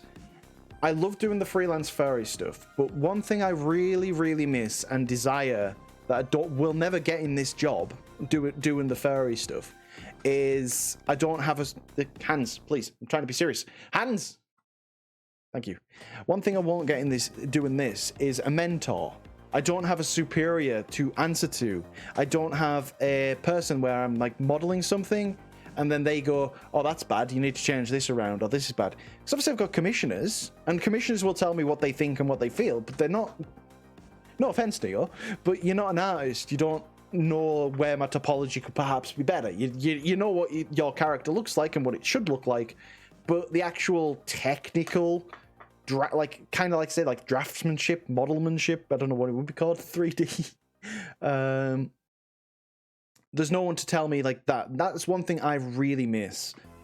Maybe one day I will get a job in the games industry, but for now, to be honest, I am really happy to push for the content creation, this side of it, you know, the whole, I'm trying my best to do this. So I really enjoy doing the content creation stuff. I've really been having a lot of love of it. And like I said, I suppose to a point, there's people that are probably going to be watching me doing the content creation and such, and being like, "Oh, that model's not very good. You could improve this there." My hands are trying to choke you. They tend to want to do that. I don't know what I did to them. They just don't like me. The thing I tend to try and do is keep myself around people who I know are as good or better than me in terms of like their art skill. Like, again, it's not a competition or anything, but it's the one thing when it comes to art. You can say, like, obviously, all art is just as valid as each other, right? Like, there's no art that's like, this person is a better person because their art looks this way compared to this person whose art looks that way, right? There is, though, when we accept it, there is art that looks better and art that looks worse. There's no way of getting around that. And I do tend to try and, like, when I'm talking about people technically, like about like critique and such, I want to be around people who understand the process that I go through and usually do the stuff even better than me. Because there's always going to be someone better than me. I'm nowhere near the best yet. The banana taped on the wall is the peak of art. Yeah, I can't beat it. It's just give it up. I'm ending the stream now. Someone put a banana on a wall.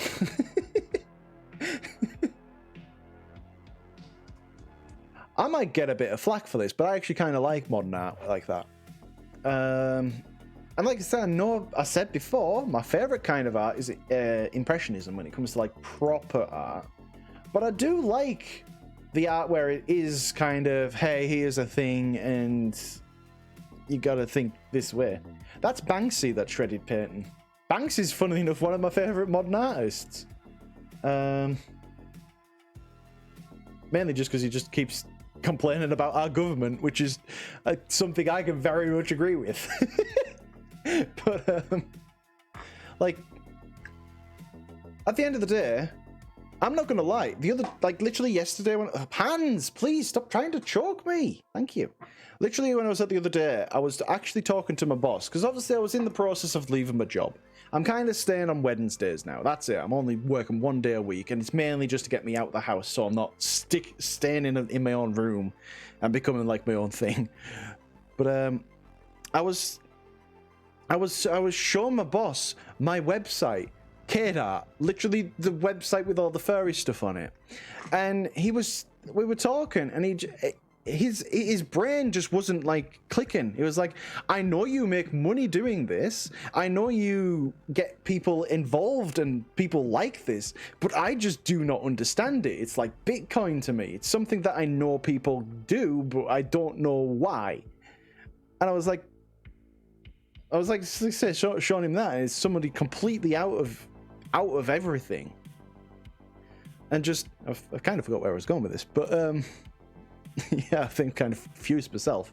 But I was basically showing him a website and seeing what he thought, and he just didn't get what it was. That was it. I know where I was going with it. He didn't understand where the value was in what I do, what I provide. And I was trying to explain it. Well, I provide things for people who really want to be their characters. People enjoy seeing themselves as these characters. And they will pay me money to make a model so they can be this character, right? And he just didn't understand it, and he doesn't get the value of it. And you kind of think, well, technically my work's only valuable because certain people want it. People will pay for it. I mean, this is kind of an essence of capitalism, isn't it? If there's a product and a service, then people will want it. Like, hate thinking about like, yeah, I kind of hate thinking of it as like as a service kind of thing. I like thinking of it as a way to make people happy. But and hopefully it does that. But yeah, it's kind of like that whole thing. And fine art kind of falls into the same area. If somebody really thinks a painting or something is worth that much, then it is technically worth that much because somebody has bought it for that. I am a luxury. Oh, Tiger Dad. Oh, you make me smile. Yay. Like, but yeah, it's that kind of like he didn't understand it. But like I said, it is obviously because it's a. He doesn't know what furries are. I'll put it that way. He knows what they are. He's very aware of them, and he knows that I'm one. Like I have no hidden things or anything there. He knows exactly what I am, but he just doesn't get it. Does not understand nice one, it. My furry oh, friend. Thank you for the follow there, Tiger Dad. Hi, I'm Kid, 3D artist, mostly for VR chat and VC face and such. Welcome. If you have any questions about 3D art, feel free to ask. Wishing your friends is the only ethical consumption under capitalism. Yeah, kind of. I mean, like, you can get into capitalism and arguments and all that sort of stuff all day long. Don't really want to do that today, but yeah, I'm just not like big on the whole. I mean, technically, like I say, I am capital. Well, I'm here performing in the capitalist system, right? But yeah, it's just weird. The thing is, I kind of like the idea of like, hey, I've been working at this for 8 years now, doing art, getting better, went to university, did all this stuff. I have no shame of like, hey, I think my art is worth something now. It took us a long time to get over that. A long time.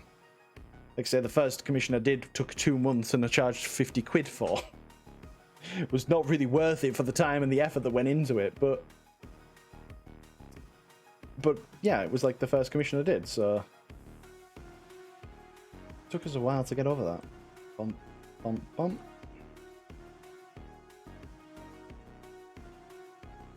But yeah, have you checked out Tiny Dragon's stream? I haven't actually checked those ones out.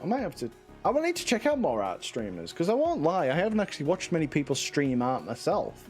I just kind of started doing it myself, and I was just like, well, I'm going to have some fun doing this. But yeah, like, woof.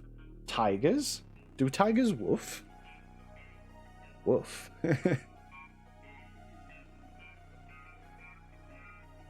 So, I want to call this one Chic. What are my arms doing? Oh no, is the entire chat going to start woofing now? No. Bob Ross. Oh. I genuinely think my next thing is going to be Bob Ross Cade.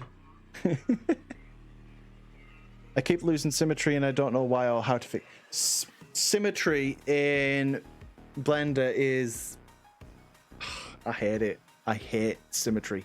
Unless you've got the mirror modifier active, symmetry is horrific for just breaking in Blender. Just horrible. Oh no, the chat's just barking. No! You're not all dogs. Be Dugs. Dugs are better. Go roar. Go roar, not bark. No.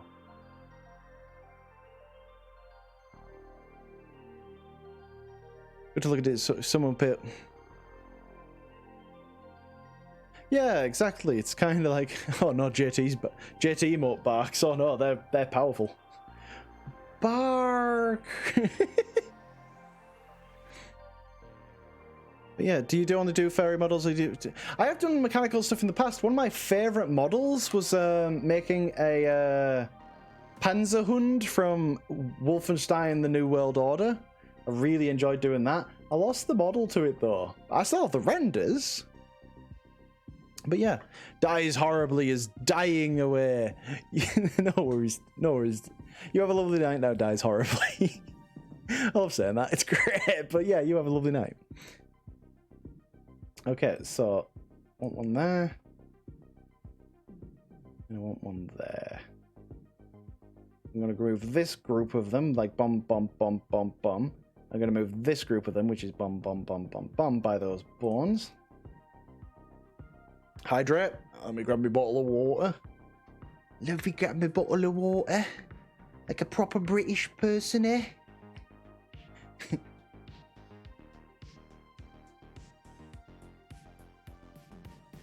Yeah. Make sure to... Yes, if you're using the modifier, definitely have clipping on. It gets a lot of things. Posture check twice. 3 times. My gosh. That's it. 4. Oh, what a hell of a posture check. Let me properly sit down. But yeah, like... that wasn't meant to sound like an ad. Are you advertising on my stream, Orbity Fox? How rude. Advertising. We were just talking about capitalism and here's you being a capitalist. Distasteful. I do work in advertising as well. No.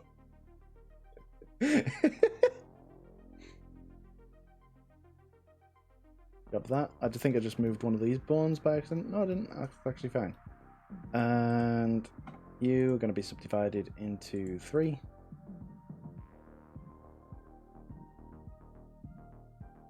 One posture check for each limb.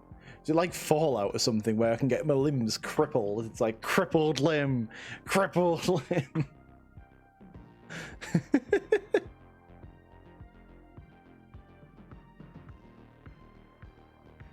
Gonna get beamed. Nice one, my furry friend. Oh, hello, Nate Bowser, 19. Welcome. If my arm stops deciding to kill myself, come on. There we go. Are you working now? Hey, welcome. Hope you're having a lovely day. I'm Cade. I'm a furry 3D artist. I mostly work with 3D models and such for VR chat and VC face. Welcome. If you have any questions about 3D art, feel free to ask. You gave me a follow. Thank you very much. I do appreciate it, yeah. Even if my arm does continually want to, like... if your hand kills yourself in the VTuber world, you die in real life. I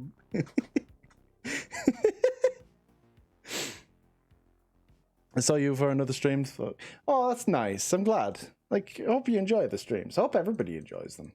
Obviously, they're very specific to like art and stuff, and they're maybe not as maybe different to gaming ones.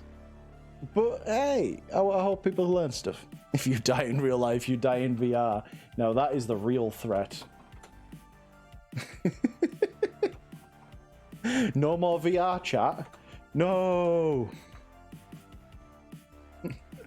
No. You love art streams? Ah. Well, I hope you like mine. So, chest, cheek. Loof. God, my cheeks are hurting from smiling, chat. This is what you're doing to me. You're killing me by making me smile so much. You're lovely. I love you. You're great. What if you could live in VR chat forever? I still like the real world. I'm not going to be a thing.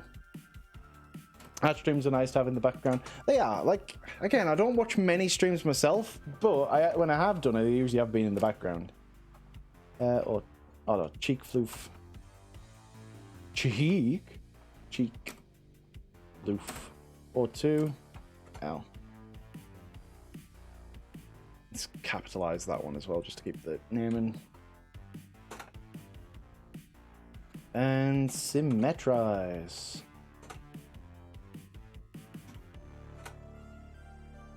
But why did that one symmetrize, but not that one?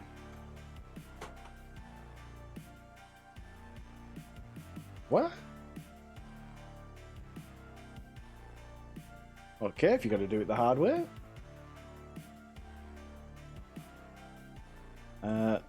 Scale on the world origin.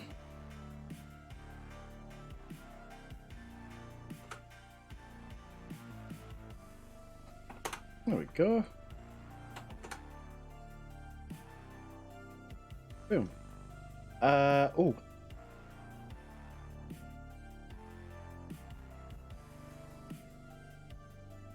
I am a filthy capitalist.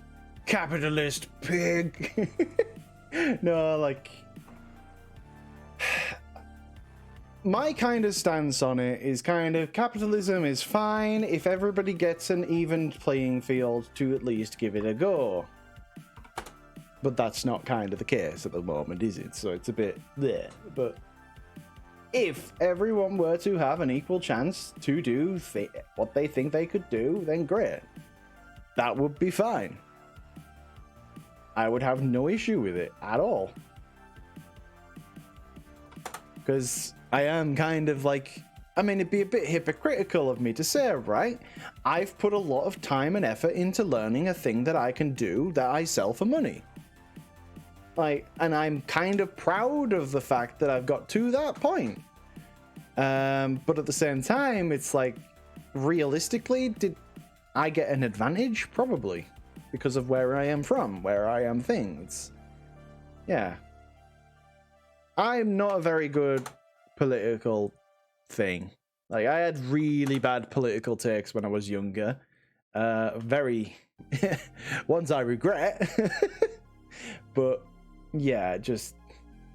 I try not to deal with it so much because I'm kind of like...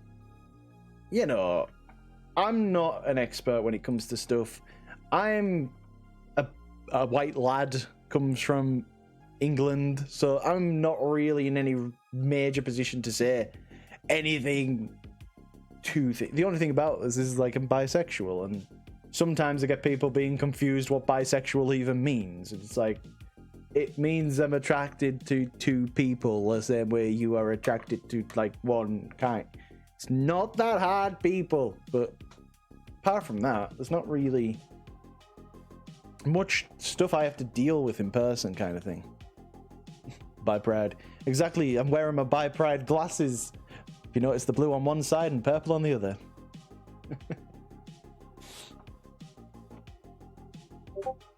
I can't believe I still get it though, like where people are like, how is it hard to understand bisexual stuff, right? It's just, you know how you really like one gender? You know how you really enjoy that other gender? Well, just imagine that, but you also like the other gender. Like, it's not... I don't know. It's not a difficult concept. To me, anyways. But again, I'm kind of just... I like... Yeah. I can't spell tongue for the days.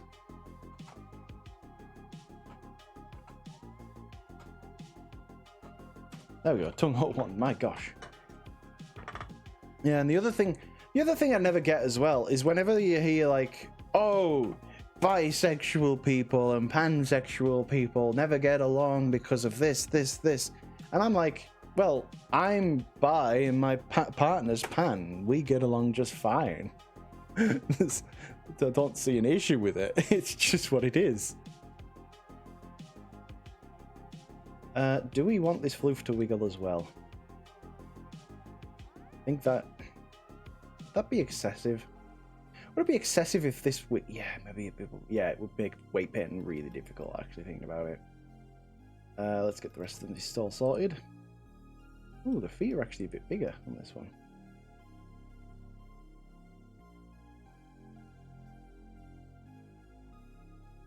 Just like, yeah, like...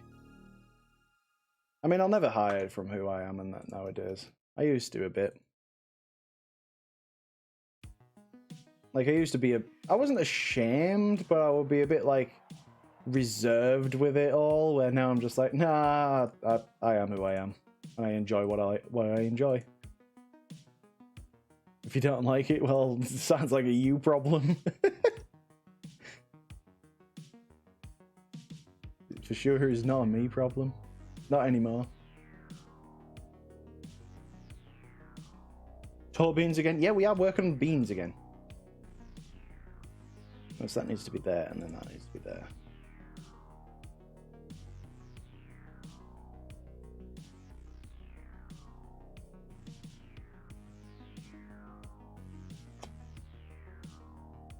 There we go.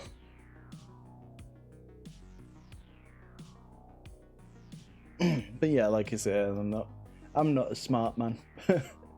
I'll never claim to be. I used to when I was younger, but I claimed I was smart because I actually knew nothing at all.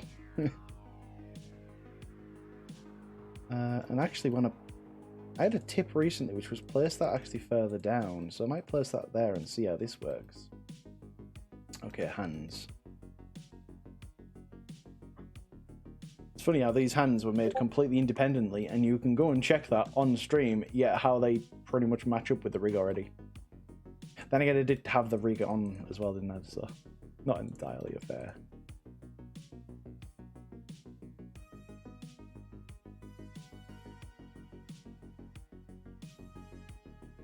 Just grab that there. It's amazing how smart. Honestly, when you're young, you think you're the... At least I did. I thought I was like, I knew everything. No one knows more than me. I'm smart, and it's like, my gosh, that was not smart, not in any way. And I'm still not now. Like I say, half the reason I kind of say, like even now, I say like a lot. I will say a lot. I'm not a smart man, and I say that a lot to kind of just remind myself. Remember where you stand. My Discord is not in streamer mode, is it not? Why is it not? Terrible.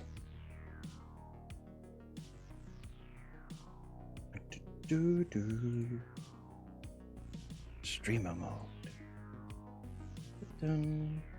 So I'm a great streamer, me. High tier. High quality. Right, okay, so that's all there.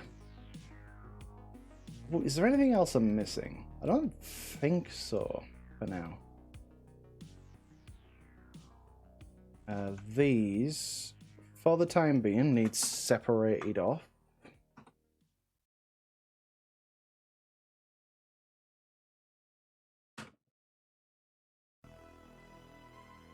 I got confused with the notification sound. Just, should I play that Discord remix song? Like, every time my partner plays that, I'm like, oh, what's this? What's going on? Okay, so, shall we see?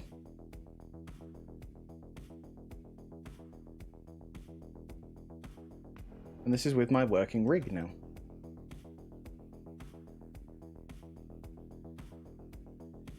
And to be honest, usually, if you do the rig right, there's not actually much work you usually need to do. Obviously, we're still going to finish off the texture paint in between the fingers and such.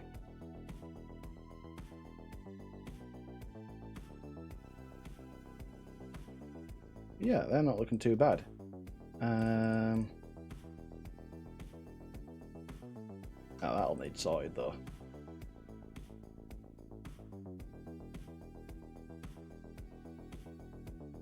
Yeah, because it like crunches inwards a bit. We'll sort that out. That'll be one thing to weight paint around. That definitely needs painted.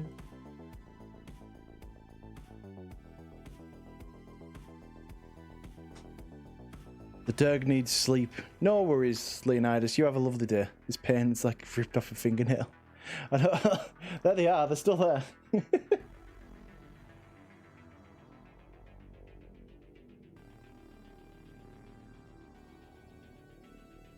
So they said move the legs further down because it it does actually kind of reduce the... I'm going to have to make a lot of weight paint into the butt because otherwise it kind of gets smushed and lost. And a lot of weight in here, but that looks actually alright. I mean, if you think you're losing your beans is bad. Why is the specific teeth you're losing? Wait, it's weighted specific teeth, but not all of them. Mmm.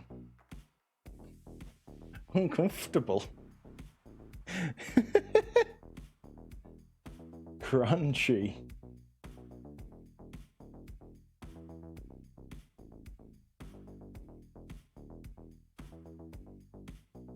Ooh.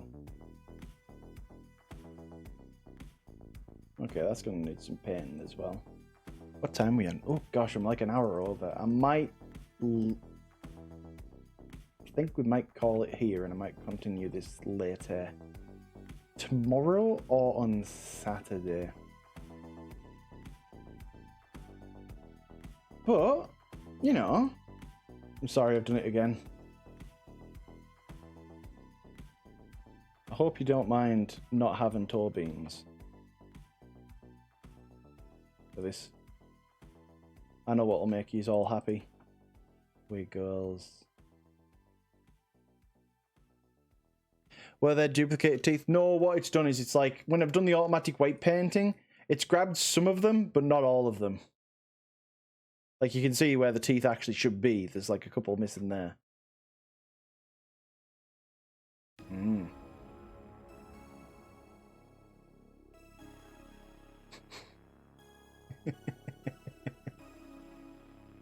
Yes. Rah-rah. Rah. Rah-rah. Rah-rah-rah-rah-rah-rah.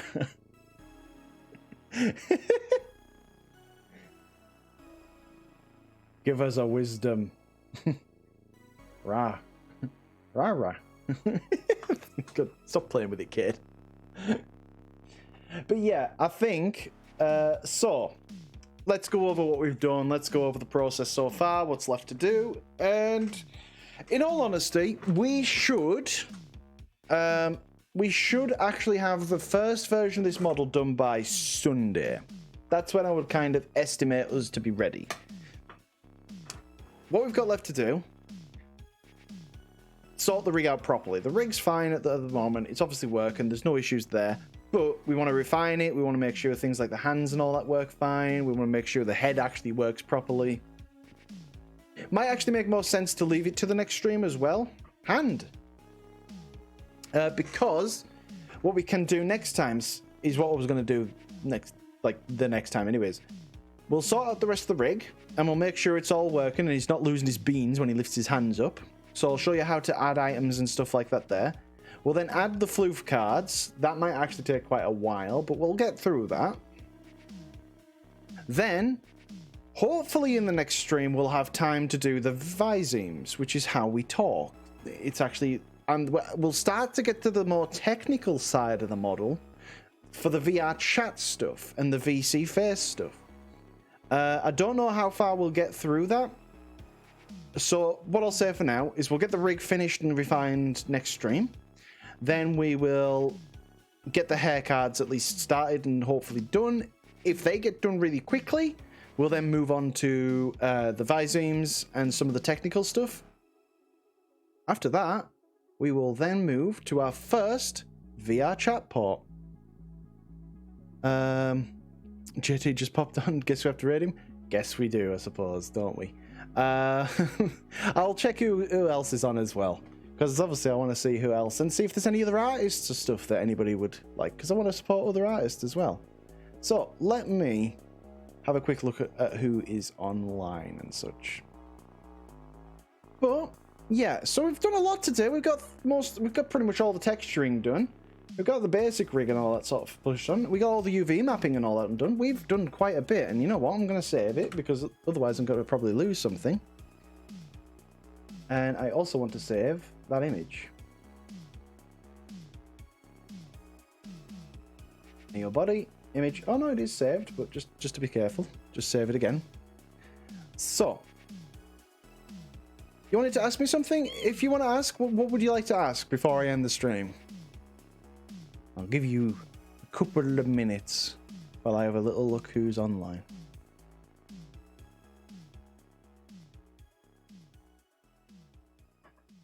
Oh, it looks like JT is actually doing a thing. Everyone throw. No! No! Don't give you this time for the... No! Ah! No! Stop it! Stop it! No!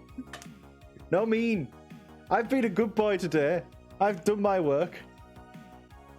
I'm able to defend myself. No. Stop it. Good. Is it over? I think it's over. Hands away. Chaos. Mean. But yeah. Ah! Your arms are on our side now. No! No! Stop it. I want to raid somebody, chat. Please. But yeah, let's have one last good look at him. I think it's on Steam. Stream avatars, cool extension on. I'll have a look and see what it is. But there he is. I'll leave you with that face as we move over to go and raid JT. I hope you have all had a lovely stream. And I hope you've all had an absolutely lovely time. Let's let this load up. Come on. We shall get there eventually.